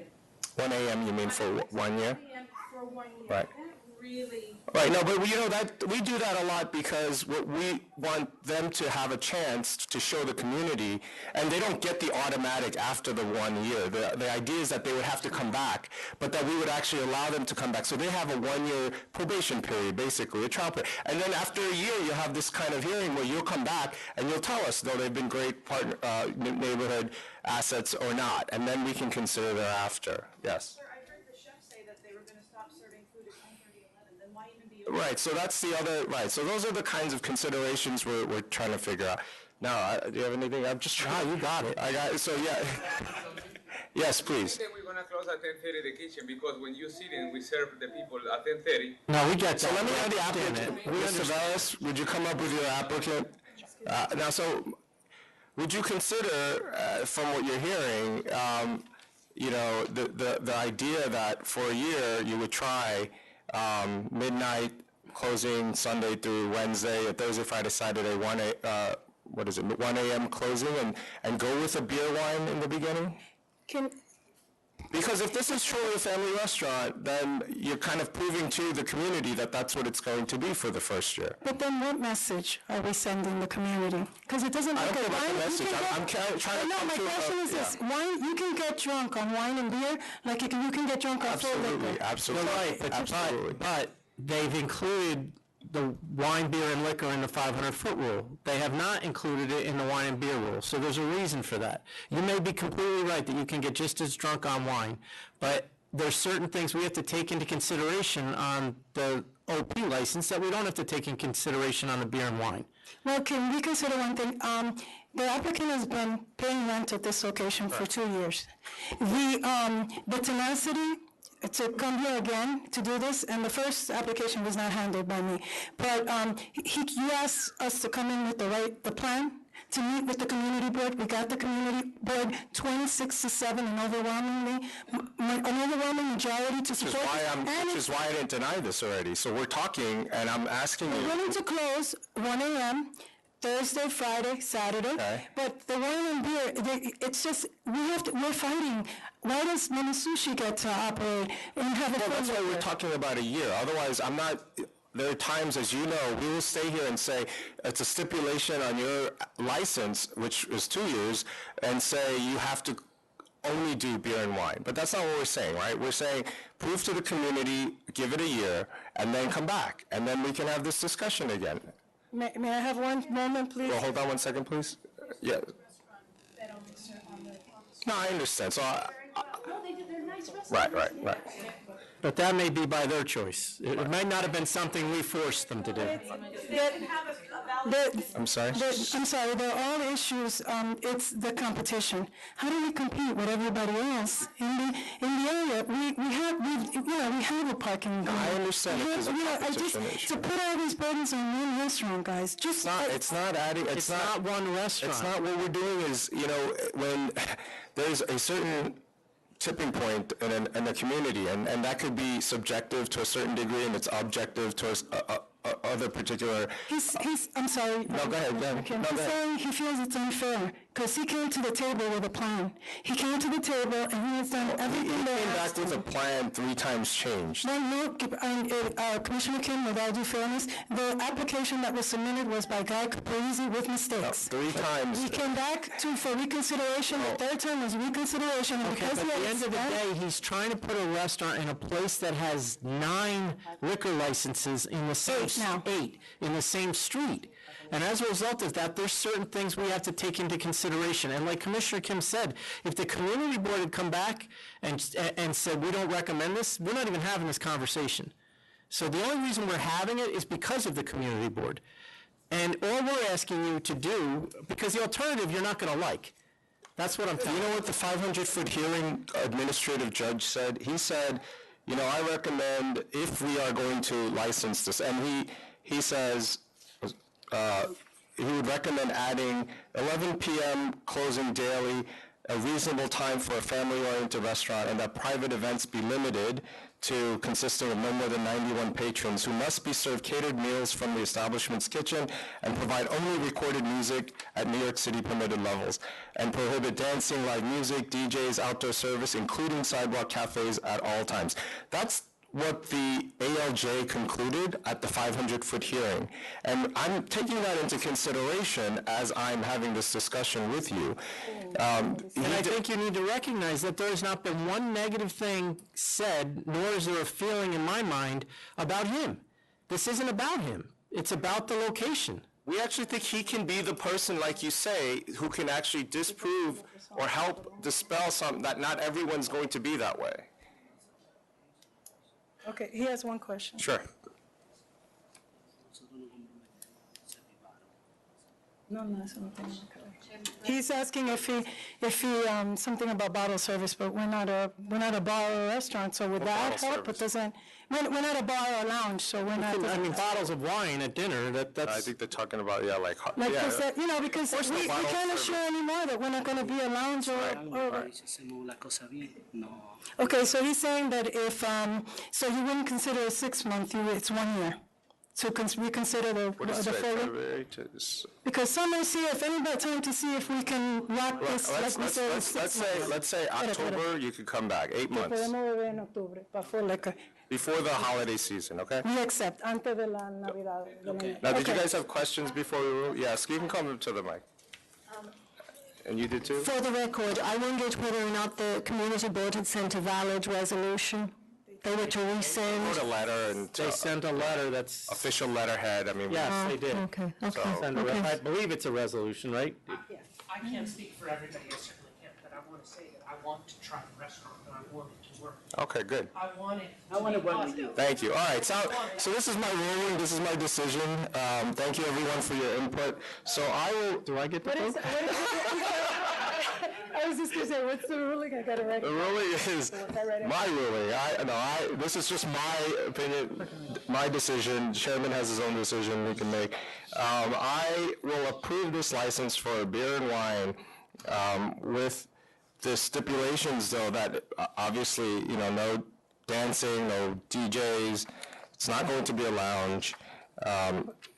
Midnight closing Sunday through Wednesday, 1 a.m., Thursday, Friday, Saturday, and then in the first hearing in October, you're welcome to come back, and we can see where we are at that point. That's my ruling. And let me just confirm. So Thursday, Friday, and Saturday, 1 a.m. And then Sunday, Wednesday, midnight. Yes. And wine and beer. Wine and beer. Okay. And no DJs, no promoters, no. That's part of our stipulation, I think, with the community board. Yeah. And no basement, usage of basement except for storage. All right, I'm just. Okay, I'll agree to those stipulations as well. Thank you. Thank you. Is this going automatically back on at their request? Ms. Tavares, at your request, we'll put it back on in October, so you have to make the request, okay? For October, yeah. Yeah, it's a new application. Not going to get this.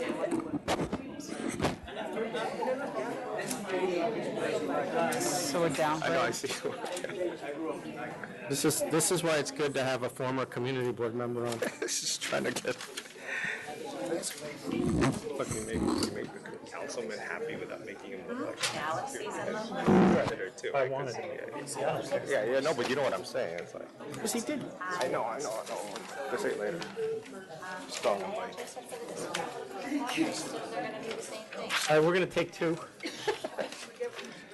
Yeah, go ahead, yep. This is awful. Oh, don't forget this one. This was a good one. Item 441, Sunrise Shadow. Good afternoon, Ravi Sharma on behalf of Sunrise Shadow. This is in regard to a CNC offer on the notice of pleading. I want to apologize that the CNC offer didn't indicate that the complaint of issues in the notice of pleading had ceased. They have indeed ceased. So, 41. You have. and I assume he's not going to use promoters and... That's correct. I actually have, I spoke to my client about this, and the person that was, the person that was identified as a company that was identified as a promoter is actually a nonprofit organization that does all its, has events to raise money for the Bowery Mission. I have a letter from the SET NYC, which is this organization, plus a letter from the Bowery Mission. I submitted them earlier today via email. I'm sorry I didn't put them in That's the all right. And then, and no happy hours, correct? And no happy. The happy hour, the allegation was that there was, they were having a special on a drink that was $1 less up until 8 o'clock. I don't think that's like a 2-for-1 happy hour, but nonetheless, in the stipulation, it was 7 o'clock, and it was an error that special would go on till 8. Okay. That has been remedied as well. So 7,500, I accept. I accept. All right, thank you. Thank you. Yes. Can I got it. We gotta go. Give me 1 second.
Okay, we're ready to go. Item 444N, Solomon Olander.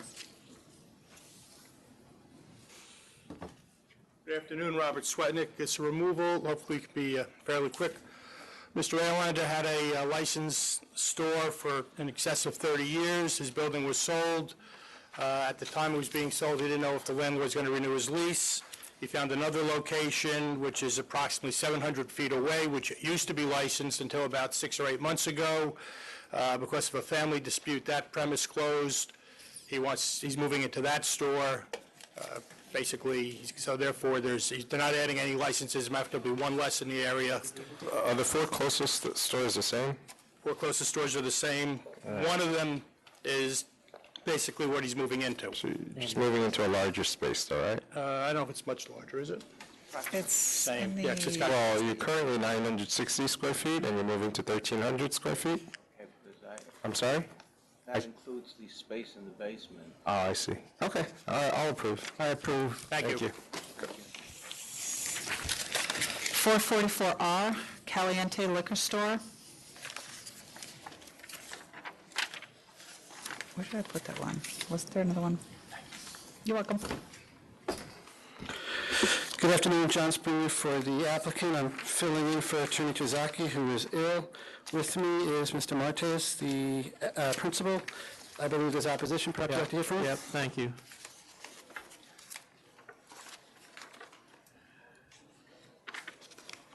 I was hoping that you'd look at my spot over there. Charles Lynn in opposition. Same situation as the last matter that I had. We have 2 applications pending here for East Tremont. The other one is... Item 444T. Are they here? For JMBX Liquors. Anyone sign in for that? Yes. Okay, yeah, he's here too. Okay, go ahead, Mr. Lynn. I was remiss. The paperwork that I put in addresses Caliente Liquor Store. I had seen on the SLA website that the JM Box Liquor had been disapproved at the local board. I was unaware that it had been requested reconsideration and was put onto the calendar, but I think that my arguments for Caliente is pretty much exactly the same since they are both on East Tremont. JM Box, you may say, well, it's not East Tremont. That has also known as, so it's also that Collier Street is also known as something like 40 East Tremont. I apologize for not having the exact number. As I said, I wasn't prepared to have that submission because I thought it was previously disapproved. I'm the attorney for J&W Liquors, which is at 1843 Grand Concourse, and JV Wine and Liquors at 406 East Tremont, which are 2 of the 4 closest to the applicant. I have attached Exhibit A is the SLA website. There are already 3 stores in close proximity on East Tremont Avenue itself. 55 East Tremont Liquors at 55 East Tremont. JV Wine and Liquor at 406 East Tremont, which is my client, and 535 East Tremont Avenue, which is about 0.5 miles from applicant. Mr. Lynn, the one we approved earlier had nothing to do with this, right? The reconsideration? Had nothing to do with it. I mean, location-wise. No, it had nothing to do with location. It had something to do with information that was insufficient information supplied to the authority. Okay. The SLA website, Exhibit A, which I have attached, shows a total of 7 stores, not including Luna, at 535 East Tremont, which is all within 0.3 miles of applicant. As far as population and demographics, it includes 2 contiguous zip codes. One zip code is 10457, which shows a 2.10% increase from 2000 to 2010, and zip code 10453, which also has a 2.00% increase. As to the demographics, my Exhibit C states that East Tremont is a low-income neighborhood with almost half of the population living below the poverty level and receiving public assistance. And as I said, I put documentation with regards to that as part of Exhibit C. 4 of the 5 closest stores all show decreasing sales, as evidenced by Exhibit D, and probably as part of your record, so I won't go over all of those specifically. But you do not have, like, Benigno Lionel de los Santos at 119 East Burnside Avenue, which is the 5th closest, and that shows decreasing sales. The only other thing that I would like to point out is that... I don't see the decreasing sales at Benigno. Benigno has Well, bear with me, and... It looks like they're gonna... They're gonna... 4 years of increasing sales. Well, we had one dip in 13 to 14, but 15 looks like it's gonna... Well, also, if you extrapolate, so it was the 13 to 14 that decreased, and depending upon how you extrapolate the figures as to... All right. I would also like to point out that there were 2 other liquor stores on Jerome Avenue that had been approved. E&G Liquors at 1888 Jerome Avenue, seal number 282056, approximately 0.4 miles away, was licensed on March 19, 2015. New Jerome Liquor at 3 East 176th Street, seal number 1284187, approximately 0.4 miles away, was licensed on May 27, 2015. And most recently, Third Level Inc. at 2175 Jerome Avenue, approved on January 11, 2016, 0.7 miles away. But what was interesting about the last one, Third Level, that was just before the board about a month ago, one of the basic reasons for approval was that it was an open store. All these other stores are closed stores. Plus, they also stipulated to New York wines and I think artisanal wines. So there was a distinction because one of the arguments is that this area is really saturated with liquor stores, and like I say, it includes all of these Jerome Avenue stores as well.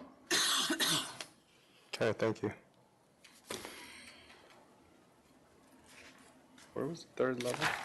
I'm sorry, Mr. Lin, what was how far is the third level, the one that? 7. What? 0.7? 0.7. Okay, thank you. We have an interpreter. Will you give your name? Brian Mena. Bear with me again, as I said, I just filling in, and I was only brought in yesterday when Vivian got sick. Mr. Lin didn't mention the most important thing. Yes, I apologize. This was a licensed store before, has been licensed for 10 years, but it is also a bulletproof store, and I apologize for not mentioning it. I know it's very important. Okay. That is what you want. Thank you. I think that's the deciding, it's a linchpin issue here. It was a licensed store up until last month.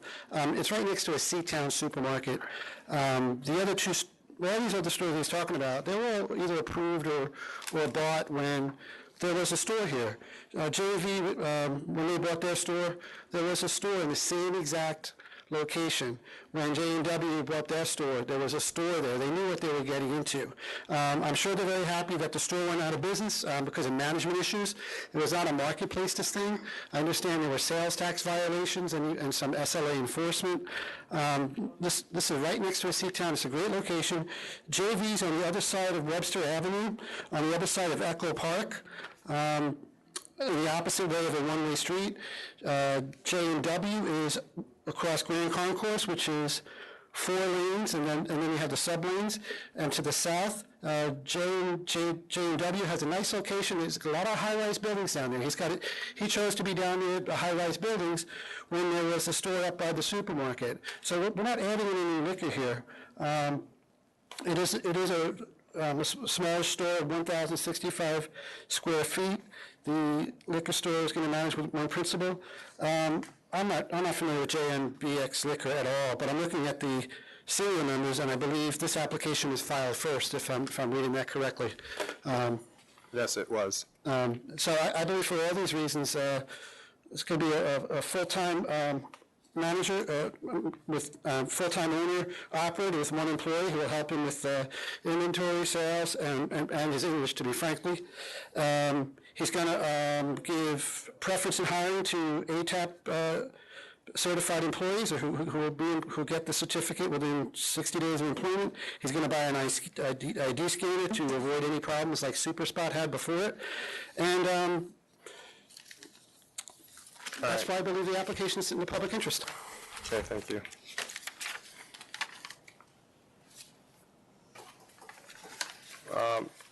Mr. Lin, are there any other stores, do you know, on that side of Grand Concourse? You have my client 406.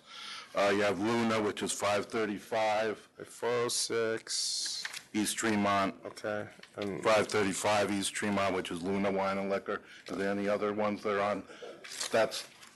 Well, come over to me so I can hear you. It's also another liquor store on East Tremont and 3rd Avenue.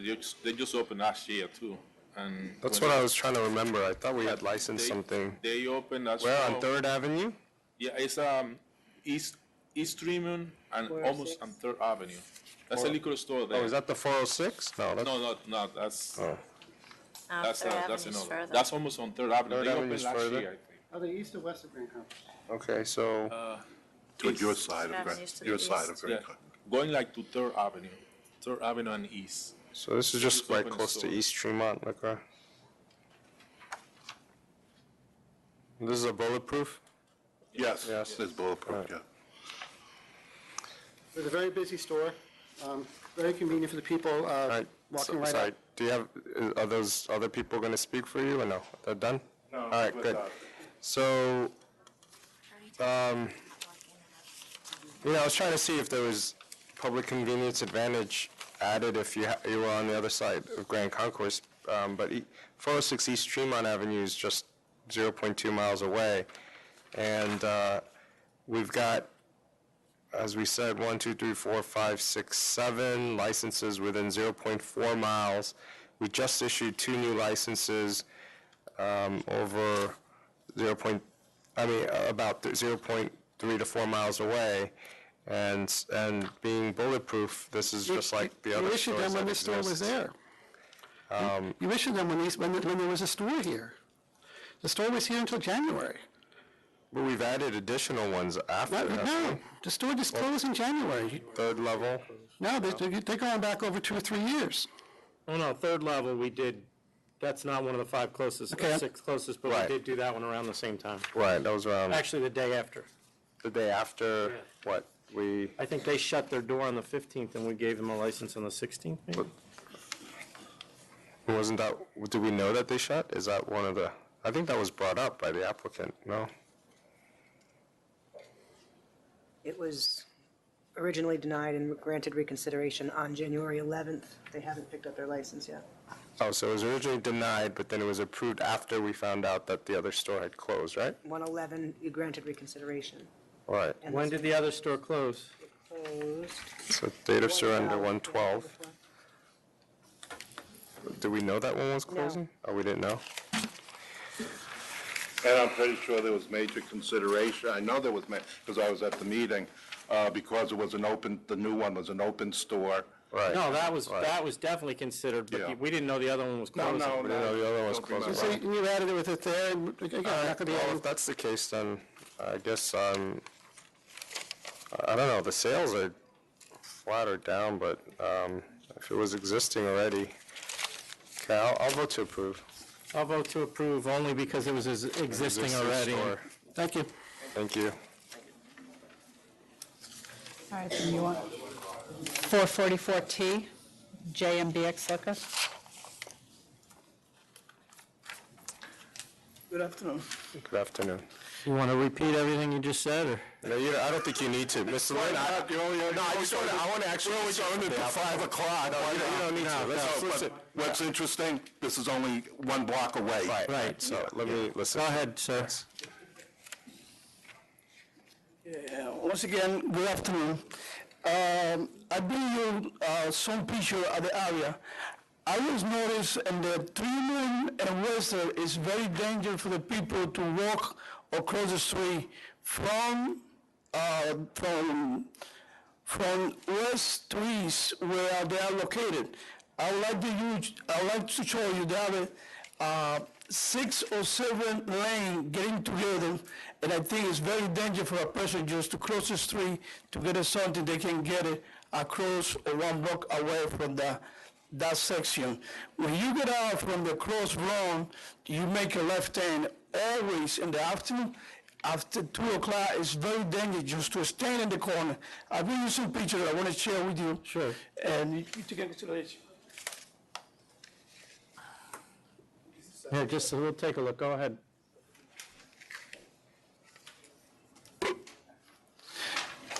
And for that reason, I decided to apply, and I think this store will not decrease the sale they have, because I think it's very, very hard just to get it their place from my point of place. Okay. All right.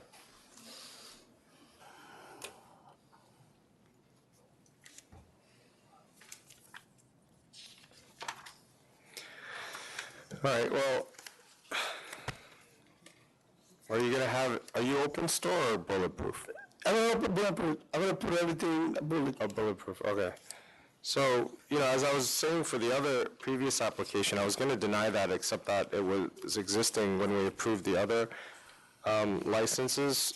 Here, it's a different case. This is very close to the one we just approved, and also, I just feel like there's enough options and public convenience advantages already being served with the existing stores, so I have to vote to deny. I'm going to vote to deny as well. We just approved one in April of this year that is 0.3 of a mile away, and then another new one in 2012 as well, that's 0.4 miles away. So I think that there's certainly enough liquor stores in this general neighborhood, and we just added another one right before you, so I don't think we need another one. Thank you. Okay. Thank you. 444B, Coffee House Holdings. Oh, boy, here we go.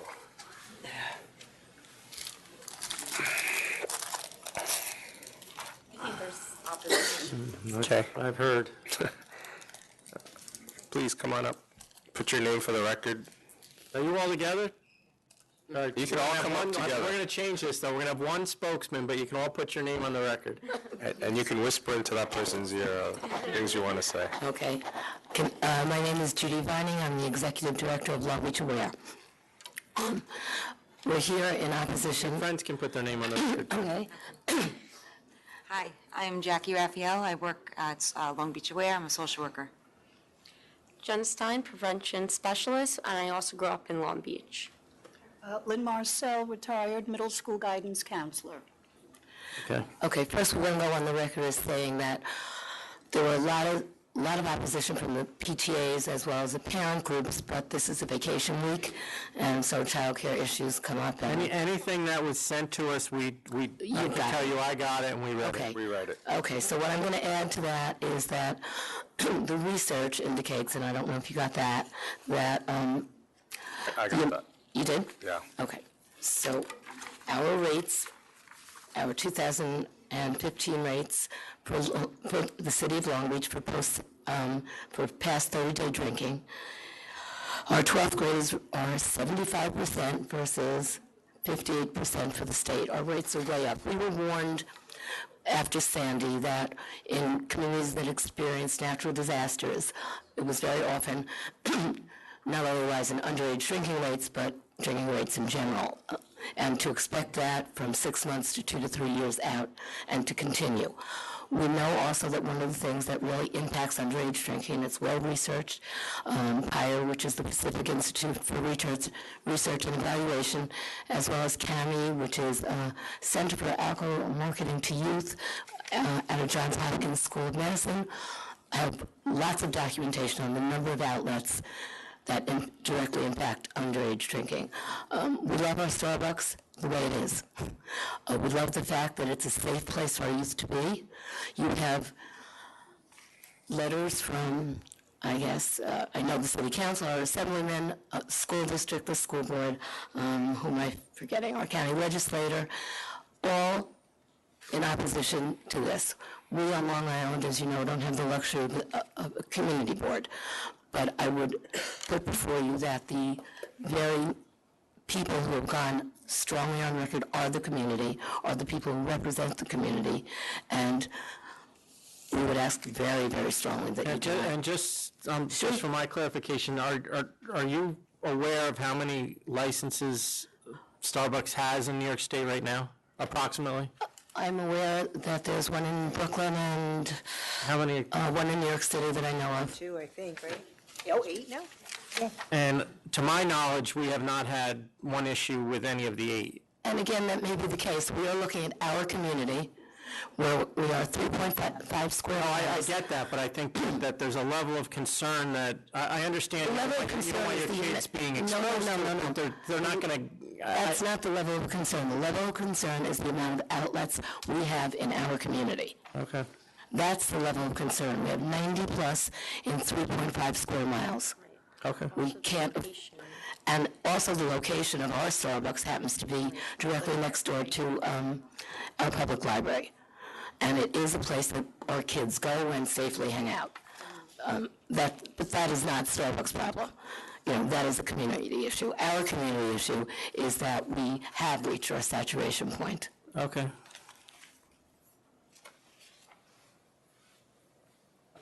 Good afternoon, Alyssa Yohe. I represent Coffee House Holdings, Inc. I have Alexis Vertucci with me. Alexis is a district manager for director of operations for Starbucks. We submitted some materials last week, so I don't want to reiterate the same points, but the 500-foot rule does not apply to this application. It's a beer and wine only application. The 200-foot rule is not implicated, as there are no schools or churches within 200 feet of the proposed location. My client has advised me that there are not significant groups of teenagers that congregate in this store in the afternoon. In fact, on the weekends, the majority of the patrons in the store, especially more towards the evening hours, are middle-aged patrons. So this is not a store that has a significant... I think that's a smaller part of the issue she's bringing up, but go ahead. As I've stated before, Starbucks does not have any disciplinary history with the Liquor Authority. We have 8 current licensed applications, 6 conditional approvals for 6 upcoming locations, and numerous other applications that are in the pipeline. We've not had any disciplinary actions. There's been no sales to minors. Starbucks does have a very rigid training program for all of its employees, and that program has worked. So, and I realize that you didn't really get a lot of opposition in your other communities in New York, With the other exception than of Brooklyn. Williamsburg, yes. So, and this seems to be relatively strong opposition. I'm wondering why you didn't rethink this. I'll let Alexis comment on Starbucks' position to keep this store in the pipeline. Yeah. You know, we've been in the community for quite some time. We've done a lot with the community, especially coming after Sandy and rebuilding our store. We have an evening business that is, you know, thriving. It's a way for us to expand our food and beverage offering. It's beer and wine.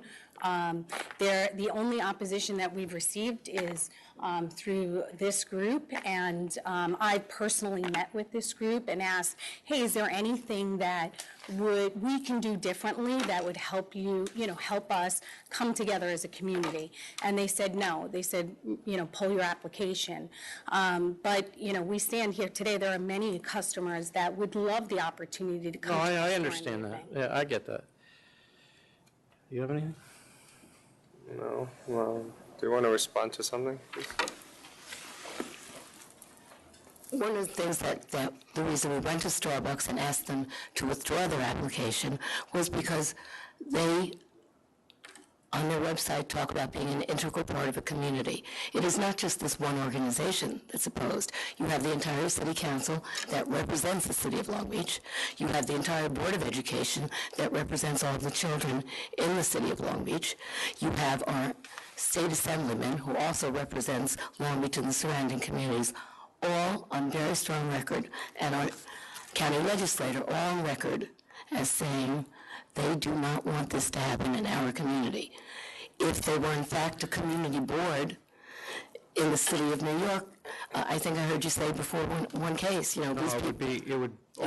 That's why she said 500-foot law. No, I'm not talking about the 500. No, we wouldn't have to take it into No, you wouldn't have to, but I'm sure that you would. Oh, no, we're taking what you say into account as well. I mean, Right, exactly, and all we are saying is, and so, yes, we did meet with them, and what we said was, we'd love it, add your food menu. They said, no, it's a package deal. For us, there are 9 establishments directly across the street that adults can go and have a glass of wine or a cold beer. It doesn't have to be Starbucks. We don't need one more next to the library, next to City Hall, and again, we are oversaturated. We are fighting an uphill battle. The numbers show that our kids are drinking considerably more than the rest of the state and the rest of the county. And so, yes, we want Starbucks to partner with us in looking at the research that we know exists and saying, no, we agree with you. We're going to work with Long Beach, and we're going to keep our kids safe. That's what it's like. Do you find that a lot of kids are congregating there after school? Yes. And how, Actually, what I can share from the store is that after school, kids will come in directly after school. It's not in the evening. And you're proposing starting alcohol service at what time? 2 p.m. Oh, And but that's directly after school though, right? School for us is 3:30. Oh, I understand. The other thing I can share is that we have an extensive training program. Every single employee that works for us goes through 9 hours I of don't training. think they're, at least the impression I'm getting is they're not concerned you're going to feed their children alcohol. They don't want another outlet in the face of their children. Whether that's wrong or right, that's their belief. Yeah. I think Starbucks has really done everything they can do to try and make the Liquor Authority aware that it is a responsible licensee. This establishment, the hours are 2 to 10 p.m. It's not a late night establishment. You know, it's not a place where people 2 to are- 10 p.m. Oh, this would be the drinking would for just the be 2 to 10. alcohol, for Okay. the alcohol. So, you know, it's not an unreasonable. Right, but so Time would there be something where, you know, you would do something, limit the hours to 7 to 10 or I have to be something? honest with you, we did offer that when We met did. with- What did you offer? 4 p.m. And they would not agree to that. What about like 7 to 10 or 6 to 10? I don't think that would work with the evenings program and the way that Starbucks has branded the program. All of our other licensed locations, with the exception of Williamsburg, open, or When does begin that one alcohol open? service at 2 p.m. When we applied for Williamsburg, at 4 the p.m., time, 4 to evenings 9. had just rolled out. And at the time, 4 p.m. was the hours of service. Starbucks later refined the evenings program to adjust the hours to 2 p.m. With the controversy in Williamsburg, we did not go back to amend the hours for that location. Okay. I think I was part of that Williamsburg discussion. It was in July of 2015? It was Was that- last December Was I here, Jackie? I was probably here. Yeah, for 2014. I remember that. And our opposition there was strictly that Williamsburg did not want a corporate giant within their Right, community. right. So, I mean, normally, look, your record is spotless, but, you know, most of these licenses have been issued in the past few years. There's limitations on a couple of licensed premises, as you mentioned, that start at 2, and the one in Williamsburg starts at 4. Normally, I'd be fine granting the license. This community opposition is very strong in this particular case because of the assemblyman's letter, the PTA, the City Council of Long Beach, you have other concerned parent groups. We received a lot of emails. The Nassau County Legislator, Denise Ford. There's just seems that in this particular location across from the public library and after the school that there's just this very vehement opposition to another alcohol outlet. I don't think it's Starbucks in particular. So that's kind of, the standard we have to use is that we would approve it unless there's good cause shown. And good cause could be a myriad of factors. So in this case, with the community board opposition, not community board, I'm sorry, the community and other community entities opposing. You go ahead. Doesn't the good cause factor come into play when there is a 500-foot issue present? No, the That's the council public, can that's answer the that. public interest standard. The good cause is for the beer and wine. I don't feel as if Starbucks has presented any reason to you, to give you any reason to doubt Right. them as a And licensee. that's the And while dilemma. I certainly understand the community arguments, it is not fair to hold Starbucks accountable for the fact that teenagers in that area are drinking and they're getting their alcohol from various other licensed Right. premises. Well, which is why I was kind of thinking if we could get later hours, then that might be something where at least most of them are home, hopefully, and having dinner, and you're not open that late anyway. I think Starbucks would be willing to amend their hours to 4 p.m. Yes. Yeah, no, that's when the kids are kind of still around. How many kids are actually in the store? That's why in my head I was thinking more like 6 to 10. Without. Of course, I know, you need corporate headquarter approval. I know how it works. I'm just, in my reasonableness standard, that's what seems to be kind of, Chairman? Is it? How do I get over I understand that there's other outlets for teenagers in that area. However, this is not a bar scene. No, I know. I know we all know what Starbucks is in general, right? So I don't think it's that argument. I think it's just one more outlet and, just trying to be respectful of that community's concerns. So, yes. Really not holding Starbucks responsible for what kids in the community are doing or getting. That's not it at all. It's based on the prevention science that says the more outlets you have, the we more understand. kids drink. We And so got that. we have an entire community here that's saying to a corporation whose reputation is spotless, who says they are responsive to a community, to please be responsive to that community. That's my position, I think. Responsive? 6 to 10 would be. Oh, I can live with that if you want, but I don't think they're gonna. Yeah. And I know that's not exactly what you want, but for me, I'm trying to understand, on both sides of it. If they had a history. Again, it's not me. No, I understand. Again, you're hearing from the entire community. Right. Well, listen, we're hearing from you, we heard from your board, and we heard from the assembly. To say that that's the entire community, I don't know if that's the case. Otherwise, they wouldn't be doing it. Exactly. There are plenty of customers that would love it and have told us that. I'm not saying that. I'm saying, though, if they didn't think they were going to sell anything, they would not be here.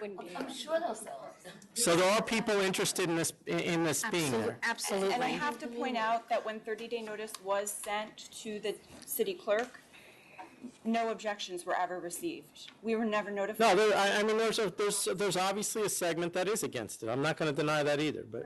So, I'm comfortable 6 to 10. You can't decide that today? I can't, not without approval from Seattle. Well, then we're going to have to adjourn. And you don't need to come back. Because we already have everything here's on my record. dilemma. My dilemma is that you have a responsible business who is in a town that's zoned, and you have zoning laws that allows this to happen. And now you're coming asking us to enforce our laws so your local board doesn't change their own. there's not a limit in your town as to how many liquor licenses there are. You can do that. And they're a responsible business, have been responsible throughout New York State where they have their licenses, and to just say we're not going to give it because you don't want to look at it or you don't want your kids to look at it, I don't think is good cause. But I am willing to play with the hours. I understand you don't want your kids sitting there doing homework, that I get. And that's what historically Long Beach Strawberries has. How can you prove that? You can't. That's historically, the store's full of teenage You kids. can't. Yes, you can by their parents. I'm telling No, you can't. We're trying to make a compromise here. Today's Because the alternative is I know which way he's going and I know which way I'm going, and that's not good for you. I think Even that if I go one way and he goes the other, you still lose. certainly we would have to go back to Seattle and discuss amending the hours. Well, hopefully you can email and call, you don't have to fly over there. I actually had to make a trip to Seattle, though. Oh, okay, fine. Fancy place.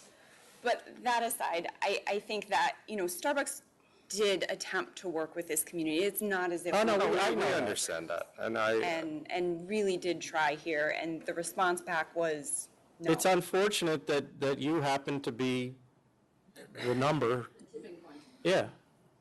I guess that's what it is. I mean, look, and I'm not locked into anything, but I would ask the 6 o'clock to 10 o'clock if you would please propose it with or without a trip to Seattle and see what they say, and then we'll come back. And you don't need to come back because we have everything you've said on the record. But you're welcome. But you're welcome to come back, and others are welcome to join you. But all right. So thank you. Thank You want a date or? How long will you think you'll need? I'm sure I'll have an answer by tomorrow. By tomorrow.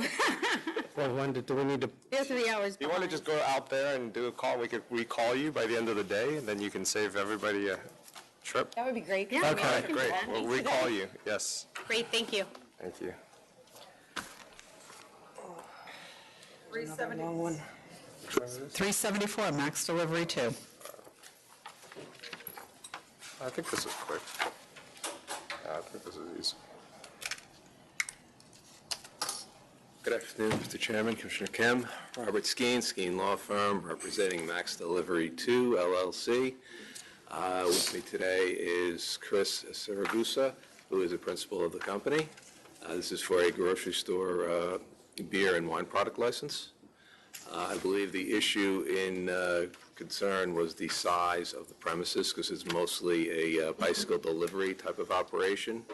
However, at the suggestion of Council Flug, we have increased the size of the public area to approximately 120 square feet, which is stocked with a plethora of grocery items. And we believe that this public area would be sufficient as it is as big as some of the bodegas in New York City currently. Mr. Skeen, prior to today, your client, the website Max Delivery was delivering beer. Can you explain whose beer that was and how it was delivered? I'll explain it, but Mr. Segar can jump in if I don't get it right. They had a partnership with Green Grape Wine and Spirits. Green Grape Provisions. Green Grape Provision, right? It's actually Green Grape Wine and Spirits for wine and spirit delivery. However, the Green Grape also had a company called Green Grape Provisions, which ran a grocery store, which had a beer license as well. And the beer was deriving from them as well. The only problem was there was a computer issue where it wasn't showing on a separate page. When that error was discovered, rather than go through the cost and expense of changing the website and fixing that problem, Mr. Segura decided with his partners that they would then get their own beer license, as it would be more cost effective. And beer is not a major significant portion of their business. They've been without sale of beer now for over a year, right? No, it's been about 5 months we've been without. 5 months without. On there. So now it'll be clear to the customer on the website who the beer seller is, and the beer seller now will be Max Delivery. Correct. Any questions? No. When someone does the order via computer station in the room, how do you do age verification at that time? Well, whenever the age verification gets done, whenever we hand the item over, so whether it's in the room or delivery, we are instructing, we do age verification at that point. We train the staff to make sure you won't hand over any products that require age verification to the customers without checking the age at that time. Got it. And how many in-store sales do you anticipate in a month? Fairly minor. We're not expecting very much in stores at all. It's hard to predict because it's a different location. Our old location, we usually get 1 to 2 sales a day in store. Are you good, council? Yes. All right. I'll approve. I approve. Good luck. Thank you very much. Thank you very much. 444G, Paradise Liquor.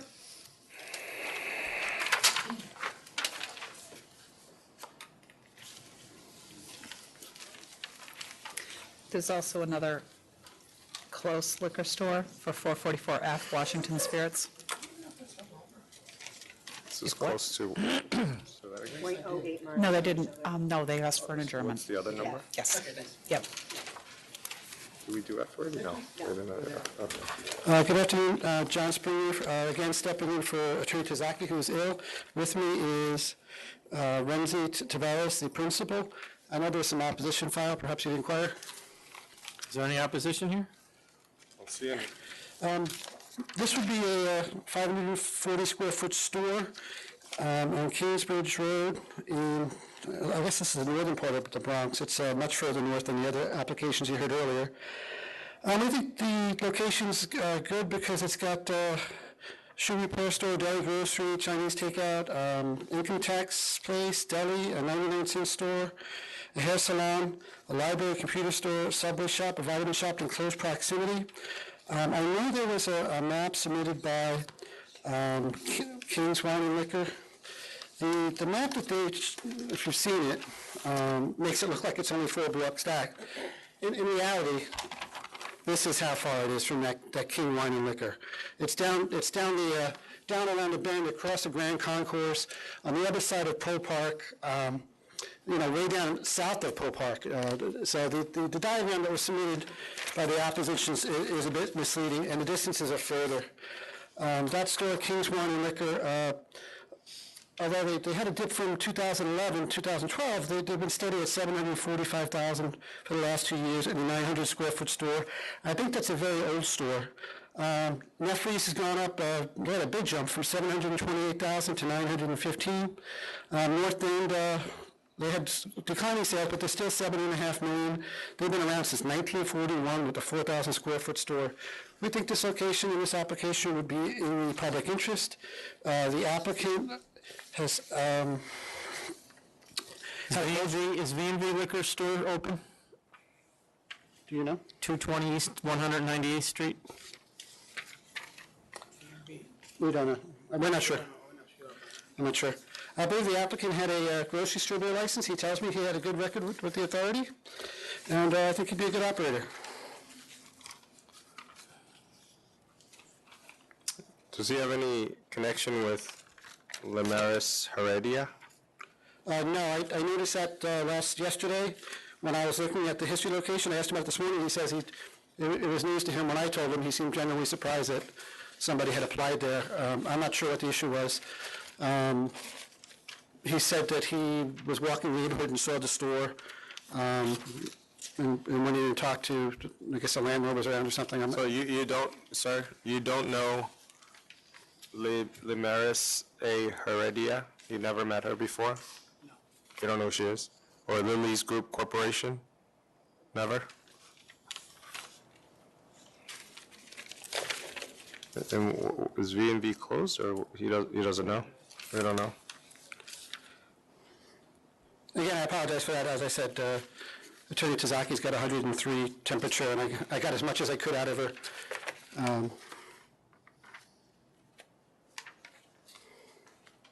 It is a small store, ground floor only. Can I see that map you have, please? Sure. It's hard to tell. Thank you. So King's Wine is all the way up by Jerome Avenue. You see? This address is 271 East Kings. Kingsbridge Road, I think there's a 16, which shows you. Yeah, but you have Kingsway, but what about Neffy and North End? That's what I'm trying to... They're in a different neighborhood, different street. The driving distance is obviously further than there's 3/10 of a mile driving distance, if I have the numbers correct. And as I said, they have their square footage was a little unclear. They've been around since '08, and their sales are approaching 1 million. Right here. Neffy's right nearby, on the same side. And then North End on Webster Avenue. Where's Webster Avenue? Where's Webster? It's over here. It's kind of a ways away. I have the map that Attorney Tazaki had submitted with the application. It appears that North End. Kingswine is up to the north and east a little bit, west a little bit. Neffries is to the east, a little bit north, and the others are all to the south a little bit. Yeah, they're all on the same side of Grand Concourse. At least. Grand Concourse Liquors, I think, is on the opposite side of It's Grand got to be Concourse. bulletproof, right? Yes. And all the others are bulletproof too, so... it's- As far as I know.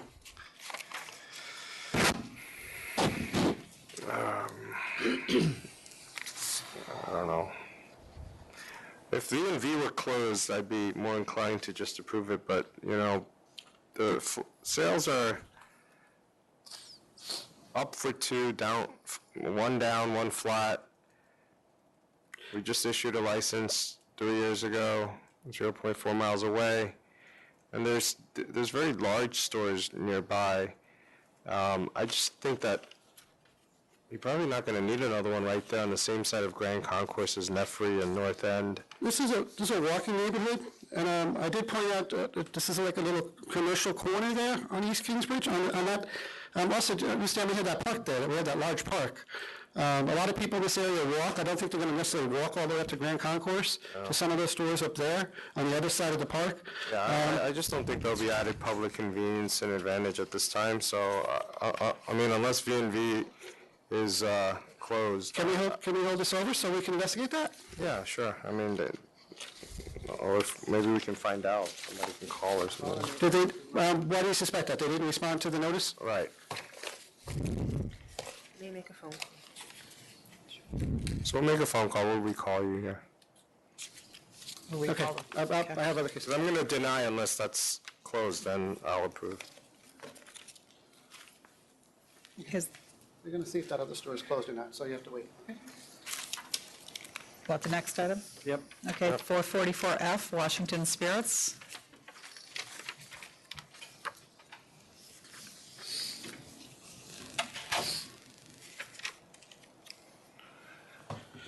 John speaking again for the applicant. With me is Jordan Rexler. The principal, there were 3 protests filed. I'm not sure if anybody's here or not. Anybody here? Oh, I'm sorry. There was 1 protest. Yeah, is there somebody behind you? No. Okay. This is an interesting little store, Washington Avenue. I was frankly skeptical until I went to the neighborhood, based on that one store on 3rd Avenue. But when I got over there, it's almost like its own little neighborhood. And I actually walked over to the other store. Not just the neighborhood. I didn't go in the store, but I walked over, and it was interesting. They had a little different feel. Washington Avenue had a whole bunch of things nearby that we had in the application in the diagram, which I'm trying to put in front of me. I'm sorry, it's kind of late and I'm getting tired. There's a grocery store, a beauty salon, pharmacy. What else is there? There's a few restaurants. There's a few restaurants, barber shop. 99-cent stores, discount stores, things like that. What are you going to do that's different than any of these other stores? I think that's. We're going to try to provide premium wines. We'll have some of that. You're going to do only wines? No, not only wines. You're going to be bulletproof though, right? Yes. I mean, it's like within 0.5 miles, half a mile, you've got, you know, a lot of, over 7,000 square feet of licensed premises. One we just licensed less than 3 years ago. The other ones are all on the other side, with the exception of Chris's Antique Liquor. 484 Ali Families was pretty well south and west. Bartlett Cantina, Domix / Mount Carmel are all on the other side of 3rd Avenue, in what I submit a different neighborhood.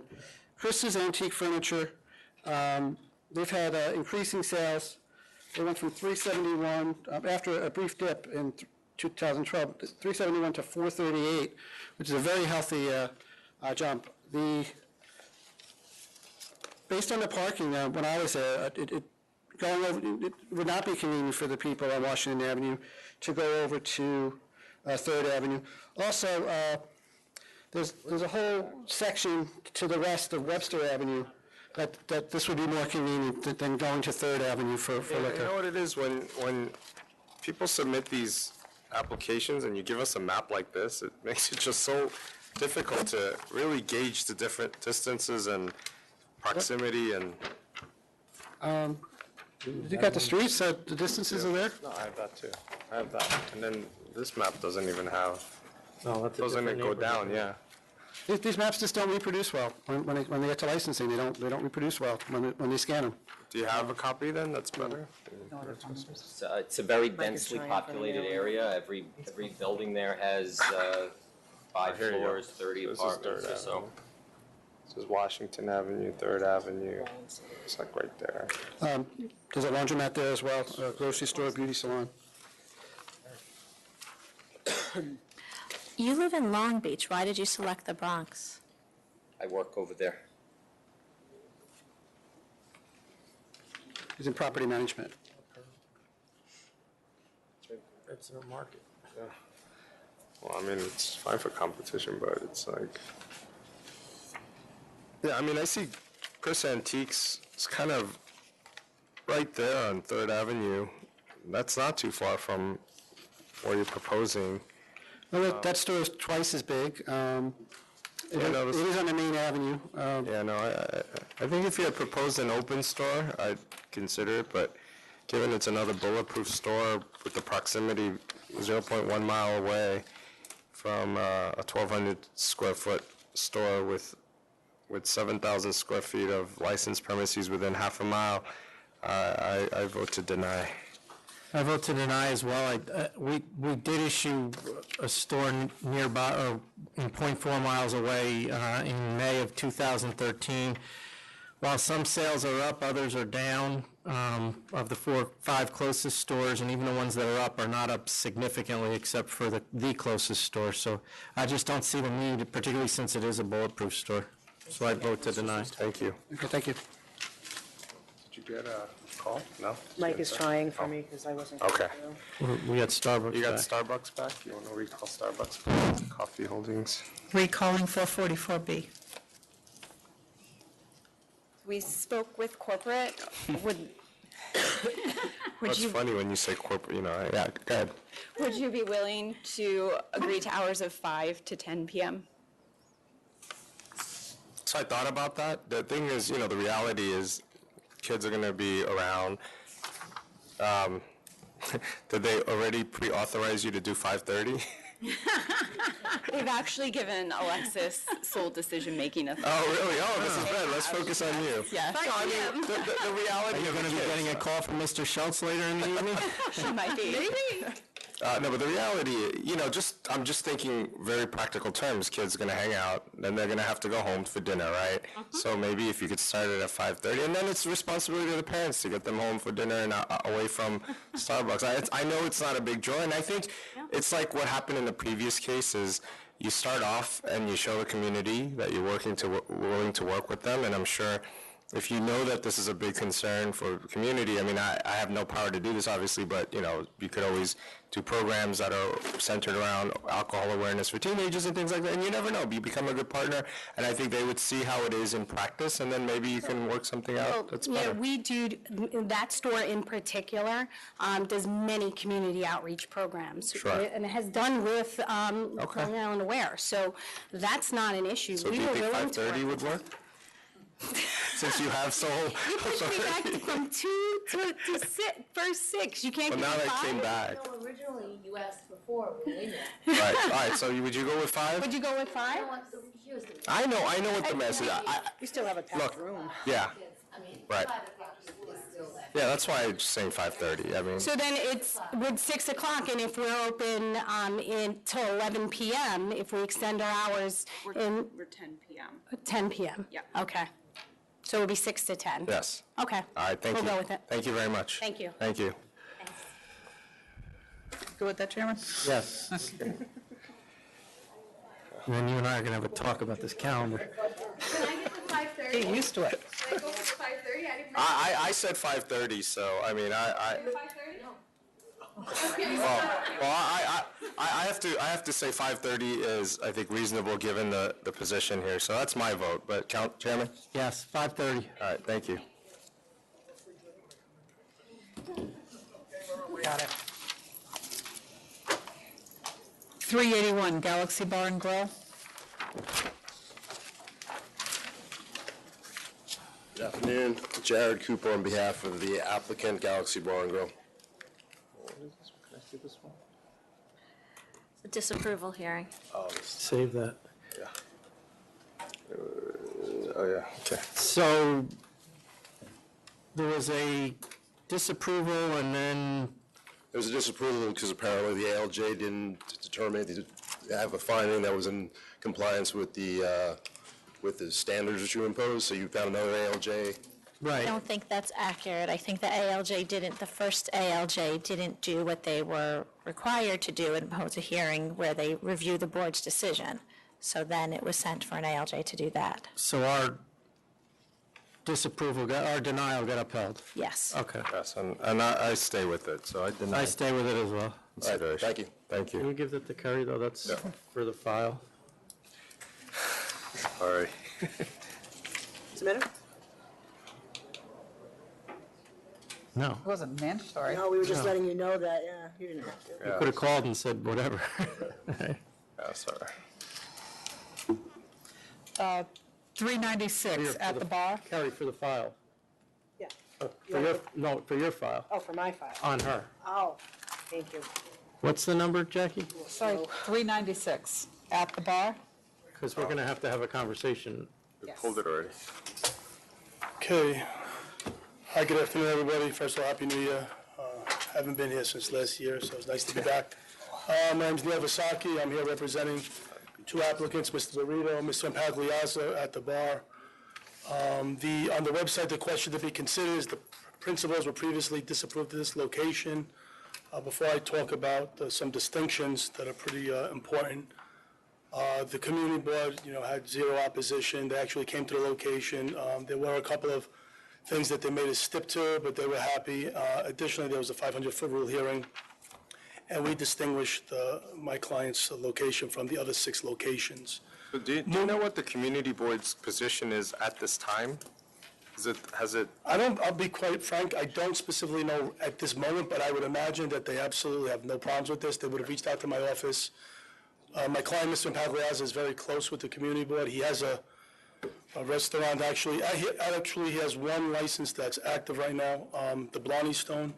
I'm sorry, do we have somebody in opposition here? I saw on this, you're a Rubinoff community resident. All right. I asked Mr. Impagliazza, he's the brother of somebody that he did business with many years ago, at a club many years ago. But I don't, he never, this person never came up anywhere at the community board meetings. The first I heard of him was Friday or Thursday last week when it was posted on the board. She's not here, though, correct? I'm sorry, I was... Okay, so, would you like Yeah, to go ahead. Okay, so I sent up on the 10th a short memo. I would imagine it was received, just so I don't have to... Yes. Okay, so the last denial was, I believe, solely based on I guess now looking back, a poor choice, Mr. Glenn Bernardi, who basically had some club experience and stuff, but when the application was filled out, the personal questionnaire and a bunch of other things, it ultimately resulted in basically about 5 problems that the licensing board felt were either deceptive or hiding, making material false statements. There's a whole laundry list of why he basically was unfit, as far as you're concerned, to be a licensee.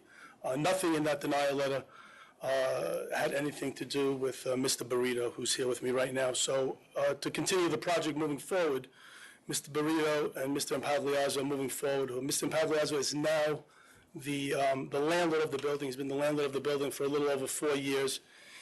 He has what I believe to be a pretty good, actually a very good license history dating back to '03. Now, from '03 to the present, there was some situations where there was some adverse history. But the first I'd like to mention that one of the adverse histories was in a establishment, the Blarney Stone, right by the garden, which he presently has. He's had that since 2004, and in April of '07, there was an underage sale. If you'd like to know the specifics of that, he'd be more than happy to talk about that specific underage sale. But from '07 to now, 5 or 6 years or so, there's been no issues over there. Additionally, I'll talk about the two other sale to minors in two separate locations that he was, part of the license, but he's no longer part of those licenses. In 2011, which was basically several years after he had some issues in a couple of spots, one being in 2005 at a food bar partners, there was a sale to minor. In 2007, I was just speaking about the Blarney Stone, and a license was disapproved at Ram Lounge in 2009. He was in fact issued a license for IOM LLC. I apologize, for Contorno's Restaurant LLC, which was from 11/3/2011 to 11 of 2013. So looking at the totality of Mr. Impagliazzo's license history, knowing how he always goes to the community board meetings, he goes to the Police Nightlife Association things, he has had licenses, he has a lot of experience in the business, he's had 5 licenses basically from '03 to the present. I think it makes a perfect partnership with Mr. Burrito, whereas before, another thing they were looking at, Mr. Bernardi had no substantial, actually he didn't have any monetary interest in this application. I think the ALJ spoke about, sweat money. But basically, So what was his role in this, Bernardi? Well, Bernardi was basically, he came to the table with no money, but he was going to be like the working, partner at the establishment.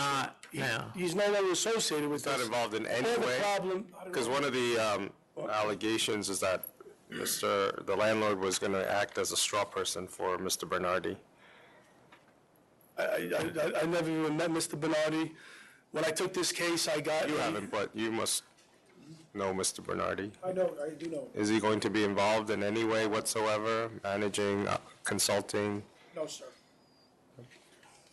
Okay. So when I took this case, way back before we filed it, and we read the denial letter, at that time, it was kind of, clear to me that the whole issue was Bernardi.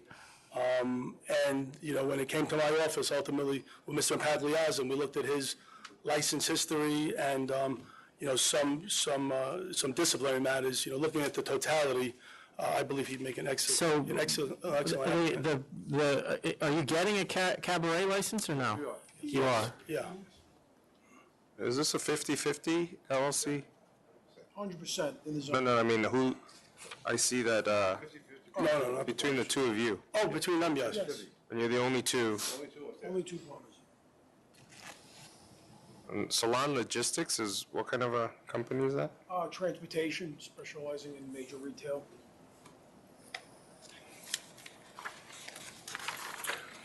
The personal question is, if you want to. No, I'm looking, yeah. Okay, The cigar Yeah, I have a lot to talk about. So this place is going to be 5-star. I don't want to get off topic. I want to stick to the. No, I think we So can it's get gonna a be- little bit off topic because I It's think. going to be five No, I just stars. want to know about the cigar bar. Are you going to do you have a waiver from New York City, or It'll be how's this? fully enclosed from the health department. They're going to authorize that. They already authorized it? Okay. Yes?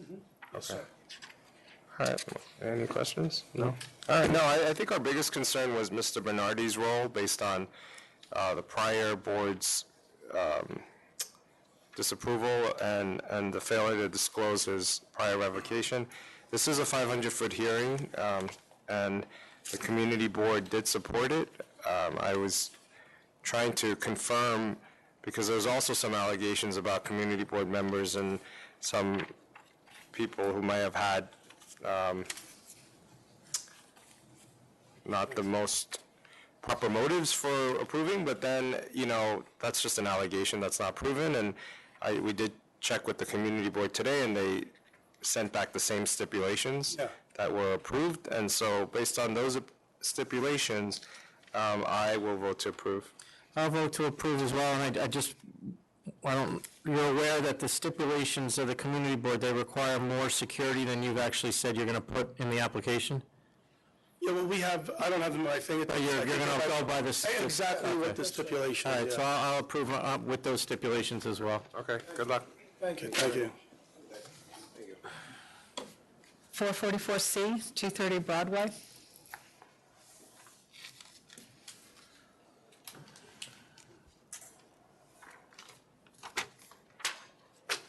Should be easy. But you were on vacation.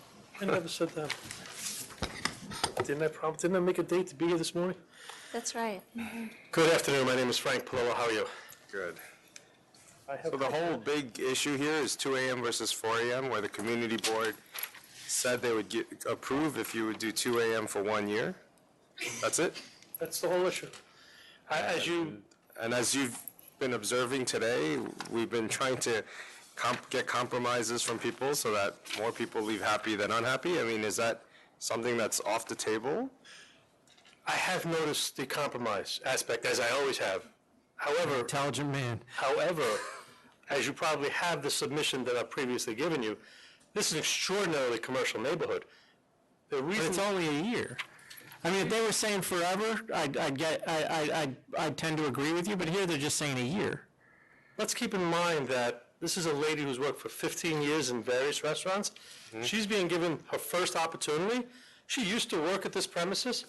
I've given you a list of approximately 20 places that are open 24 hours in that neighborhood.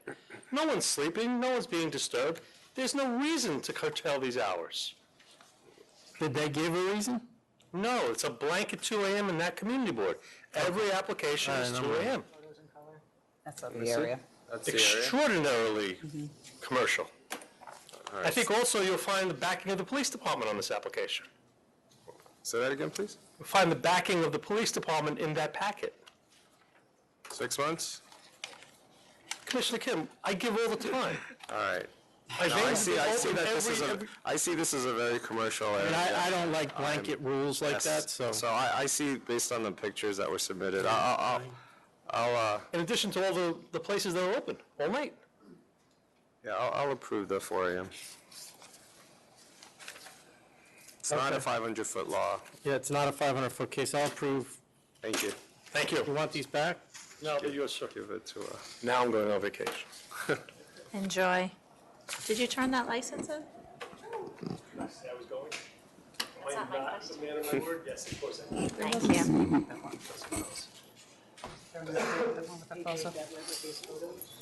Oh, sorry. Throw them out?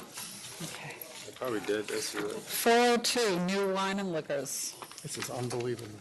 It will never happen. I saw this coming. I've never seen these piles. All right, let's go. The papers. We can do it.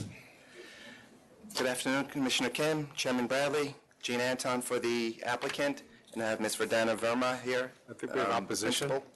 I believe we do. Thank you.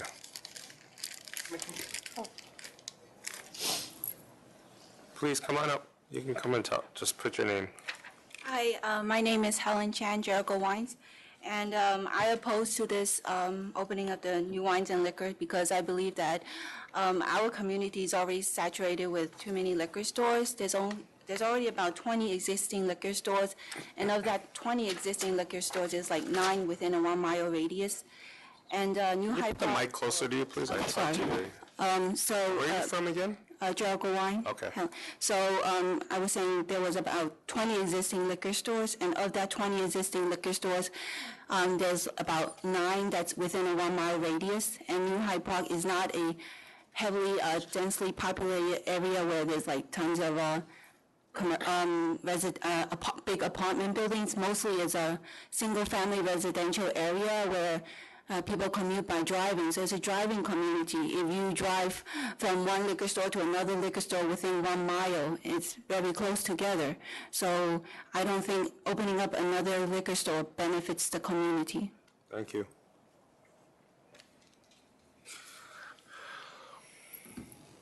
Good afternoon. My name is Beena Gupta. I'm from Moria Enterprises in New Hyde Park. Our sales, as you have seen, took us a long time to get to where we were, and then from then on, either they have become stagnant or they've been going down, especially last year with the anchor store Pathmark closing in our shopping center. They dipped down quite a bit, about $700,000, and we are struggling. Sorry? What's the name of your store? Moria Enterprises, 2337. It's the fifth one, bottom of the page. Yeah, I see it. Yeah. I don't, We- okay. We are struggling as it is to meet our expenses, and one of our closer stores also closed down sold his store for the same reason. I don't see any added public convenience or advantage in opening another store. The area, as the lady said, from Jericho Wines is already saturated, no population growth. In our store itself, we have a very large variety of wine and liquors with about 3,000 SKUs. We do senior citizen specials. We do wine tastings to educate the customer. We're trying our best to make meets and bringing another store will just make it more difficult for us to survive. And I'm sure you're also aware of the fact that there's a church at a 3-minute walking distance and a school at a 4-minute walking distance at the new location of the new license. Just thank you for listening. Thank you. Let me just address the church issue right away. It's more than 300 feet away. No, it's not an issue, yeah. The 200-foot rule isn't applying here. Thank you.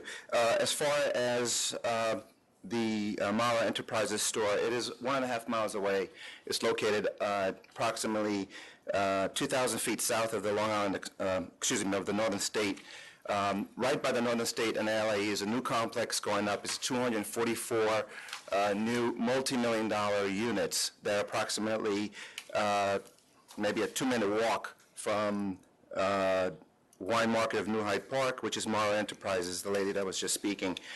So here's my problem with this application. You have within 1.6 miles, 6, 7, 8, 9, over 10,000 square feet of liquor stores. Or just about 10,000 square feet of liquor stores, 3 of which are not doing well, of the 5 closest. Well, I can show you. Why is there a need for another one? Because what her point is well taken, that this area is not expanding, it's Actually, the area is increasing in population. There's been a 2.5% increase in population from 2013 to 2014. You have, the previous lady indicated that this is a driving community. In fact, this proposed liquor store is a short block, a very, very short block from the Nassau Intercounty Express bus stop, N22, which is on Denton and Marcus Avenue, and Hillside Avenue. So it's literally right there, which is her store will provide a public convenience and advantage, and supplying the community within walking distance of the bus stop. The other stores, the other lady, her store is in Garden City Park, which is a mile south of the proposed location. And as indicated before, Mara is 1.5 miles up. And also I have pictures of the nearest store, which is, I believe they filed a protest, and they are Hillside Avenue Store, Inc., DBA. They have absolutely no stock. What are their hours? Do you know? It's Monday, Tuesday, Wednesday, it's 10 a.m. to 8 a.m., and Thursday, Friday, Saturday, 10 to 10, and Sunday it will be 12 to 9. They're either doing really good business or they're not poorly stocked. No, they're doing very badly. They're not stocking their shelves well. And it's been like that for a lengthy time. No, I get it. And the so thing they are is, not. if your closest stores were all like this, then it'd be a no-brainer, but that's that's 0.7 miles away, but then 0.3 miles away from that, you've got these 6 other. Right, but that would be the nearest, store on Hillside Avenue, which is a major thoroughfare. We're right by a major a transportation intersection, which people will not be driving to because it is public transportation. And also, the New Hyde Park community is very diverse. And conversely, what the lady from Jericho said, it is a high population density area. New Hyde Park has 11,570 people per square mile. That is intensely dense for a suburb of New York City. And in particular, it's in Nassau County. Also, it has 27% of the community is Asian. My client's proposing to, when I say Asian, I mean of Indian descent, primarily of Indian descent. And my client is proposing to provide a lot of Indian wines and other Indian products to adequately serve that community. Okay, so, it's, I'm seeing 3 out of the 5 closest have somewhat declining sales or flat sales. I look at the map and I see that there are, 2 stores on Jericho Turnpike and another one on Hillside Avenue. Right, and the one on Hillside, you can see the stock. I mean, they were like this before Christmas. What were they doing? Right. So it's mismanagement, and not, I mean, basically what they're doing is they're not adequately serving the community. That's what they're not doing. Right. My client will be. Right. That's why she But should. overall, just I think in this community, even if there is a public transportation stop, I think it's still a driving community, and I just don't see the added convenience and advantage at this time by adding this store. But the other store is not adequately serving the community. They can't make that argument, and they're the ones who filed the protest. But the alternative to that is they're not adequately serving it because they're getting killed by these other people. And that, in our experience, leads to problems that we end up having. Right, but that's also speculation, and we know. Well, you're speculating too. I'm just showing you the alternative argument. I'm showing facts. Yeah, but you don't know why they're not. You don't know why they're not serving. They could be getting killed, and they can't afford the inventory. But why should my client suffer for their? What I'm saying is, it goes to his argument that there's already too many liquor stores there. I understand that, but she has 20 years of retail experience. She has 20 years of retail experience. No, so I vote to deny this application. So, I'm going to vote to deny as well. If this closes, then perhaps I would be more apt to... What if she would maintain 25% of the inventory in Indian products? No, I just don't see it, because that store is clearly struggling.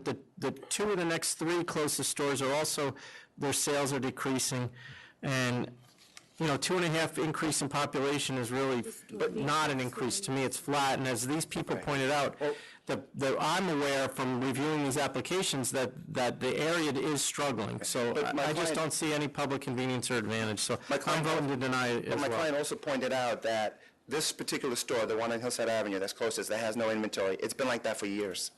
So how are they adequately serving the community? And furthermore, they're staying open, doing $25,000 a year. I don't know how. We don't know how, but they're not serving their community. They must have rent. They're paying somebody. And furthermore, on the Myra Enterprises up on New Hyde Park Road, there's a new development, 244 multi-million-dollar units are being built. It's less about hurting them than it is about the fact that the sales are going down. They're not going up. And I just don't see the need. So it's been denied. I'm sorry. Thank you. Okay. Thank you. 369 East Savoy. It's the renewal application. Did we get in touch with these guys yet? No? This is unbelievable. It's 4 o'clock. Did you ever not finish? No, but their days were here till 5:30. We're going to be here till 6. Eating at midnight. What number was it? 369. 369.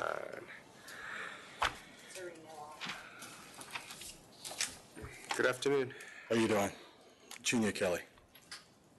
Is it renewal? Yes. So I think you were... Come to the board. How did this get here? You directed it. Yeah, because... For their disciplinary. remember the... Oh, right. This is on Yeah. the Dykeman Street. This was And the community board opposition. So I think, were you here before when we were talking about Kanto Euro? Were you sitting in the audience today when we had the Kanto Euro application? No, on Dyckman Avenue, 261 Dyckman Avenue? I heard the word Dyckman, yeah, I did hear that. Were you in the audience when you saw all these people standing up here Yes, opposing that? Yes. Oh, I'm sorry. Well, different location, right? This one's a different one? This is in Brooklyn, yeah. Yeah, this is the other side. this was with Club Freeze. Right. Club Freeze, right.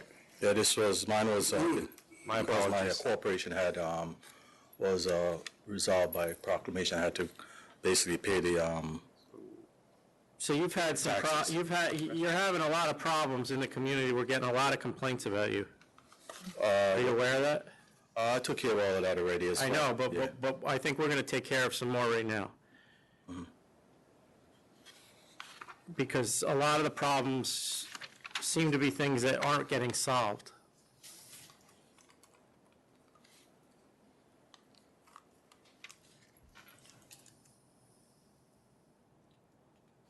What, you say you took care of it, how'd you take care of it, other than coming in here?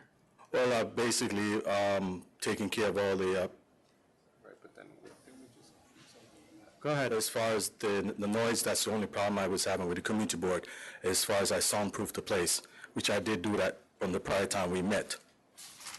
That's the only problem I'm having with the community board as far as noise. Well, you've been a focal point of police attention, which means that they're getting called to your location. Okay. Remember paying $10,000 for that back in June? Oh, yeah, well, I remember paying Well, that. that's not noise, that's worse than noise. The reason that was because of, we had a dancing issue. That was the main reason why you charged me that $10,000. So here's my suggestion, unless you have something you want to add.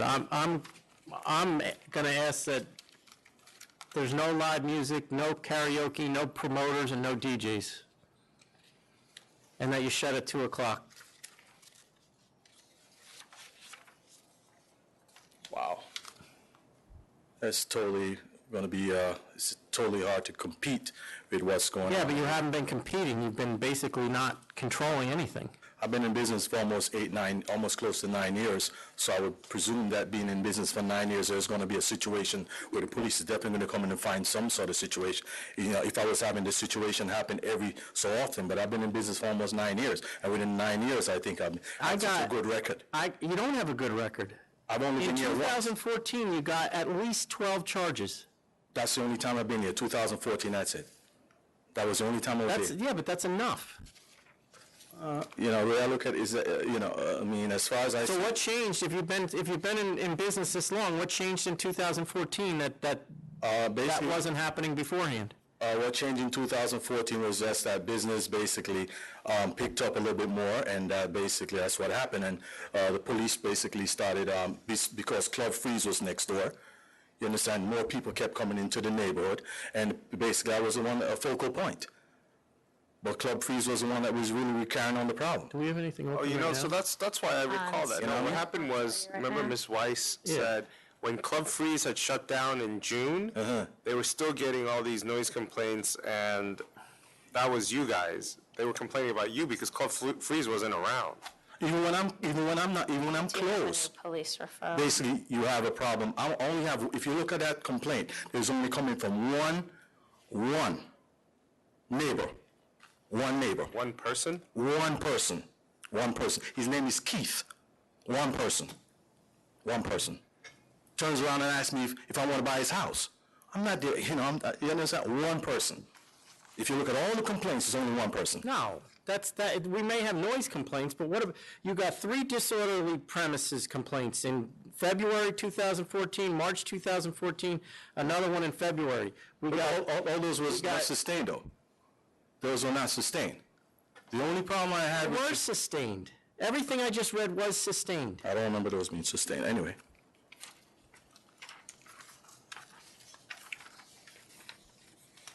So you're saying in 2014, basically, business just picked up and then you couldn't control it anymore? No, I'm not saying that. I'm just saying that basically, business was from 08 to, let's say, around 13, as far as, you know, the economy was worse off then, and basically business picked up, and then from there now, when Club Freeze was there, I was getting a lot more complaints. Margarita's. Now, I'm not getting any complaints.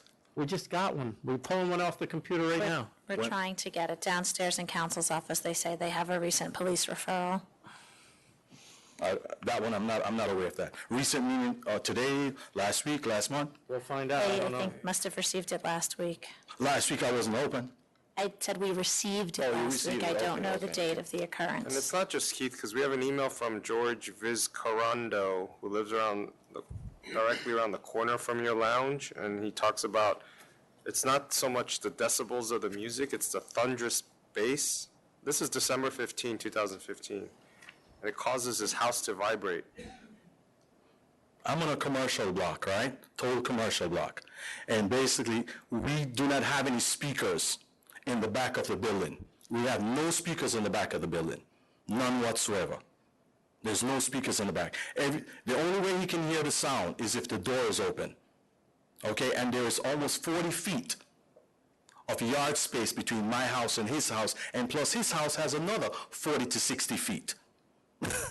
Chairman, Commissioner, I think Ms. Marsico's here and may have the recent police referral on East Savoy. Go ahead.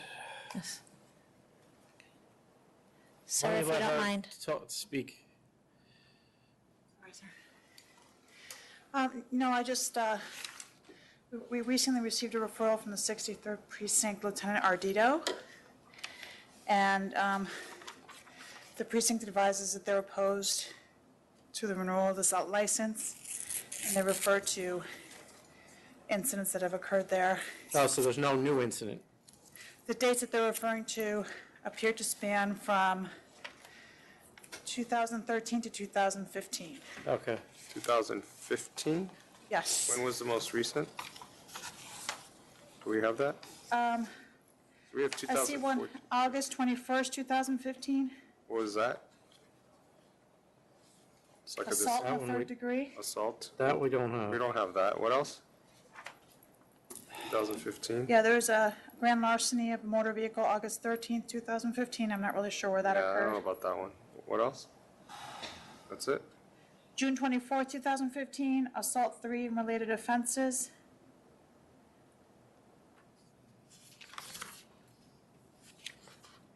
You're not aware of any of those? None of those. Never got anything in writing. The police never came by. None of them. Nothing like that. There's another incident, April 22nd, 2015, other administrative code, and it was issued to the manager, James Coward. What were your stipulations again? No. I mean, he's got What do you have right now? You have a DJ and you have DJ karaoke. All I have right now is basically a DJ. We do karaoke based on the weather. We don't do karaoke in the summertime because people don't come in for karaoke in the summertime. So we only do karaoke during the wintertime. And what was the other question you had asked about the live music? That's very rare, very rare. I haven't done live music for probably close to almost 2 years now. I haven't done any live music. How often do you have a DJ there? We have a DJ, let's say around on a Friday nights, on a Saturday nights, we do have a DJ when the basketball game's on, or whatever, football game, or whatever the case is. And just like you said, we put up the sign where we control as far as no dance and all these different things, which was the problem I had the first time. And also, the reason why I'm back here now is because of the simple fact that the business, the corporation basically was dissolved from 2011, which I didn't know and you didn't know because we weren't aware of that. And you said I should go out and pay up the sales tax, which I then did, and basically reinstate the corporation. So that's the reason why we're here today. No, we're here because we asked you to come back because we got a letter from the community board asking us to deny your renewal. That's why we're here. They don't want you to get renewed. And then there's a bunch of the 63rd precinct doesn't want you to get renewed, and a number of elected officials. I'm going to say this to you, sir. I'm looking straight you in the face, right? I've been at that location. I've been there since 1975. When I started that business, they didn't even want me there. I had 7 trees in the back of that building, 7 trees. Each tree cost me $7,000 to remove. And when I removed those 7 trees, they called the Parks Department. I had a bunch of basically big flower pots in front. They broke it. You understand what I'm saying? So that community board, basically, believe me, even before I ever open up. And guess what? I mean, don't take this wrong, but I'm going to say it anyway. That guess what? You can come up Flatbush Avenue from Kings Highway to Kings Plaza, and I guarantee you'll only see one black person that owns a building there, and that's me. And I've owned that building for almost 16 years. And they never knew that. And when they knew that and found that out, that's when I started having a problem. Because when I bought that building was occupied by a dog grooming store named Gloria's Dog that was there from 1961. And they never knew. And once they found it was a black man that owned that, all hell broke loose. And I've been having problems with these people ever since. All right. Look, I think we're talking about the operation of... My operation, I think, for the time I've been there for 8 years, I understand that, guess what? No, I think the first 6 years you probably were The doing first 6 fine. years, you run into problems. Yeah, but you can't... And I've say- corrected the You problems. can't say it's just doing the cost of business to the point where you're getting people, writing in, not just Keith, but we have somebody else, Aggie Smith, and, we've got enough emails and letters, and then the community board, whatever you want to say about the community board's position on why they're saying it, the fact of the matter is you do have an adverse history in 2014 and 15 that are very serious. The 15, I'm going to say the 14, I understand, but the 15, I have not had one police problem come to the door and issued me a ticket or issued any tickets that you would have been here today discussing. So I don't know anything about any cars and all that. I understand that, but let's put it this way. If you didn't have 2014, if none of that existed, and we got a letter from the community board, we wouldn't be having this conversation. I agree with you. I agree with you 100%. The problem is that you had a bad year, and we're trying to figure out the best way to correct it. And basically, I've corrected 99% of the problems as far as when it comes to the noise, as far as basically having myself security, having all these things in place. Your opinion, but in December 15, 2015, we're still getting complaints about the thunderous bass that comes from your club. Sir, I'm going to tell you this. And Club Freeze is closed at this time. I'm going to say this to you. I had an officer that used to work for the 63rd Precinct that came by, listen to me very carefully, and went there. I have a noise meter. And he went there with his own noise meter. This officer went to a vacation and dived into a pool and died. I can't remember his name right now, but he used to work for 63rd Precinct. It's not the decibels, it's the bass. And I'm saying to you that he went there and went into Keith's house, or whatever their house is, and with the meter and checked and came back. And you know what he said to me, Kelly, those people are full of shit. Excuse my expression. Okay, so the point that I'm trying to say to you, that I had he's from the community board that went there. You could stay there and keep telling me over and over again that there's no problem with noise, but I have several people here that are telling me noise is an issue.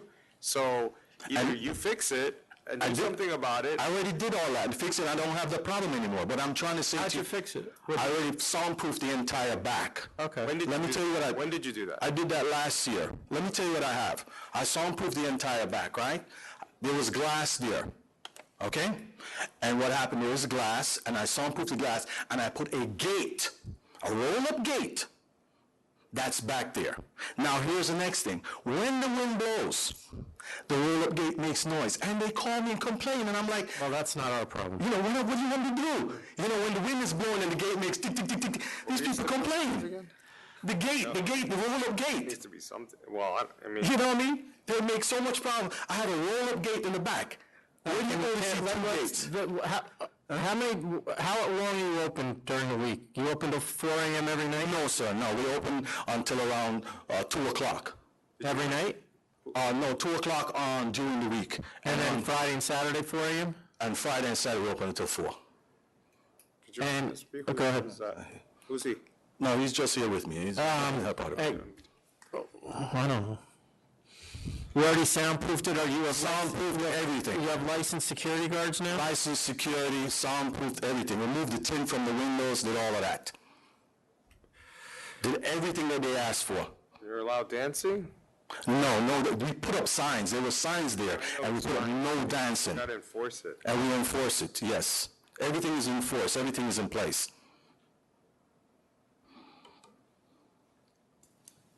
Gotta be something. But there's so much, the police precinct, the community board, they're all saying to deny your renewal. I don't think we want to go that far yet because you're saying you had a good... I took care of everything. Well, you had a good history till Yes. 2014. And, you know, I had a good history and there was no problem, and Every 2 years when you're up for renewal, if you have issues like this, that's what happens, right? And the thing is that when Lieutenant Headley was there, that was the chief, I think he was the chief for the 63rd Precinct, he used to come by and all that. I used to have a situation where all the police used to come by in my establishment for a drink. But when the lieutenant left, guess what? And the department changed, things change. And that's exactly what happened. So you only open 4 a.m. on Friday and Saturday? Yes, Friday and Saturday. You're closed. Yes.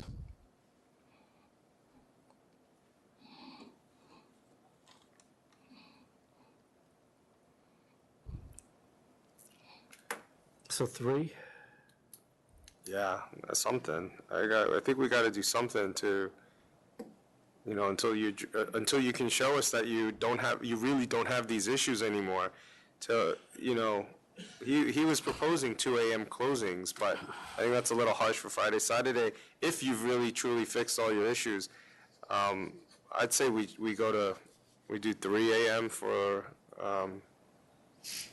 a year and see if you've really fixed everything. I don't know how much that really solves, but. And then how often do you do the karaoke? Can we just get rid of that? No, well, as I said to you before, the karaoke is only done during the winter time. Because nobody... Or is it out in the hallway? What's karaoke? Karaoke is inside. It's inside. Oh, we don't do anything on it. No, I mean, do you do it in private rooms? Or No. It's right inside the bar. People complaining about that? The noise? Listen, I don't know how they hear this. Noise. I don't know how they listen, how they can figure they can hear this. I don't want to see the bass issue come back up. No, the bass issue has been solved, but I don't know how they can tell basically the singing when it's just one person and it's not Mariah Carey. Yeah. It ain't Mariah Carey singing and these people complain, you know what I mean? So 3? Yeah. All right. So we'll renew your license, but, you know, we're going to ask you to close at 3 on Friday and Saturdays. And do that for a year, and then you can come back and ask for the 4 a.m. if you don't have any issues. All right. okay. We want to make sure that you got everything. You were doing fine until 2 years. Sir, I get it. You're telling me that. Let's just see it happen. Well, maybe you need to do some mending with them, too. That might help. Yeah, but you know what? The point is you can't mend with these people. And you don't understand. You know, you sit there, but you really don't understand. You can't mend these people. And you guys, more than you sit there, but you're saying these things, but you really don't understand. Believe me. No, we do. I served on the community board. I know. You can't please these people no matter what. You give them cheese, you give them whatever you give to them, they'll never be satisfied. It's just the time. What about the other stipulations you're No, happy just to? 2 o'clock during the week and then 3 Friday and Right, Saturday. and all that about the promoters, DJs, and all that. All promoters, you're not doing promoters. You're not doing that anyway, right? No, we don't really do any promos, but we actually promote our own place. That you can do. You can do that, but you can't give over the keys to an outside promoter or have somebody else take over. And No. You have no live music, correct? No, the live music, I say, I haven't done it in 2 years, but there are times when basically you try to get the older crowd in, because the older crowd is not going to come in and listen to. Yeah, but I think the live music's got to go, because I think if sound is the issue, you don't want. Why do you want to create situations where you're going to have all these people? Here's what I'm saying to you. This is what I'm saying to you. And this is what I'm saying to you. There's a situation whereby, guess what? Live music only attracts the older crowd. The older crowd. Because the older crowd does not come out every weekend. You're doing it once every 2 years anyway. You said you have. I haven't done it. No, I'm being honest with you. I said I haven't done it in a while. That's what I said. So I'm not, I don't want to just give it up, but I haven't done it in about 2 years. But I was being honest with you on that part. You understand? But if somebody comes in and says, listen, they'd like to listen to some live reggae or whatever the case, these are 50 and 60-year-old people that basically are in the neighborhood. Live music didn't come up per se. It was more the bass. If you can do the live music, but if we get a noise complaint when you do live music, it's gone. All right, okay. So, thanks. Okay. All right. Okay, good. Thank you. 370 LDL Enterprises.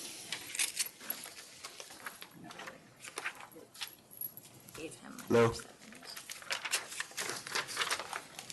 So you just say good evening. You want to state your name? Oh. Lawrence Labby.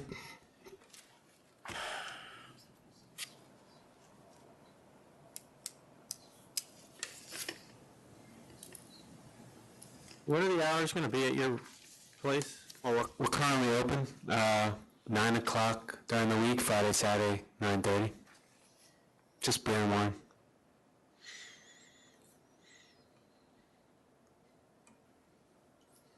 We have a temporary right now. And you haven't had any problems? Not one. Okay. They're asking, Those will be your continued hours, closing at 9 and 9:30? Yeah, we serve food and just to bring in some more people, beer and wine. I don't even drink myself, so. is there anything else? Why is this here? Prior license was revoked. Oh, Local okay. plan for police attention. Okay, you don't have any relation to the previous operators? No, I've heard stories from the police officers. I approve. Thank you. Good luck. Have a good one. Thanks. Flying blind for a bunch of them now. 444A, exclusive wine and liquors. 44A. Oh my goodness. 44A. Good afternoon, John Springer for the applicant. With me is Jang Singh, the principal. Any protests? I know some were filed. The closest store is, let's give you the location. It's a shopping center at the intersection of Belmore Avenue and Merrick Avenue.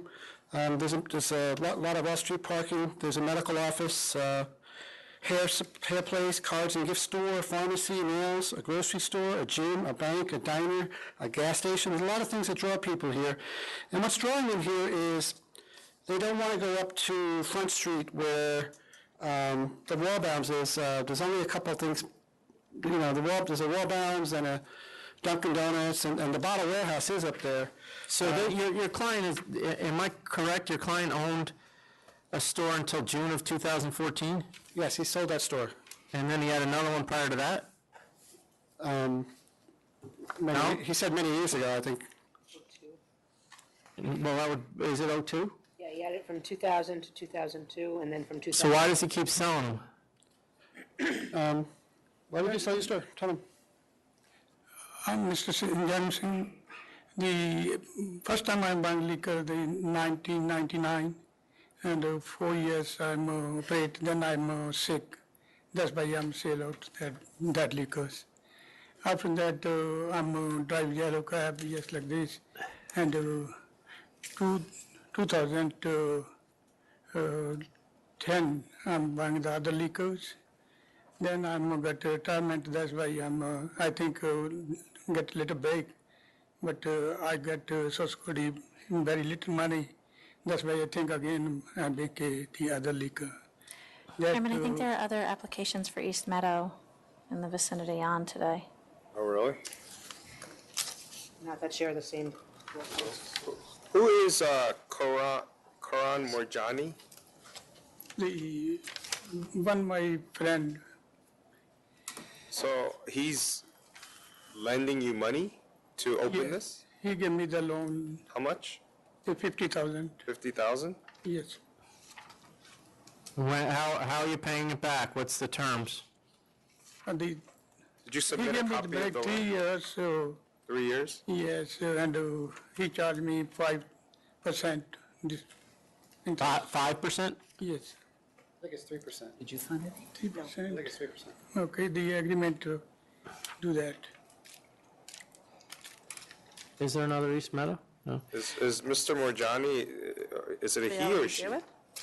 Yes, here. He? Does he have a license? Another license somewhere? No, No?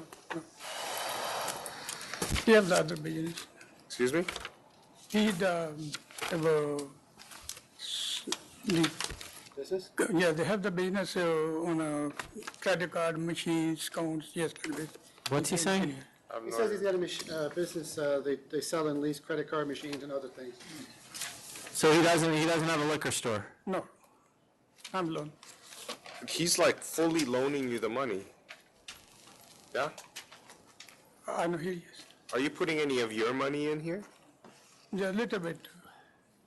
I see here investment $50,000. It's all coming from him then. I don't know, I see a lot of applications like that, I don't know. I don't see 100%. Well, my thing is, look, This is- I this is don't sort know. of an- Do we have a questionnaire from Mr. Karan Morjani? Yes, it was submitted along with the loan letter.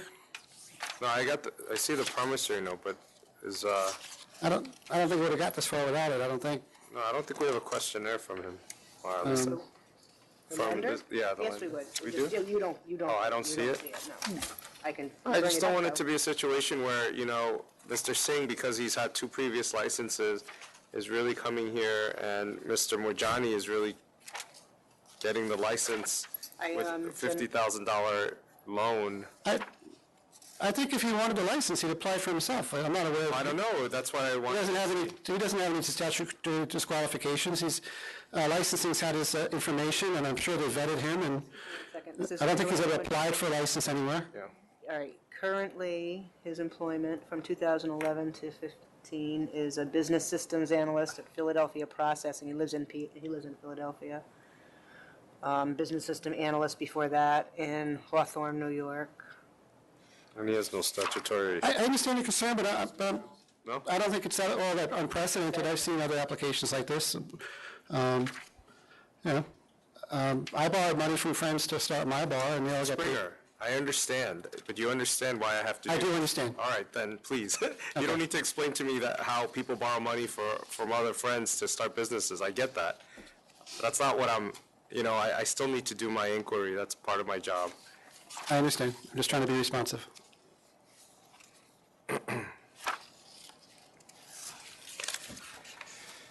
All right. 5% interest. So, within a 1.4 mile radius, we've got 6475, over 10,000 square feet of licensed premises. We have declining sales on the closest store, two closest stores, a flat on the third store. I don't really see an added public convenience and advantage for this particular location, so I vote to deny. Can I finish my presentation? Go ahead. Thank you. Bottle Warehouse, which is the closest store, is a mile away. 4,000 of the 10,000 square feet you talk about is there. They chose to do a large store, not attached to any other stores, in a standalone shopping center, and that was their decision to do that. Their sales the decrease from 2013 to 2014 is less than 0.5%. It went from 1.6 million to 1.5 million. So although you can say that's decreasing, that's not a significant decrease as a percentage. The other stores, Meadow Wines is 1.4 miles away. Frank Liquors is in North Merrick, that's 2.5 miles away. All those other stores are like 1,100, 1,200. North Belmore Wines, which is in North Frank Liquor is 1.2 miles away. Which one? You said Frank Liquor in North Merrick? I have it as 2.5 miles away. Yeah, I have it as 1.2 miles away. Okay, in any event, it's 1,100 square feet in a different town. They had increasing sales. Ferkers is in North Merrick is 1.4 miles away. I'm sorry, I don't have the distance on that right hand, but it's in North Merrick. It says 1.4 million in sales. It's 2,400 square feet. This will be 900 square feet of retail space, and the rest is basement storage. It isn't a shopping center with a lot of other amenities. It's set off from the others. They're all pretty well spread out. And I think I think he's had good license histories.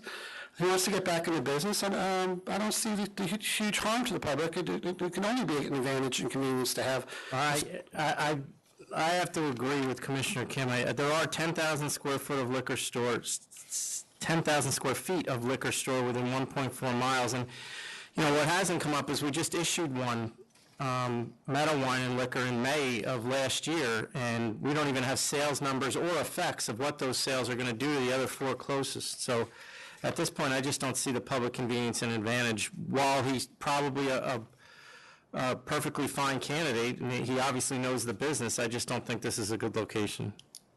So I'm going to vote to deny. Thank you. Thank you. 444H, While We Were Young. While we were young. Appropriate statement. Yeah. We used to be young. This is another community board. Mm-hmm. Oh, this is the rest of the gang. And Carter. Good afternoon, Joseph Levy, here on behalf of While We Were Young LLC. We have some opposition if the board would like to hear from them first.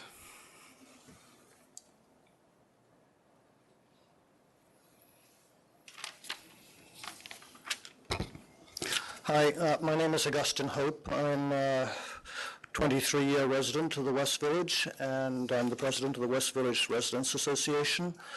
I'm here to ask you to please affirm the CB2 finding and the administrative judge and the 500-foot rule hearing. This is a business that we do not need in the area. There is no public advantage to this. I believe you have this map, full version of it. There are 25 on-premises licenses within 500 feet. That's literally 2 minutes walk. There's an additional 11 beer and wine licenses. That makes for a total of about 36, and that's roughly one licensed premise for every 50 residents. And if you take out all the people that don't drink and the people who are under 21, it could be closer to 25. One licensed premise for every 25 residents. This is way beyond our needs, and I don't need to go into all the issues with alcohol that many of our communities have. The only other thing I want to bring up in this context is that this is a zero-sum game with these retail establishments in the West Village. Every time another retail space becomes licensed for on-premises consumption, we lose another service. We lose a hardware store, or we lose a deli, or we lose a bookstore, or we lose a clothing store. All these things that are part of the fabric of the community. I don't want to hear that argument, because these businesses are leaving these communities because they cannot afford to stay. It has nothing to do with a restaurant coming in. And the rents, they don't dictate the rent numbers. It's a bar, not a restaurant, first. But the second off, I'm a building owner. My colleague here is also a building owner. We both have rental spaces, or I have a rental space at least. I rent it out to a business that's not a restaurant and not a bar. Because you choose to. Because I choose to. And you could get a higher, am I incorrect in saying you could get a significantly higher rent if you choose to rent it to a restaurant? And I would get every single member of the So you are making that choice, but most people in business don't have that luxury. That's all my point is. That to blame the business, the loss of businesses on these restaurants and these bars, I don't believe is correct. It doesn't make economic sense. But continue. Okay. I accept your point on that. That's the landlord's choice. But the quality of life issues are what comes with all these late night bars and restaurants that are opening in our area, and we are asking for you to acknowledge the fact that the problems that we're getting from this incredible density of businesses is affecting our lives in their entirety, and our ability to sleep, our ability to shop, our ability to walk around the neighborhood. Go ahead. If I may. My name is Catherine Quinn, and I'm also a member of the West Village Residents Association, and I have lived in the neighborhood for 38 years. I know, I don't look that old, but in any case, this is a particularly problematic location. The block between on West 10th, between 7th Avenue and West 4th, is a very short, highly congested block. There's a tremendous group of liquor licenses in the area that attract a large number of people from outside the neighborhood. It's very difficult on a Friday evening when you're coming home from work to get from the subway across the neighborhood. This particular location is a very small, idiosyncratic location without it appears to me in any case, the ability to have full restaurant service. I don't believe it's possible to vent from this location. If this license were granted here, it would mean there would be 3 licenses, liquor licenses, on that teeny little block. It would fill every single inch of commercial space. So in spite of, on top of the fact that the entire area, the 500 square foot, is saturated, this particular block is extremely saturated. My recollection is that the prior tenant of this space was a small restaurant that prepared. How long have they been gone? About 2 years, by my recollection. It was one of my favorite places. I couldn't tell you. So I'm just telling you, it seems to me it's been gone almost 2 years. But my recollection is it had a wine and beer license, not a full liquor license. And this is it's impossible for me to imagine the public purpose of having another bar tavern in this area. I believe. Well, I'm not understanding the confusion here because they're saying that they're a restaurant. You keep saying bar tavern. Well, they're a restaurant bar tavern is how they describe themselves. I understand from reading the various submissions. Okay. And it's really, it would be very difficult to put, they say they're putting in full restaurant service, but this is this teeny little space. It is not at all what, I can't imagine it's more than 300 or 400 square feet, and it's not very deep. And as I've said, prior to the small restaurant that was there before, it was a T-Mobile or a telephone store. It's not the sort of space that it's not as large as the restaurant next to it, Bar Sardine, or Bobo rather, is underground, and it is on top of Smalls. So we're talking about putting just extraordinary liquor license density in a very short block.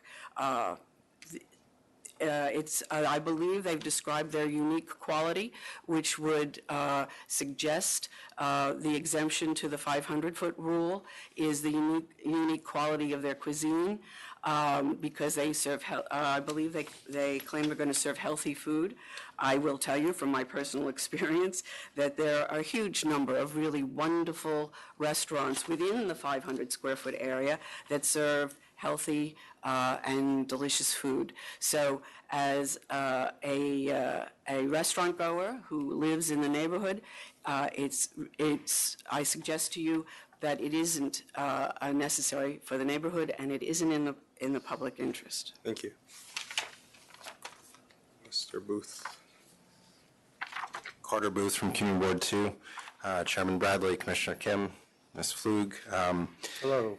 How are you? I think you have most of our materials. I just want to start off and say this is a unique application because it says that it's for a restaurant and a tavern license, or a restaurant/bar. Most of the problem locations in this immediate area have come to us saying that they were just a restaurant. I think that your Ms. Flug, his area has done quite a bit of enforcement in this area for exactly this type of an establishment with similar hours, and their impact on the quality of life in this area is it exists. It's fairly clear, I think, through all of the complaints and all the information that we've submitted to you. They're not included as part of this, but I'll quickly go over some of the names which may jog some memories. In the Windsor, Diablo Royale, Bar Sardine or Chez Sardine, Wilfie and Nell.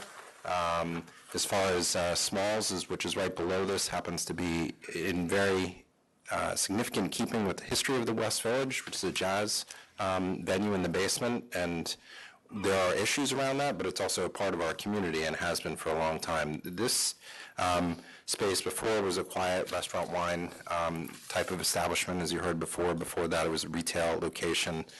This will actually result in not 3 but 4 licenses in a row on this very short block. The intersection here pretty much has licensed premises extending off of each corner or within a storefront or two, and it creates a cacophony of noise in the earlier evenings and 10, 11 o'clock at night of everybody's trying to compete for the same amount of business and foot traffic, and results in A-frames outside. And again, how I started off, most of these establishments have come in saying that they are restaurants, and there's nothing really particularly unique that we were able to see about this establishment, particularly as far as the food. Every conceivable type of food is available within 3 or 4 blocks of this area. And, I think that that's the case in most of Lower Manhattan as well. So be happy to answer any other questions. I know this has been a long day, so. What, I'm reading your community board's resolutions, and it Yes. says you offer, there was a talk of hours? The hours of operation that are. Is that what you were listed in- asking them to stick No, with? that's actually what they provided to us. Okay. So, and also, I think it was very compelling, the testimony of the residents in the building in regards to the noise and the sound issues. As you're probably aware, a lot of these older buildings are very, very difficult to soundproof. And even though the sound engineer comes in, they're old tenement, brick-style buildings, and this venue already has an establishment in the basement, and the noise from the venue in the basement actually comes through the space to the residential tenants above, so.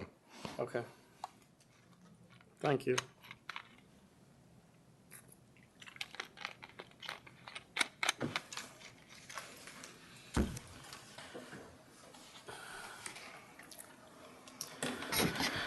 Okay. This is an application for a new on-premise liquor license for this space. You've heard the opposition. This is a space that's been previously licensed for 10 years. The prior tenant did have a beer and wine license, not full liquor. The space is actually just north of 500 square feet, which puts it at slightly larger than the next door neighbor, not 300 or 400. The concept here is to be a small, quaint restaurant with approximately 16 seats at 7 tables and another 6 at the bar. I categorize this as a restaurant and a bar so that we don't run into an issue that, oh, there's a bar that takes up so much of the space. It's not really a restaurant, or vice versa. This is very much a restaurant. That's how it's been presented. It's how it's been categorized. From the get-go, our position was that we wanted to create this small, quaint restaurant. We wanted to hire a top-tier chef. We wanted to soundproof the space. We wanted to build a suitable kitchen to turn out the type of food that we were looking to do, which is fresh, healthy food options, and to pair it with a well-crafted cocktail if patrons so choose. We truly believe that this concept in this neighborhood makes sense and does go to the public interest. You heard from the opposition that there are many suitable food options in the area, and there are many suitable healthy food options in the area. I'm going to provide for you an Excel chart here that gives you a breakdown of the 36 full liquor and beer and wine licenses in the neighborhood, sorting them by places that are actually closed, places that are actually beyond the 500-foot mark, and places that are bars, Mexican restaurants, Italian, so you can see exactly what we're dealing with.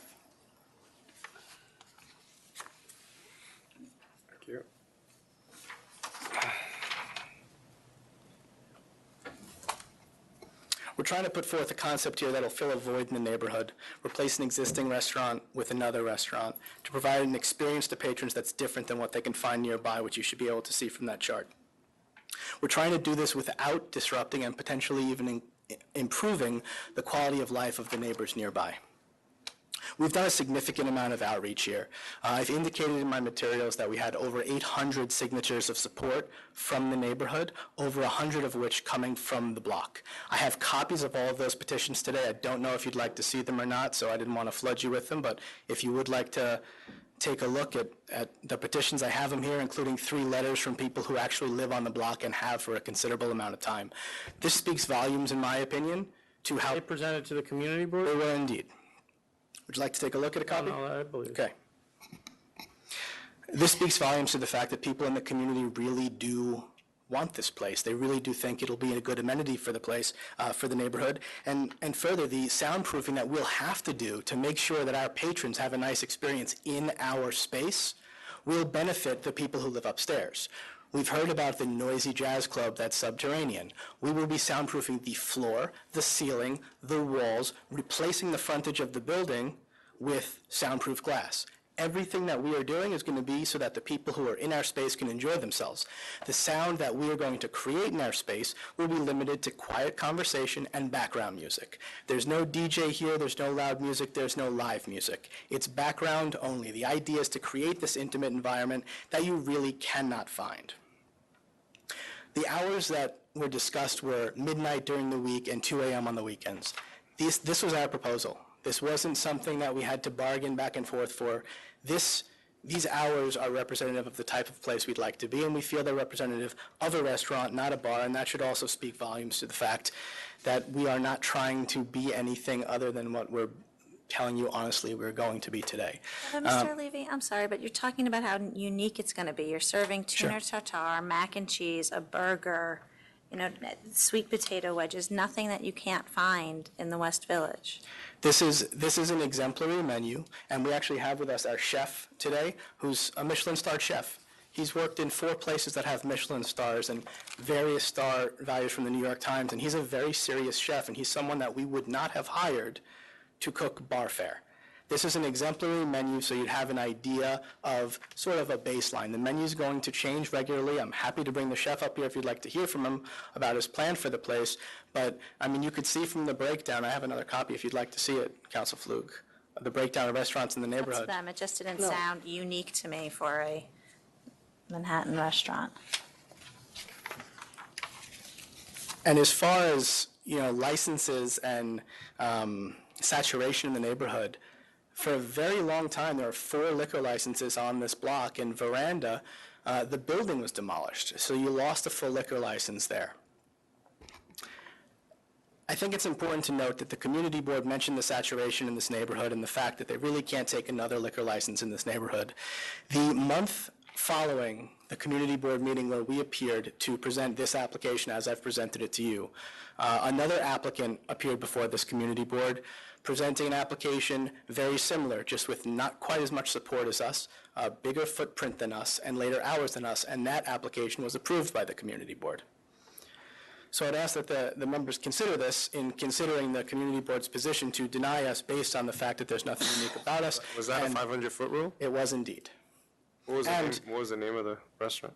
It replaced the Windsor space, which they mentioned as previously problematic. So they were willing to approve a license in a space that was previously problematic on the same block a month beyond where we presented this, and we were denied, with 810 signatures in support against 9 opposed. And as you've seen in my submission, of those 9, I've already discovered that there were a few there that are suspect.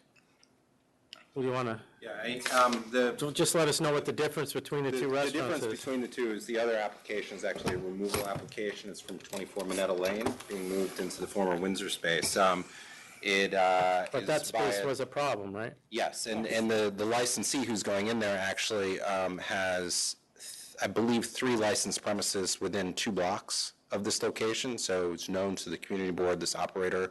The vote from the community board was also split on that issue.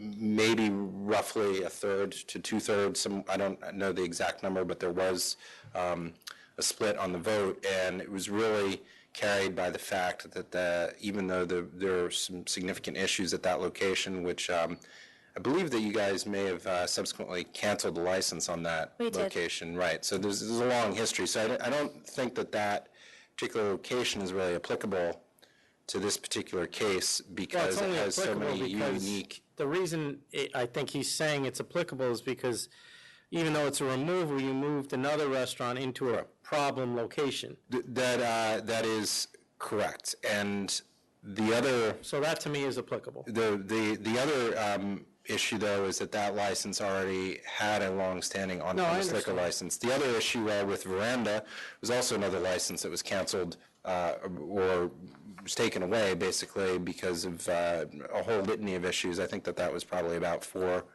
or 5 years ago, and the building owner. Guys, have you had, other than the Jazz Club, which you said you get some complaints on, but they deal with them, have you had any issues with this location with the previous?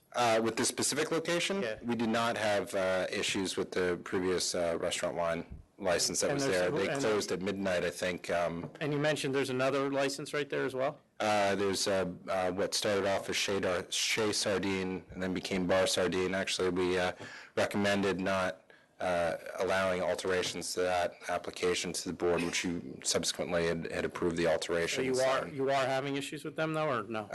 There are ongoing issues because the summer has ended. A lot of the issues have to do with the windows, the open windows at that particular location, and changes in the method of operation, the same issues that you hear with restaurants becoming not quite restaurants, but not nightclubs, but more of a... Open window bars. Right, exactly. And just as a note, the proprietor of Bar Sardine is the same applicant that was approved a month subsequent to us on the same block. Okay. Again, I just want to kind of beat this point into the ground. We had 810 signatures in support from the immediate neighborhood. That's incredible. Community boards and the State Liquor Authority put so much stock into outreach and support and petitioning specifically, especially at the community board level. So I really don't want to see over 800 signatures go ignored, especially because they're from a very, very close proximity to this space. The applicant here lives directly across the street. Every single person in that building has signed a letter or a petition to support this place because they like the concept, they like him personally, he's proven to be a great neighbor, and as far as accountability goes, you're not going to get much better than someone who lives directly across the street. And again, we're talking about Radford right here. How long have you lived there? I've lived there for 2 years at 231 West 4th Street, which is directly across the street from the location. And then prior to that, I lived 2 years at 79 Bank Street part-time, so. So, Mr. Booth, it was 810 signatures. Were they examined by the community board? I believe that they were examined. I mean, I think that, that's certainly compelling, but we were really, when we asked for signatures, we're asking for signatures from people who are in the building, in the immediate surrounding buildings. And those are the people who have bear the burden of the impacts on quality of life. We have, I believe, at least 900 licensed premises within Community Board 2, restaurant, wine, and full OP, tavern liquor, and that was as of May, a year and a half ago when I counted them all up. We have plenty of licenses. Each month we hear, in excess of 20 applications, each month. Some of them end up coming before you. We routinely recommend approving them or denying unless the stipulations are followed, and it's more the unique case that we recommend denying a license, not the other way around. And your chef that's here, can I ask him quickly? Where have you worked and what kind of roles have you had in each of the? I was the executive chef at Le Philosophe on Bond and Bowery. I don't know if you've been. I was the sous chef for Jean George at Trump Tower. I was the pastry chef for Renee Stein at Seasonal. Okay, thank you. Another point of the opposition was that the applicant here has no experience. He's got 15 years experience in the industry, front of house, back of house. His family's owned restaurants. He grew up in a restaurant. He was born in a restaurant. His father passed away in a restaurant. I mean, this is someone who has it in his DNA, who's been looking for an opportunity to do this, and this is the right space. It's a good core group of people with a lot of support from the community trying to put forth a concept. Yeah, Mr. Levy, I got that part. Okay. So, this is a 500-foot rule, 500-foot rule applicable to that, and the community board's against it. There was an existing restaurant here, and it seemed to have coexisted fine, because I guess partly maybe because it was just a beer wine premise. Yeah, I don't know how much adding the OP here would impact the community's concerns, given the type of establishment and the method of operation. But still, it is a 500-foot rule case, and so I'd be okay with a beer and wine, but I'll have to go with take the advisement of the community board. And well, we're trying to do a high level of food here, and we want to make sure that the beverage program can match the food. And I find that a lot of times when people go with the beer and wine, the food starts to go down that way as well. The idea here is a well-prepared meal with a well-crafted cocktail to be a great experience for a patron. They are soundproofing this place like crazy. They've built an unbelievable kitchen. They're doing all of the right things here. What about the concern that these are old buildings and that however you soundproof it, it doesn't seem to be? Well, what I would offer to you then is that the prior place had no soundproofing whatsoever, and it did just fine. I don't think that adding beer and wine. I don't think that adding a full bar and a full food menu and soundproofing is going to net us a louder establishment. They've taken advice from the community board with respect to getting a security person or someone to keep the front area clean. They've committed to doing that, keeping the facade fixed, doing everything they can to not impact the community in a negative way, while putting forth a decent amenity and a different option than you can find in the neighborhood. It's a good team. It's a responsible team. You have someone on the block. There's 100 signatures and support on the block, in the building included. How big is the size again? 500 feet, 500 square feet. Excuse me, I'm sorry, 515 square feet. 515, and they've taken more of the patron area than they should have, just to make sure that the kitchen could be built out appropriately. And you're talking about 7 tables of? 16 seats total, 6 at the bar, 22 total seats. So, the hours, we didn't come asking. Hours again? 12 during the week, 2 on the weekends. We can't really go much less than that because otherwise it just couldn't be a viable business. But I think 12 and 2 are pretty consistent with restaurant hours in New York City. And they're less than the hours of the places in the immediate vicinity.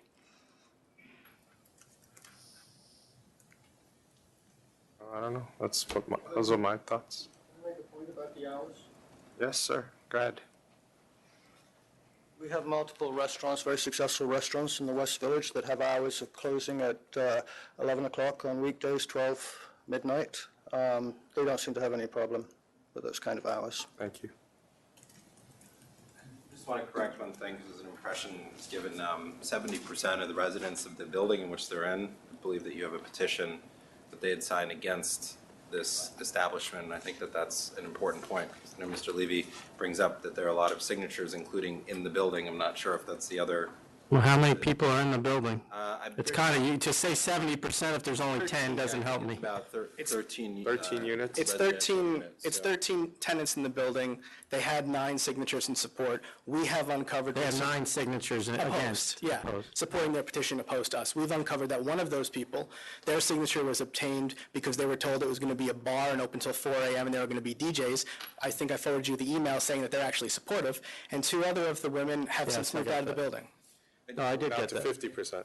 I just want to go back to the point that one of the things, and I hear you discussing that it seems to be that there's limited seating in this place. The point is this is becoming a wall of licensed premises, and you already have people out on the sidewalks waiting to get in. But it's not, I understand your point, but it was a licensed premise. That's my main concern. It If was this was a new one, license that closed at midnight. right, but if this was a new one, we wouldn't even have this conversation. It would not be an issue to me. But And I will make a distinction about that restaurant wine and give you a little bit of background on the community board and how we've changed our approach, because this is an important, goes very much to what you were saying.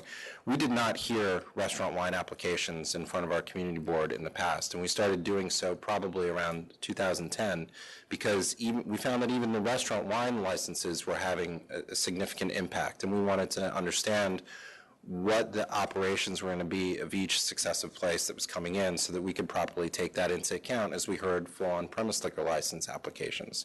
In this particular case, we never heard the first beer and wine application because it was made in, I believe, in November of 2005. So we never actually weighed in on the existence of this to the Liquor Authority.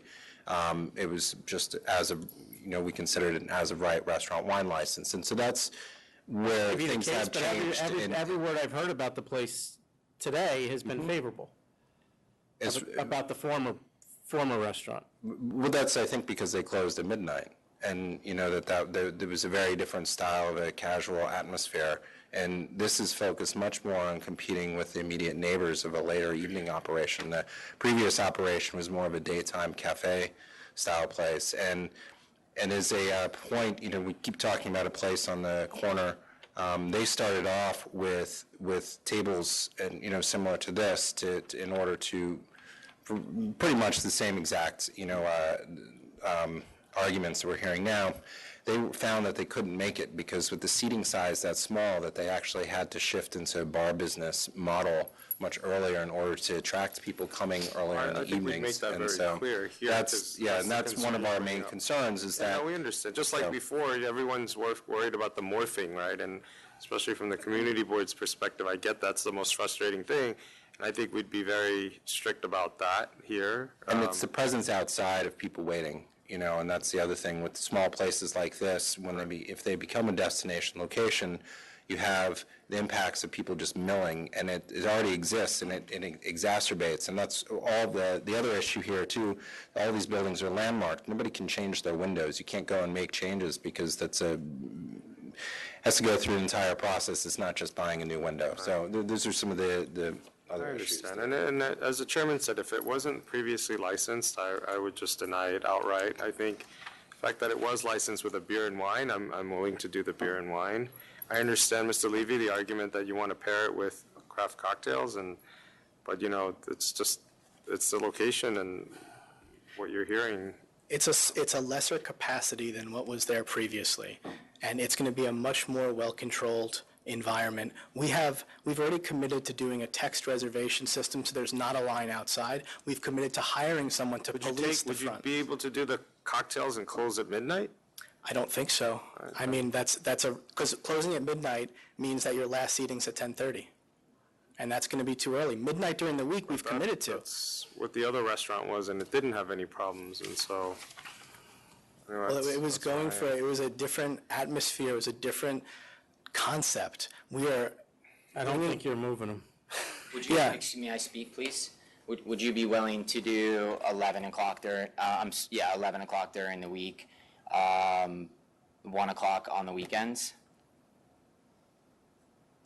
You mean with an OP license? With an OP license. I'm assuming the craft cocktail is a integral part of your plan? Is that what it is? It's very important. And at the end of the day, I'm trying to create an atmosphere. I'm trying to make beautiful cocktails. And at the end of the day, I understand it's alcohol, but there are chef of spirits. And I know, people in the community board called it a buzzword, but there really is these special chefs who make amazing cocktails. And people want to come to that. And, it hurts my business. So if I'm open as a restaurant and I don't have something that someone else is selling and they want that, they're going to go to the other restaurant. And I don't think that's fair on me. I've done everything I've been asked. I really care about the community members. I live in the community. I walk my dog in the community. I truly care. I'll leave it up to you. No, I leave it on you now. I'm fine with that. Fine with what? The 1 o'clock. 11 and 1? I just want to ask why this wasn't discussed at the community board, because we're always open to these things. Actually, I wish it would, then we wouldn't be here. Hold on a second. As a matter of fact, we actually weren't negotiated with at all at the community board level. All right, I asked so- specifically if there was an issue to All right. talk about. I'm good with 11 and 1. I think we could have gone. Okay, 11 and 1. And soundproofing the entire inside. Yes. And what was the other? Guys, may I say one thing real quick? As far as the storefront goes, we've already had an initial meeting with LPC. We will be replacing the whole storefront. The other thing was, if you switch to a bar model, that you're going to have to come back here. You can't That's switch to a fine. bar I'm model. You can. I mean, basically, trying to I'm just telling you, if it doesn't work out as a restaurant, the morphing into the bar is not an option. But I'm not. All right, well, let's. And are those windows going to open? No, they're not. RW or no? Okay. Okay. So just soundproof the entire, And that's on the plan. specifically the floor. Okay. All right, thank you. Do Thank need you to very call- much. recall this one back? Yeah. Okay. Recalling 444G Paradise Liquor. I have dinner. I already Yeah. pushed back dinner twice.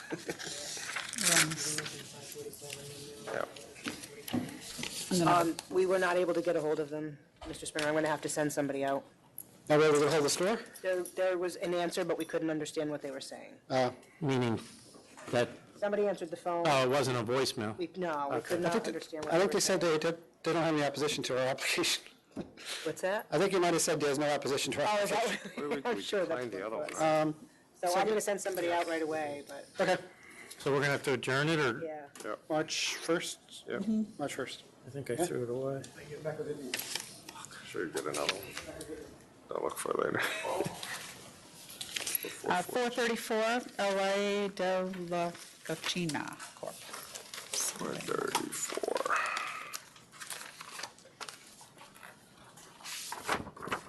All right, this was returned to council office? Yes. Okay. I don't know what No, we're going to, they- it's a kilo of Coke. I don't know what they're going to do with it. So return to council's office. Yes. Our grant. Yes. Yes, Grant. grant, rescind, return. Guess they left. All right, how about 444 Eastern Liquor Depot? 44. Hi, Hi. my name is Lung Fei Xu.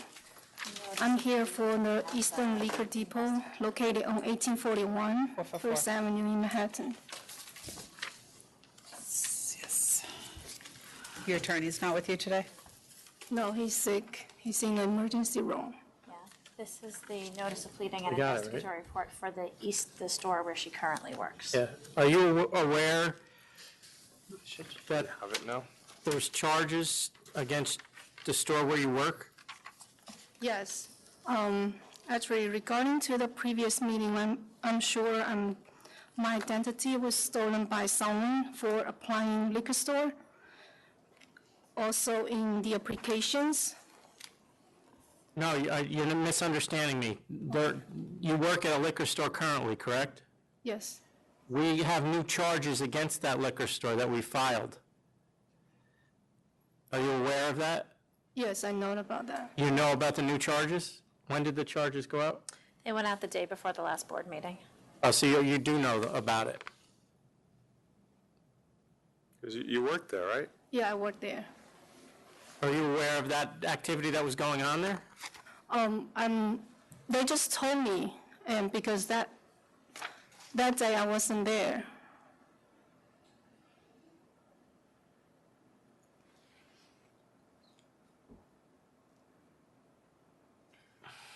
All right. So you were saying that you're certain that your identity was stolen? Did you report it to the police? Yes, I also told my lawyer about that, and they're going to follow up with that case. We emailed the other application, which she indicates was not hers. Oh. We emailed it to him, I think, by February 5th. I see. But you filed it with the police? Filed a report? My lawyer, I think he should report it to the No, you police. should report it to the police. Oh, Or your because I lawyer thought or you or somebody, but if you have to report it to the police as soon as possible. Okay, and I already reported to my lawyer. Oh, okay, but And, your lawyer is not the police, you understand that, right? yeah, but he will find out what was going on there. Were you aware that the owner of the store you work at now was buying alcohol in Delaware? What is it? I'm sorry. Who owns the store you work at now? Who owns the store you work for currently? Joshi. Were you aware he was buying alcohol in the state of Delaware? No, I didn't know that. Where did you think the alcohol came from? I thought from the Empire or Southern, something like that. Well, I think we had it that you were here last time, you said sometimes you ordered it, right? I ordered that, yes. And you were That's helping to what- keep track of inventory, right? Yes. But you never knew where it came from? No, I didn't know anything else he did. Yeah. I mean, I think there are too many questions with where you work. Your application, you've got, this could all be a coincidence, but you're working for somebody, been there for several years. There's several violations, and including a serious violation of the person you work for going to Delaware to purchase alcohol. If you're also helping to manage inventory and you know nothing about that, and then you're also involved in a situation where you've had an identity theft where every single piece of your information was filed for another liquor license previously, I can't go ahead and approve this under the circumstances, so I vote to deny. I didn't know because I usually work there during the daytimes. I really don't know what he did. Okay. And I'm not the only one work there too. But they're the only one applying for a liquor license. So I'm going to vote to deny as well. I have serious questions about the character and fitness of the applicant based on the store where she currently works, as well as either the theft of ID or the previous application. The theft of ID, I already find out that Ellen, she applied it to me, and I also have the document showing that she charged for filing the fakes and the false applications to SLA. Also, she had plead guilty to. Did she plead guilty to your? No, plead guilty on June 30th, 2010. No, we know all that, but she didn't plead guilty to filing a false application on your behalf, right? I can't find her after that. Right. So that's why you need to report it to the police, not just to your lawyer. I definitely would report it because I thought if I report it to lawyer, that would be the same. No. But I definitely will report it to Clear your police. name, it's important, so. Yes, Okay. and all the applications, the signatures on the applications, they are all not my signatures, as you can see. And the lease with the landlord, I never signed any. So I think that's the secondary issue. I think the main issue is where you work. And you've been there several years now. Your boss, just raises too many questions on what's been going on at that store. But that's his problem. I really don't know what But I don't know how much of a coincidence this is, so we don't know. And we're just, at this point, we can't approve it, so, thank you. Public convenience advantage, not making a determination on that. Character and fitness. No, mine was character and fitness. Same here. Thank you. Okay, thank you. But I'm really innocent. I really don't know what he did before. He never tell me. We understand, but it just raises too many questions. We can't go forward, so thank you. Okay, thank you. 439? 439 Valley Stream Discount Beverages.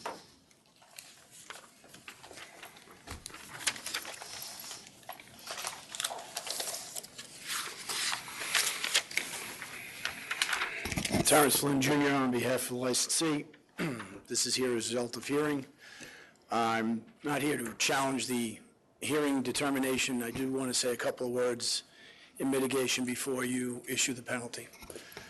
There was a period of time where this licensee had service of minors. He was instructed to put in an age verification system, signage throughout the whole front and the store back by where you buy the product, that you must be 21 years of age to be served, and has also taken the TIPS training course. As a result, there hasn't been any difficulties in the last 14 months.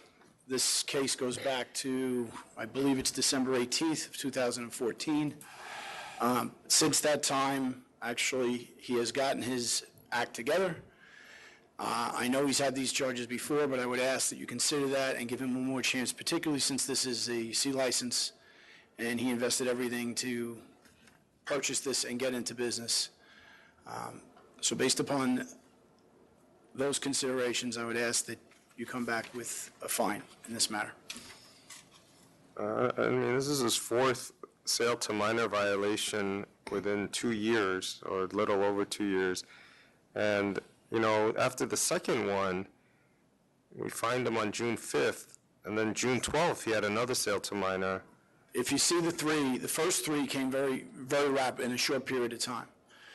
Then there was a fourth one, and there was an issue of whether or not it was him or the person he was training who made the service of alcohol. I don't want to get into that. What I do want to get into is the fact that it is a C license. If you are to take it away, it's a C license lost. There hasn't been anything in the last 14 months. He's implemented everything he can at this point in time through age verification, through the tips, and through the signage throughout the premise.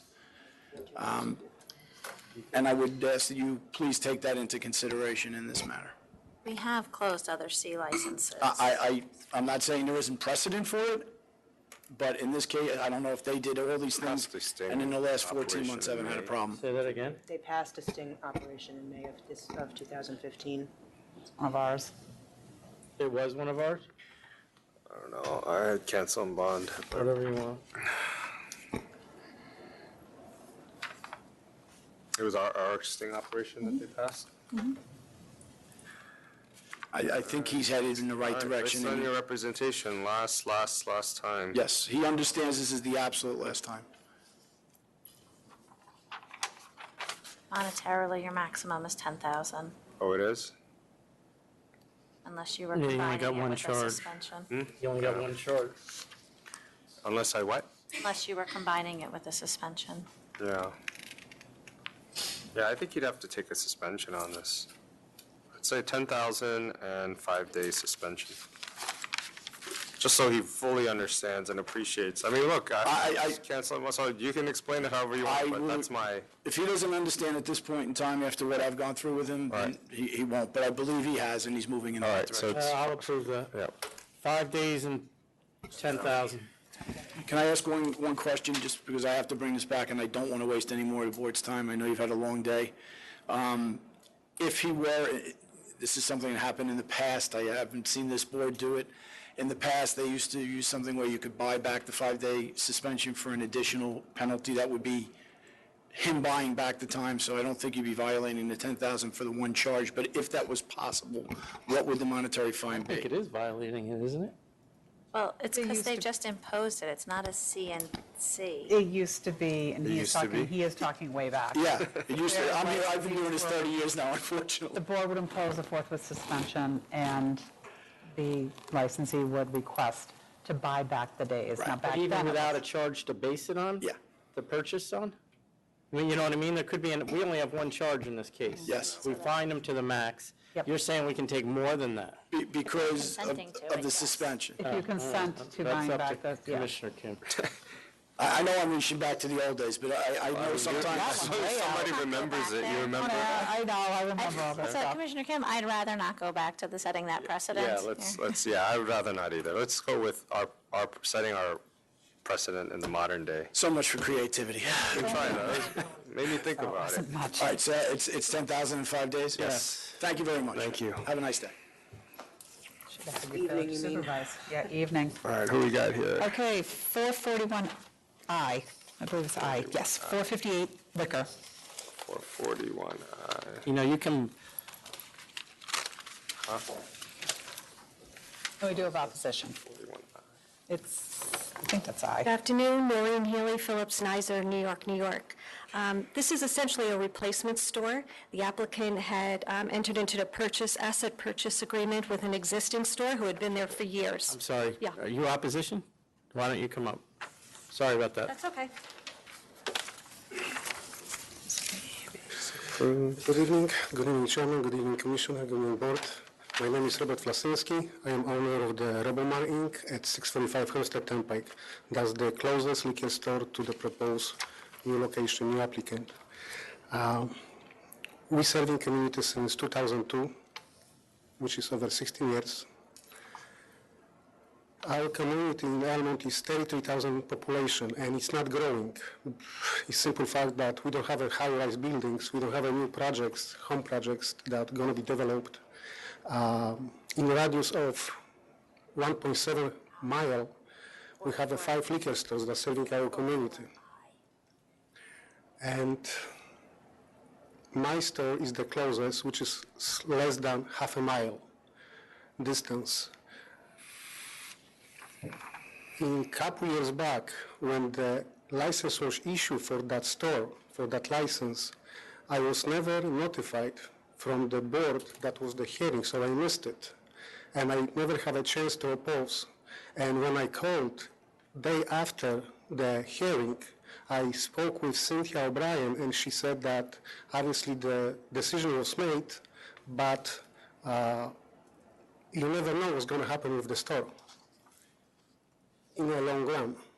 So today I have opportunity to stand before you guys, and thank you for your time, and thank you for letting me to oppose. Thank you. Well, are you familiar with Belmont Wine and Liquor? Belmont? Yes. Queens Village, 223 Hempstead Avenue? 223 Hempstead Avenue. 22303, I'm sorry. Belmont, no. Are they open? Belmont probably is in a racetrack. It's Belmont Wine and that's Liquor? the bar. Or It's on Hempstead Avenue.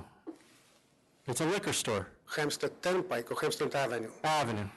22303 Hempstead, you're not familiar with it? Okay. All right, thank you. Thank you. Thank you for your time. This is essentially a replacement store. He went in, he tried to purchase a store that was there. He entered into an asset purchase agreement. The licensing bureau approved a temporary permit for him.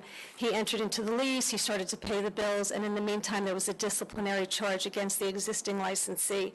And it was rescinded, his approval, and she offered cancellation, so he had to start from scratch. But he's still been paying for the rent and the lights and the electricity. Also, the closest store is about a little less than a half a mile away. But this street is Hempstead Turnpike. It's a major thoroughfare commercial thoroughfare through Nassau County. It starts at Queens, it goes all the way out to Suffolk County. There's stores on both sides of the street. It's 2 lanes in each direction. There's a 5th lane to turn. There's parking on both sides of the street. My client is the last store right before Belmont Racetrack. The closest store is right across the street from a big shopping center. There's like Office Depot, Marshalls, Office Max, Home Depot. I think there's a Checkers hamburger place. This is an area with a high population. Elmont has like 33,000 people. And that's sort of the south of Hempstead Turnpike, and a block or 2 north of Hempstead Turnpike is Franklin Square, and that population is about 30,000 people. It's one house right after another. Are you aware if Belmont Wine and Liquor is open? We didn't get any sales numbers, that's why I'm asking, from them. No. They're the second closest. They're on the other side of Belmont Racetrack. I went up and down Hempstead Turnpike the other day. I don't remember seeing that one. Okay. And how long was the store there, the one he bought, how many years was it there prior to him buying it? I believe it was there, I think the gentleman said 2002, at least 10 years. Year 2000, It was 2011, no? 11? Maybe just the prior license. Just the prior license. I thought she had it for a long time. I'll look it up. Anna Marie Joseph. From 2010, 11, 3/2/11. And the closest store is the opposite side of the street. Okay. So they got canceled because of the sale to minor? She offered cancellation. She That's offered what it? she offered, yeah, so. While she was in the midst of the sale? I didn't want to pay. Nice. Well, she sort of took him for a ride on that. No, this was straight up. So he had to get a lawyer to cancel everything and get his money back for the down payment. Hearing. Oh, it was after hearing. And he's been waiting a long time, Okay. like at least 6, 7, 8 months. Investment account. All right, I guess this was previously a split vote between Commissioner Green and Chairman Rosen, is that right? How do I have that? Yeah, it said- Was a different store? I think my client had tried to go into a different store, and it got disapproved. So, and they said because it was oversaturated, so that's why he went to find a store that was already in existence and to purchase from them. Right. That's what he decided to do. So this was yeah, okay, got it. Okay. Yeah, we're all trying to line up for the, That's what I'm saying, yeah. But this was an existing store. Right, that's why he did it after he was disapproved. That Okay. was the vibe he got Yeah, from the board. So I will, the 2 of the 4 closest stores, 2 out of the 3 that we have sales history, there has been an increase in sales. I'm not exactly sure what's going on with the 4th closest. The number's kind of weird at 28,000 here. Yeah, I'm not sure. Is that the one in the town of Floral Park on Tulip Avenue? Yes. Yeah, that's sort of a Oh, whole it's just other for area of. 2016, I'm sorry, my bad. Yeah, that's just for 1 month. Right. So, but for the other past 3 years, you've seen an increase, and as well in the closest store. Being on Hempstead Avenue, it's, I guess, on the opposite side of the closest store, correct? Yes. And being an existing store, I will vote to approve. I'll vote to approve as well, being that it is an existing store that just closed in November of 2015. As Commissioner Kim pointed out, the closest store's sales appear to be increasing, and the ones that we did receive, Belmont Wine and Liquor, we didn't get any sales numbers, so we will send enforcement out for those, but I vote to approve. Thank you. And last was 384, Zen Hibachi. 384. Noreen Healy. This is on as a default. Kevin McGrath, a partner at the firm, had negotiated cancellation and bond for charges that were pending, and then we stopped representing the client. But then these are other charges, I guess, before we exactly told them we weren't representing them, but we had told the authority we were wrapping it up with them. So what I'm asking is for cancellation and bond on the default, and if you want to combine the other cases with it today, too. Do we have? Correct. I think the other ones are on, what, next board meeting? There was a hearing pending. Mr. McGrath called. We went out, and he said they would no longer be representing them, but they would submit cancel and bond, and we never received it on this case. I don't know if it was received on the other case. It was on the It's on other the two last week, or 2 weeks ago on the 5th. Those case numbers are scheduled for the 3-1 board meeting for the offer of cancel Just and bond. combine it and And cancel we bond. encouraged the client because Ms. Flug wanted them to turn the license in immediately, so they canceled all their holiday parties, and they brought it up 2 months ago. Okay. Because he was trying to preserve to have it canceled, All right. and neither of the owners will apply again. They're going to try to Are find you somebody combining else. all of them, or do you want the other two? They can go on the next calendar for, as cancel and bond for the record, and we'll cancel. Cancel and bond this one, that will just be, all right, got it. Thank you. Thank you. Thank you. I don't have any more letters in my alphabet to put on the calendar. And we have no more people either. Okay, that takes regular. Now, you can blame me for the 500-foot hearing, but we would still have been here until 4:45. That's fine. Because of your calendar. Because of my calendar? Yes. On the Here's the flip side, thing. we got a lot of good stuff. There's a lot done. of these you're going to have to be doing All right, to let's- catch up. Let's go. We need to We catch have up. very light calendars, the beginning of your 317, 2,000 accept. Accept. 318 and 19, Cancellation for the record accept. Accept. 320, Offer 5,000. This was their second time wine to go. I mean, that's a very low offer. This is the second time they got caught. I think this one I put all their history in, so you can kind of see that's why it goes back so far. Yeah. We kind of have a common denominator there. Cancel and bond? Or maybe more sick. I mean, what do you want to do? We should kind of set a policy for, okay, the wine to go one time, fine, and then the second time, you know. You've been countering from other ones with 5, and I've instructed the attorneys that wine to go should be 5. Yeah, but we don't have a second. You have Second not, one, that's yeah, what I'm you have saying, not set so. one. But here we have a third. We have one No, precedent for second. that, and they ended up Oh. downgrading their. Oh, I'm sorry, this is the fourth. Oh, well, then I'd cancel them. Yeah, It's cancel- fourth since cancel and bond. concept of the license, not within 5 years. So you want a counteroffer of cancel and bond? Yeah. Yeah, cancel and bond. Can I have that back, Commissioner Kim? Oh, sorry. Counter. No, this is, 321, That's, you don't need it. 5,000, accept. Accept. 322, 10,000, 10,000. 323 and 24, cancel and bond, accept. Accept. 325, I counter 6,000. Counter 6,000. 326, 2,500, 2,500. 327, 1,500, 1,500. 28, 1,500. 1,500. offers accepted. Yes, sorry. 329, 4,000. 4,000. 330, 25. I accept the 2,500. Accept. 331, 1,500, 1,500. 332, 2,500. Oh, I'm sorry, dismiss. It's Dismiss. not sustained, dismiss. wow, 333, The 3 drug things is, Yeah, I was going to ask either send this back to council's Yeah. office for an offer that's too low, or Or do you if wanna you counter? wanted to counter with cancel and bond, I would not ask for it to go back to yeah, council. cancel and bond. They're selling drugs out of this place. It's like Cancel and bond. 334, 1,500. 1,500. 335, It's just under 10 months. What is that? Is that 1,500 also? No, that's 2,000. 2,000. 2,000. 336, Cancel and bond. No Surrender, bond. Cancel for the cancel record. 337, Surrender, cancel and bond. Cancel and bond. offers accepted. 338, 6,500 accept. Accept. 39, 6,500. 6,500. 340, 2,000 accept. Accept.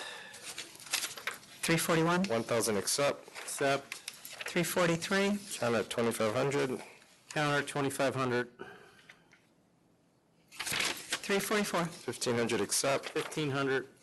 345, Cancel and bond. Cancel and bond. Or cancel for the record, I guess, Cancel right? for the record if it's Oh, do we have a bond there? Yeah, we do. It's Oh, a- cancel and bond. 346, revoke for the record. Revoke. got it. 347, 7,500 accept. Accept. 348, We're dismissing 2 and accept 3,000. Accept 3,000, dismiss charge 2. 349, 5,500 accept. Accept. 350, Sorry? I'm sorry, I was on the wrong one, but on this one, we need to dismiss count 4 as well. Yeah, dismiss count 4, 10,000. Yes. Dismiss count 4, 10,000. Accept the, yeah. 351, Dismiss 2, accept 3,000. Accept 3,000, dismiss 2. 353, for 35. sorry, for 352, 3,500 accept. Accept. 353, For 3,500 accept. Accept. 354, Cancel and bond accept. Cancel and bond. 355, 1,000 accept. Accept. 356, 6,500 accept. Accept. 357, 2,500 accept. Accept. 358, Sorry, I said just a cancel. letter of warning. Letter of warning. Okay, letter of warning. Letter of warning. 359, 4,000. 4,000. 360, It's 1,500 accept. Accept. 361, Count at 3,500. How bad is this case? I had never heard of it before, but the officers did not show up for the hearing, Oh, they which is didn't? when we took the, All right, accept 2,500. Accept. 362, Okay, mislabeled beer taps, I mean, is it really $3,500? That seems very, probably because of the sale to minor. yeah. Was that a March operation that just went wrong? They don't have oh, March. it's an Oneonta. Oh. So no, they were there because of a complaint Okay, I mean, while he was there. they but offered I it. think it's a little high. It's high, it's 2,000. 2,000. That's what I've written down. 363, This I have, counter 4,500. Counter 4,500. 364, For 200 accept. Accept. 365, 3,500 accept. 3,500. 366 and 67, Cancel and bond accept. Accept. 368, 1,000 accept. Accept. 369, I have a request to carry over to 3-1. Granted.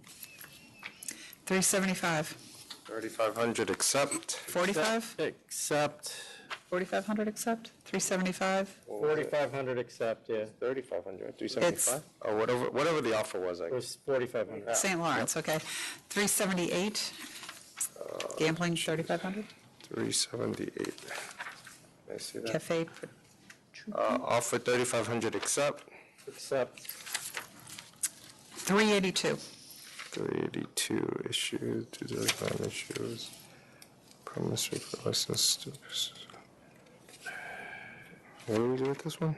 this was was sent back for the ALJ to Oh, right. write proposed findings in conformance with the procedure. Here's another one, Kerry. Yep. So the reconsideration is rejected. Yeah, deny. The decision of is Yeah, upheld. Upheld. Right. It's all good. It's falling apart. 105, I have, what do I have? 105? 385? Sorry, whoa. Oh, sorry, that attached from there. 397, I request to carry over to 315. What happened to 383? 397? 383 was what we were up to, Rudy's, which I thought was adjourned for when the alteration was next on in like 2 months. Granted the 1,000. So we're Rescheduled. holding off on the, That's rescheduled, okay. Yeah, to 315, So right? 385, okay, who did you say Rudy's was carried over? Yeah, to 315, I think. I think to join Is that whatever one? date the alteration's on. Nope. 875. It's Rachel on 9th, right? No. No, it's not. Okay. I don't know where Rooney's is then. All right, I'm on 397. That was carried over to 315. But what happened to? Yeah, I have 385. 385? Yeah. Don't worry, no idea. Mine all get. See, that's what happened to me. Okay, thanks. Yep. I don't even have 397. All right, Okay, so 385? 385. 383. 383 is Rudy. Oh, 385. 385, right? Okay, God, you guys messed me up. 385 license was surrendered, so cancel on bond. Yes, okay, 385. Charges us, no, wait, so license surrendered, right? So Right. cancel bond. Yeah, cancel and bond. Oh, you know what? I got them. I got out of order. Okay, sorry. Rudy's is carried over. 383, you said? Is that what you said, or are you agreeing to the 1,000? I just found my pack. Okay. I'm out of order. I think it was rescheduled to the 15th at 3. I had no request on that. Is this just, No, that was the one they were here and the community board. with this the is for their backyard. patio? We're not going to do anything with this until then? Yeah. All right, recalendar with something. Whenever that is. Okay, 385. Got it. License Cancel and was bond. canceled, so cancel and bond. 386. Oh, 386 I have. Cancel. Cancel for the record. It's already been canceled, right? Yeah, And cancel not for the paid. record. 387. It's cancel for the record. Cancel for the record. 388. 8,500 accept. Accept. 390. This one, I think we wanted to bring them in. Nuisance abatement, get them in, Lower East Side. He's reading my little I'm reading notes her back, notes he there. doesn't have it. Did we get them That was in? just my suggestion. Oh, we But can if get them you're- in. Let's You bring them will, in. this, big Huh? fine. Big fine. Big fine? Big fine. Oh, instead of bringing He'll them be in? back on recon, Oh, I see or do you what want you're to, you know, All or right, well, I mean, you think? 7,500. 7,500. 391. 7,000. 7,000. 392. I had a counter at 15,000. This has been a Yeah, focal point. We had imposed 15,000 last time. correct. This was low. And then my question, is this just a bad case? Is that what's going on here? I didn't have time to speak with the All right, counter attorney. 15,000. And then have 390. yours. I was going to have them check with the local police department to see Right. what they From a said. couple of years ago, too, though. 393. All right, counter at 7,000. Counter at 7. 394. I had 15,000 plus 10-day. 394? I'm sorry. I have Capital City Lodge. I have 395 here, 394. I don't have 394. Let's see, 394. So offer 2,000, accept. Accept. All right, 395. That I have 15,000 plus 10 days. 15,000 plus 10 days. Okay, now we're back to this group. Okay, I got 397 and 398, both being carried over to 315. 315. And then the next one, am I in the right numbers? I'm sorry, on the last one, 395, they already had a 5-day suspension on their last case. They had a 5-day suspension and an $11,000 fine. So now you're just doing another suspension Right. and a bigger fine, Oh, maybe. which you can. It Cancel. just seemed All odd. right, cancel and bond. Cancel and bond. Hang on, I just want to see if they paid that other fine. Nope, not likely. So counter of cancel and bond. That's on 395. EV case, yeah, sorry. Okay, so we're on 400 now? 405? What do you have? I got 400. It's over, it was a request to adjourn for March 1st. It was written right on the agenda. Okay. Yes. Okay. Approved. Approved. 405. The new offer, cancel and bond, accept, Accept With withdrawing count for, and withdrawing count 4. and withdraw count 4. 406. For 2,500, accept, Accept, 408. cancel and bond, cancel and bond. 409 and 11. 409 through cancel and 411. bond, accept. Cancel and bond, It's accept. canceling civil, but Oh, cancel. it'll go the same way. 413, Offer 8,500, accept, Accept, 414 and 15. cancel and bond, accept, accept. Look at, they turned the AC off on us. 416, 1,500, accept, Accept, 418, I'd cancel and bond, counter. Yes, cancel and bond. 418 counteroffer, Yes. Yes. 1,000 accept, Accept. 420, 2,500 accept, Accept. 421, 3,000 accept, Accept. 422, cancel and bond, Cancel and bond. I might have a bond, 423, 3,000. 3,000. 424, Okay, this one, I mean, look, they have a long no history, but they had a shotgun, 1,100 DVD, 7 bags of marijuana, stun gun, Yeah, I had cancel. cancel and bond, Everybody gets 425, cancel and bond, cancel and bond. 428, 3,000 accept, Accept. 428, 428 wasn't a CNC. wasn't an offer. 3,000. oh, I'm sorry, 3,000. Yeah, which one, 3,000? Wow, 429, 4,000 accept, Accept. 430, cancel and bond accept, Accept. 431, 7,000 accept. Accept. 432, This one was high, I said 3,000. 3,000. did you want, just not sure if they had something prior to that was just outside of the 5 years? Nope, you're right, okay. So you're accepting that 3,000? No, I'm countering with 3,000. They offered 6,000. You're reducing, so it's okay. circumstances. Jamie has something against this guy? No, she's just followed. the- 6,000. Right, she's. For the been- first This is sale not to their mine. first offense. 433, Letter of warning accept. Accept. 435, Okay, I counter 4,500. Counter with 4,500. At 435? Yeah, they're like untaxed cigarettes. Well, this was, you're going to see a lot of these because enforcement is cleaning them out. You see these charges are from 2013. We that I didn't did not have, see. yeah. Oh. This was a DCJS notification that they were arrested for the untaxed cigarettes. It didn't come to us as the tax referral. Okay. And, So then we take the 500? yes. Okay, so 500. Accept the 500. okay, at 440, Bookman asked to carry over to, 440. sorry, yeah, 440.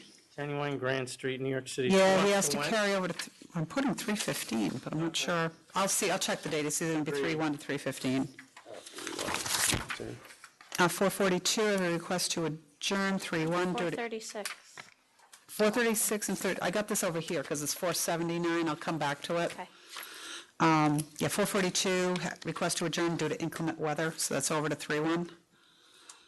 444D, had a request to adjourn. I don't recall the date, Adjourn. sorry.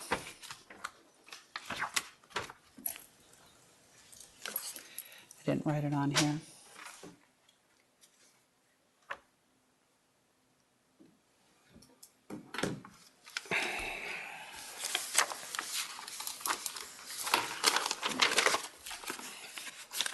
They're looking for 315, Okay. okay? 440O, the application was withdrawn Withdrawn, oh, last week, so it's noted. okay. 444P, new on premises, Madison County. I had deny. Mayor is Yes, strenuously against it, and EJ Live recorded music, karaoke, dancing, jukebox. Previous application was disapproved for character. I have denied. Okay, 444Q, Watercrest Satellite Store. I was okay with that. I'm fine with it. Approved. Okay, and the one I went out of order, which was off to the side, was 437, I need to go home. 379, 380, 436 through 438. Where is that? It's an off, this is for 166 WP Hospitality. It's cleaning out. They said they're in contract to sell. You're in contract to sell? That's the Do I have anybody representation noted? they made, which is part of the reason we went along with the offer. So, say that again? $10,000 civil 10,000. penalty they're offering. And we're okay with that? Seems volatile. I was. wasn't on the next page. So No, on the next page? no, I said on the next case. Oh. Comes along. All right, accept 10,000. I just need that back. There you go, thanks. I didn't have anything else. Did you, I Carrie? have one item. Oh, yes. I'm going to be away for, It's not even just that, it's just for practical business practices. We're going to increase the delegation to allow the CEO to approve hirings from grade 23 and below. What's grade, all right, I mean, what's grade 23, just so I know? It's a civil service Oh. position, nothing exempt. Jackie, I'm gonna ALJs miss or that no? phone call Oh, tomorrow. okay. Might- All right, I approve.